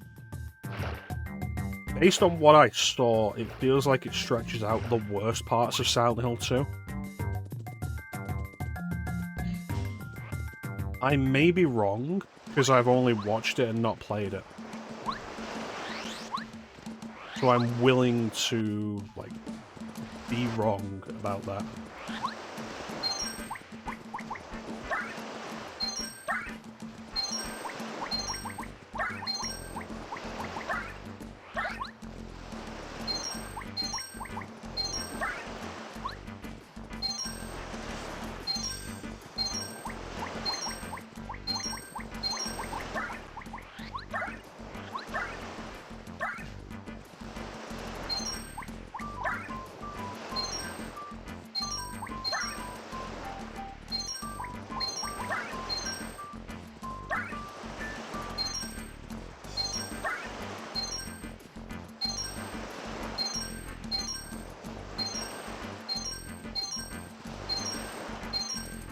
Oh, they finally stopped? There was a limit. You think?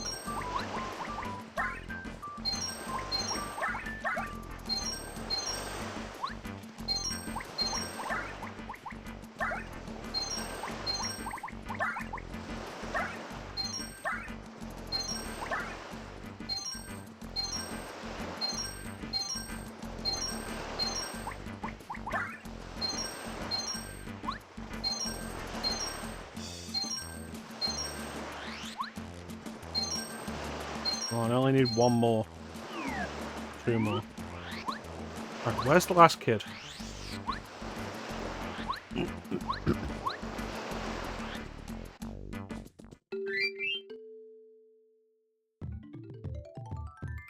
But anyway.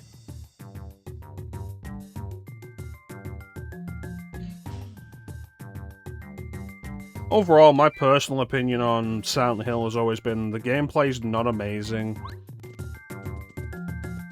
But for the most part, it's inoffensive enough to allow me to just go through it and enjoy the good stuff of it.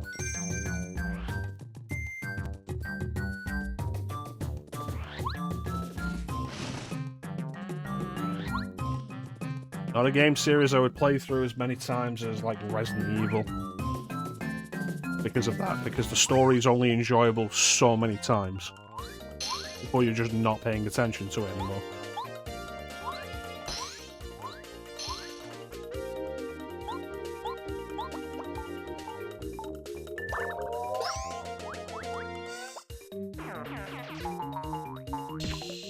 That's not true, you always bring up Silent Hill to put it down.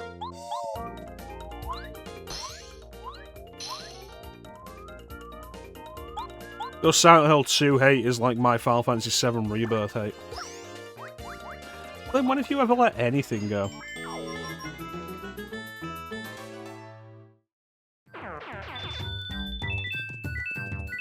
If you let something go, I'd assume there's something wrong with you.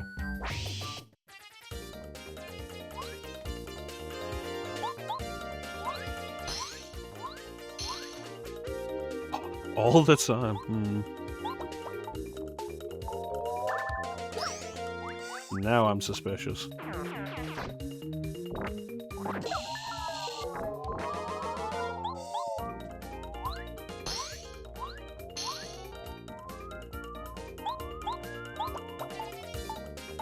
I feel like we're taking so long in this section that we're going to hit a point where these enemies are not giving me any experience anymore.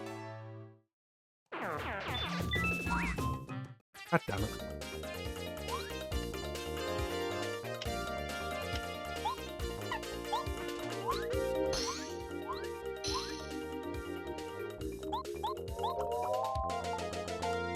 That's not what I wanted. I need to pay more attention when I'm doing this stuff. Oh, I got it.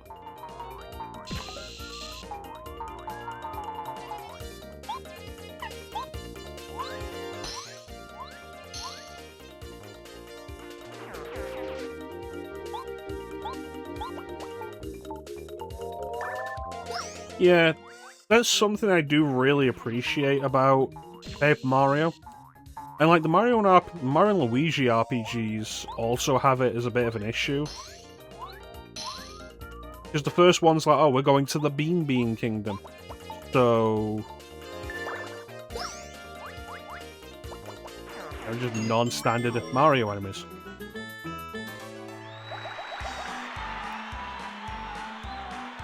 Thousand Year Door also does it a little bit.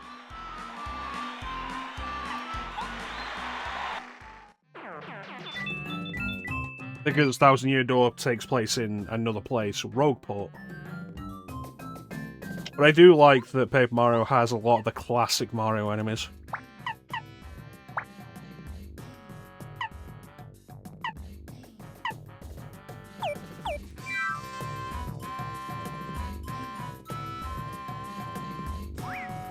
Because by this point, you're probably very familiar with a lot of these characters. A lot of these species.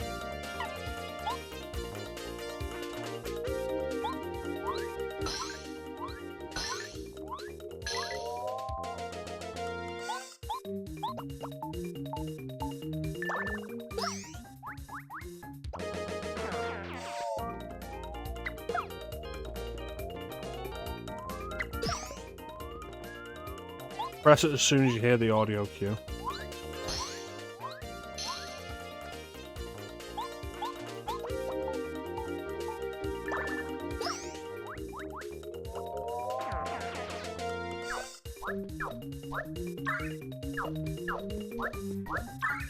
You know, I don't think this game's combat is slick enough for enemies to be summoning in other enemies.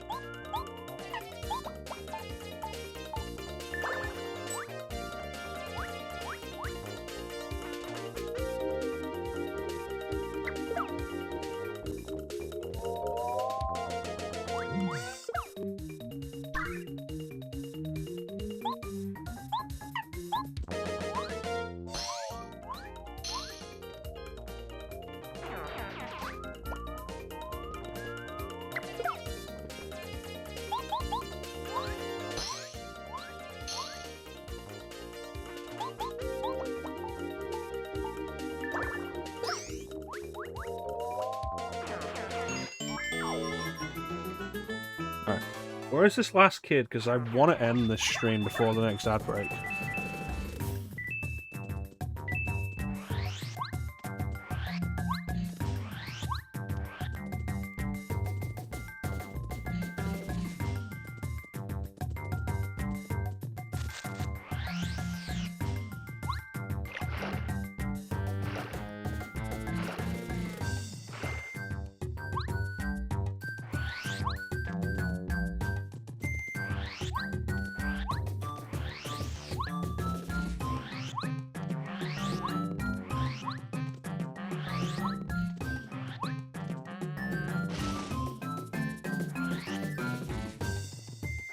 Was that? Is there an area to the north?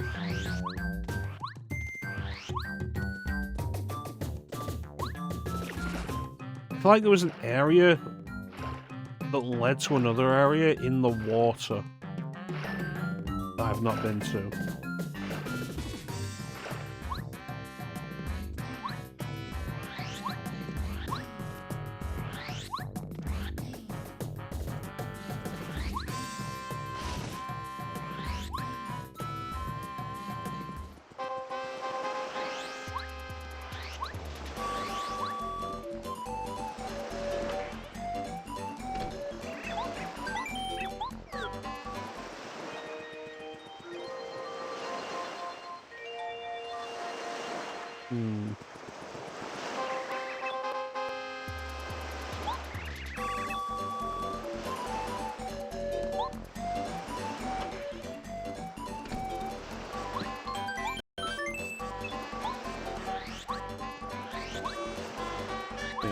Are you comfortable with emulation, Star? Like, are you comfortable doing emulation yourself? There, that's where it is.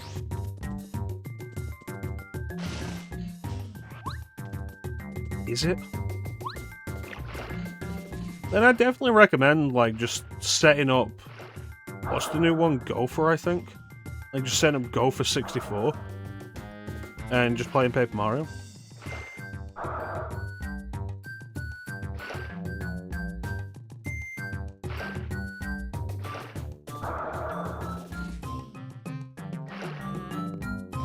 Like I say, it's pretty brisk. Chrono Trigger.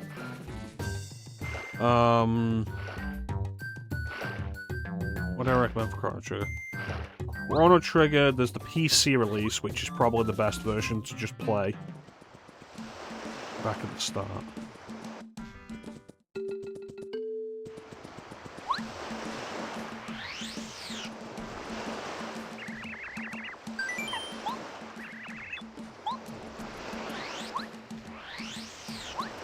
Yeah, the PC version is probably the best version to just play. The DS version is probably the best version if you're going to emulate. The simplest version to emulate would be the Super Nintendo version, which you can play with the DS version's improved script. It's a ROM hack called Chrono Trigger Complete.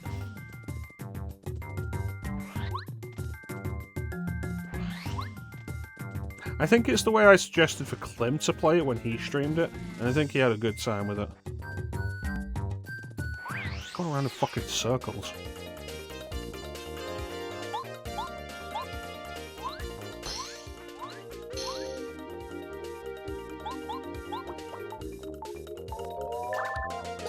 When you streamed Chrono Trigger, Clem, didn't you stream it on Super Nintendo with the ROM hack I suggested?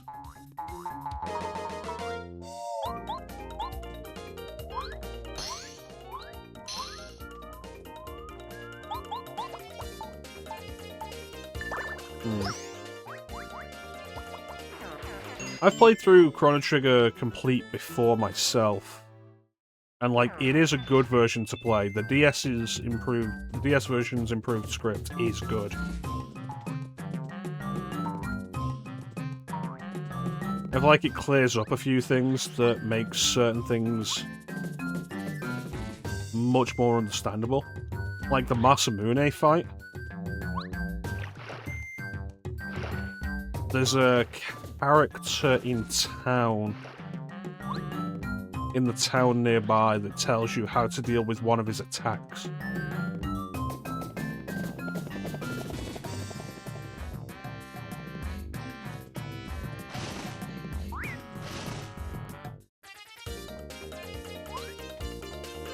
And it's an attack you really want to avoid.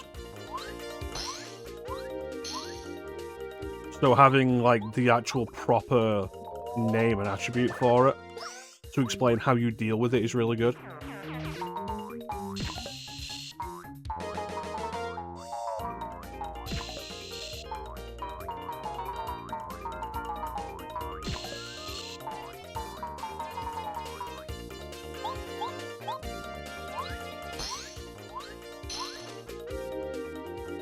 Wish these guys died faster.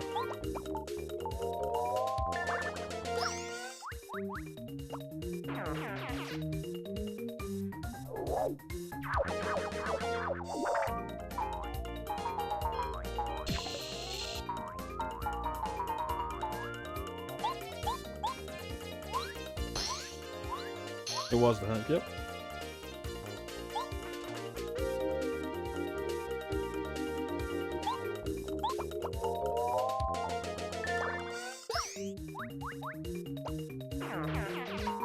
Go back and look at my Code Vein stream.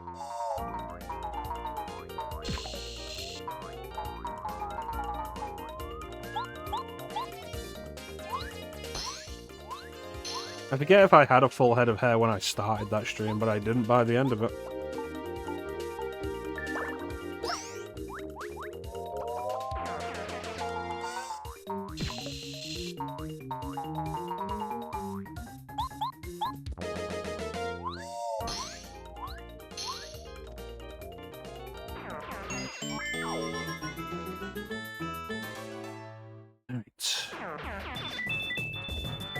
We found something, though.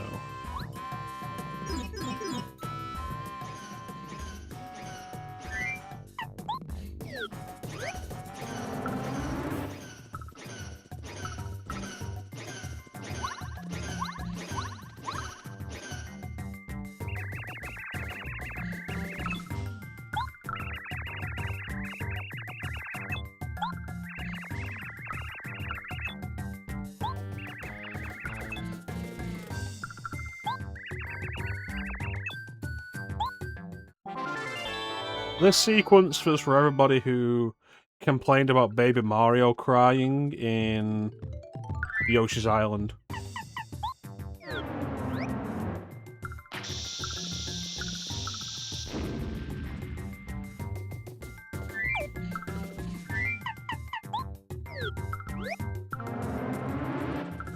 I really thought I'd be able to break that.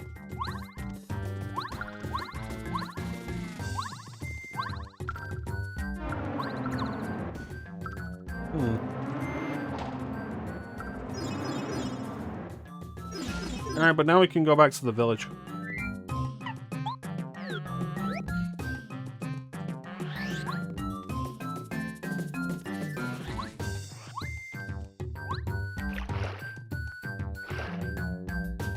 Yeah. I started wearing the hat again when, like, I cut my hair down again.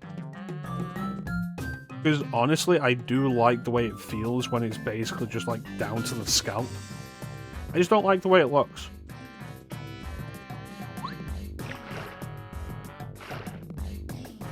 But then also like looking at the camera in previous streams, and I'm just like, I just don't like the way my hair looks.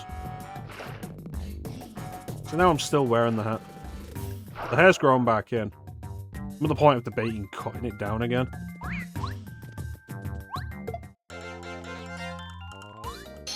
Well, that's why we're still wearing the hat.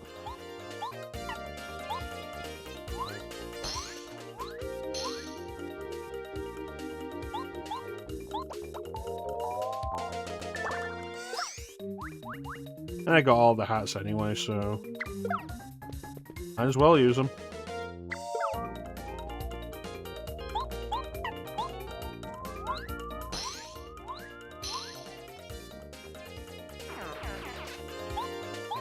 I'm only giving out 1 point now.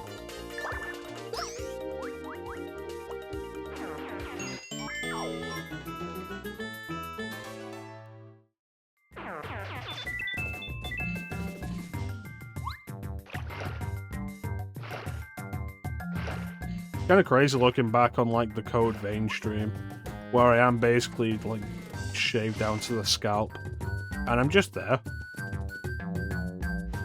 Like, I'm not even wearing a hat or anything. I'm just there.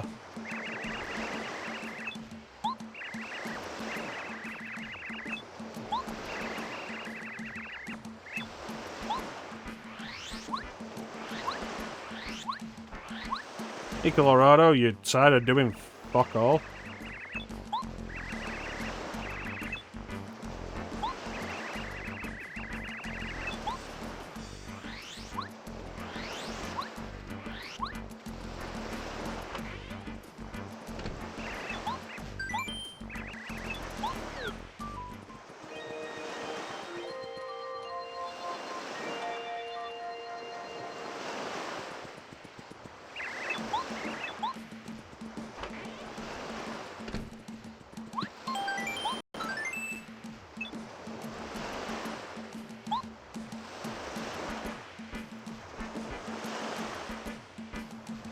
I think that's going to do it for us for today. We've made good progress. We finished Shy Guy's Toy Box. We've made good progress into Lava Lava Land, which is legally distinct from Lethal Lava Land.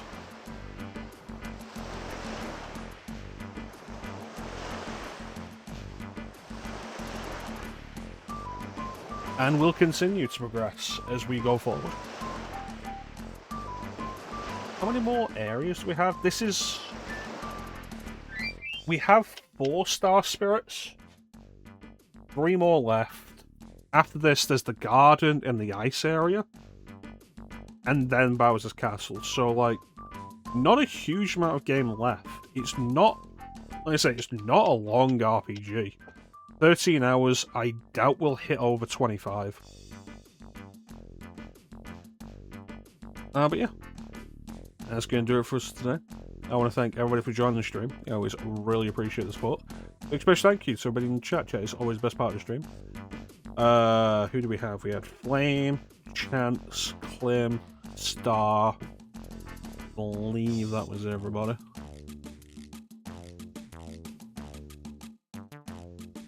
Always good to see Chance.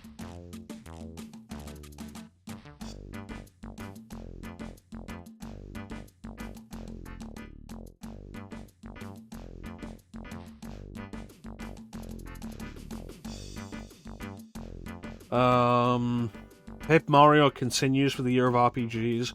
I'm pretty sure of what I'm going to do after this. Pretty sure. And BioShock continues for Daylight Shooting Time. And Beautiful Joe continues for the history of stylish action. That's where we're at right now. Let's have one more sound alert. Objection! Oh, but yeah, that is pretty much it. I could roll my R's. Did anybody know that? I've probably done it several times over the years.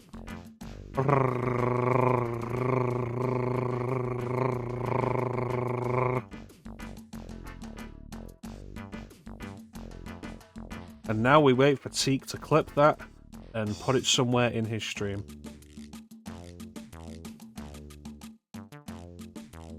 Not today, because it's a Monday and Teak doesn't stream on Mondays. Yeah, that's pretty much it.